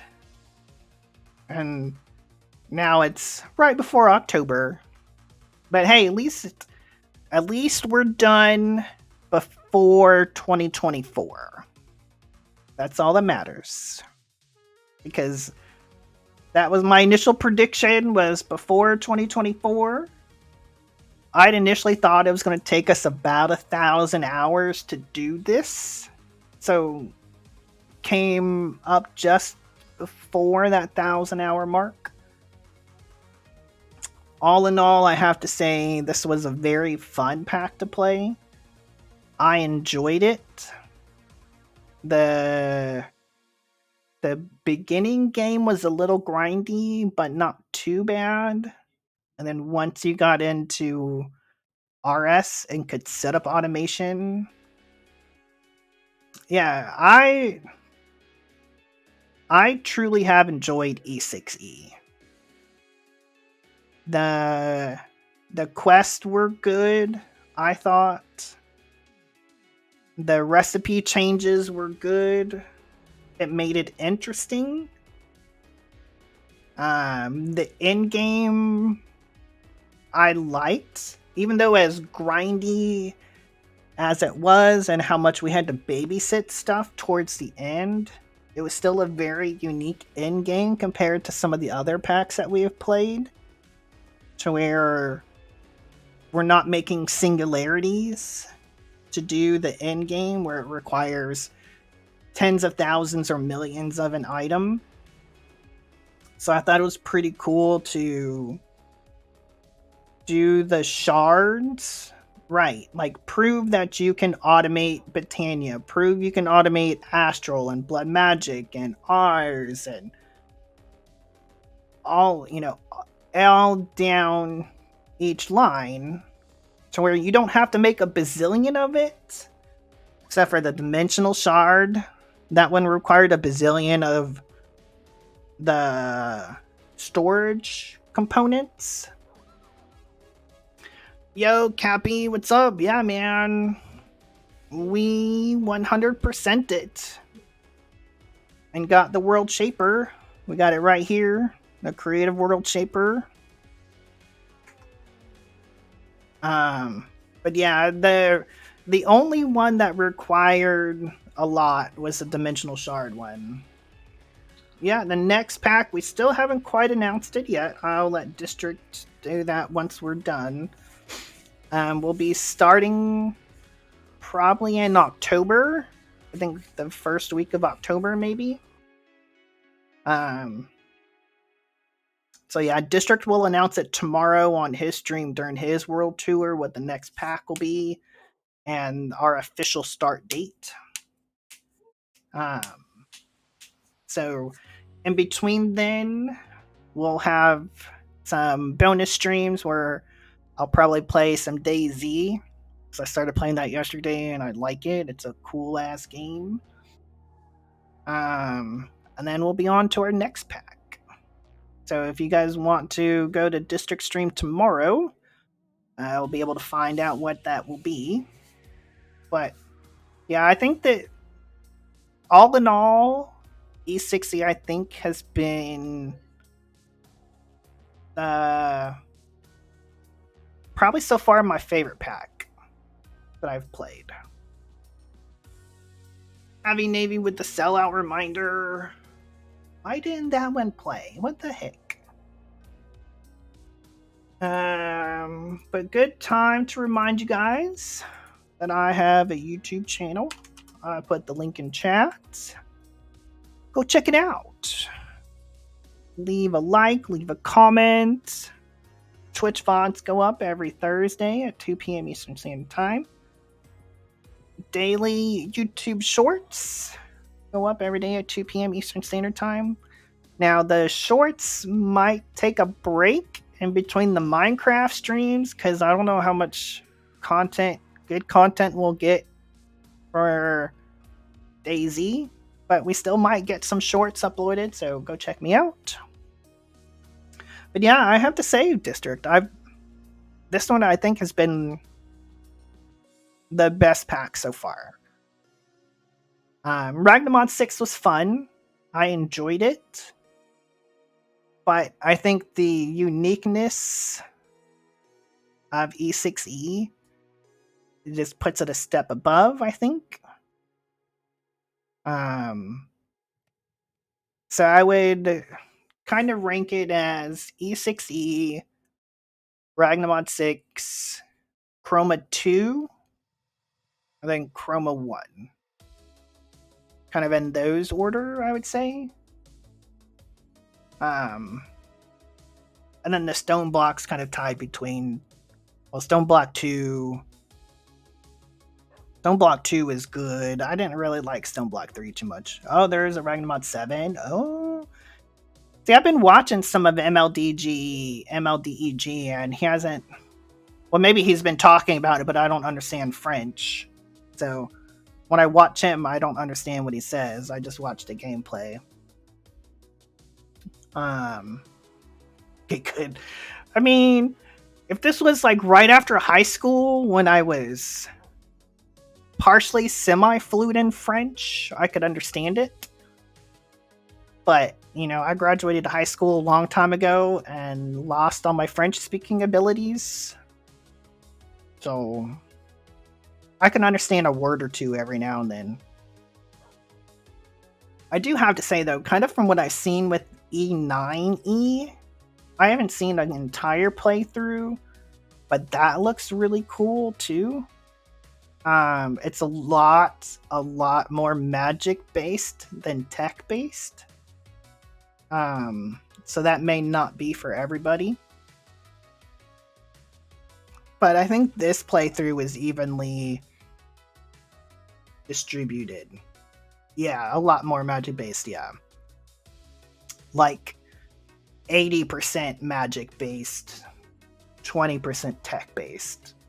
Like, you have to do everything through Ars Nouveau. I think Ars Nouveau plays the largest role in that pack. Compared to, say, this one, where it's kind of evenly spread out, to where I think this one, Enigmatica, played the biggest role. Ars plays a larger role in E9E. So I know, Captive, you're not too big of a fan of the magic stuff. So that may not be a good pack for you. But some of the stuff I've seen, like on Generic B's stream, it looks cool. Whether or not I could finish it would be a different story. But only time will tell. But I think this is a good place to wrap it up, guys. It's alright, you do not have to enjoy them all exactly. Cadiana is not streaming tonight. She's off at the Nebraska football game. So, come back tomorrow for District stream, where he will hopefully finish and make the world shaper and get to see how cool it is. And then he'll do his own world tour and announce what our next pack will be. I'm so excited. These roots be crafting slow. Well, once I log off, TPS will go back up a couple of ticks. So it should go a little bit faster. Having a quote-unquote finish.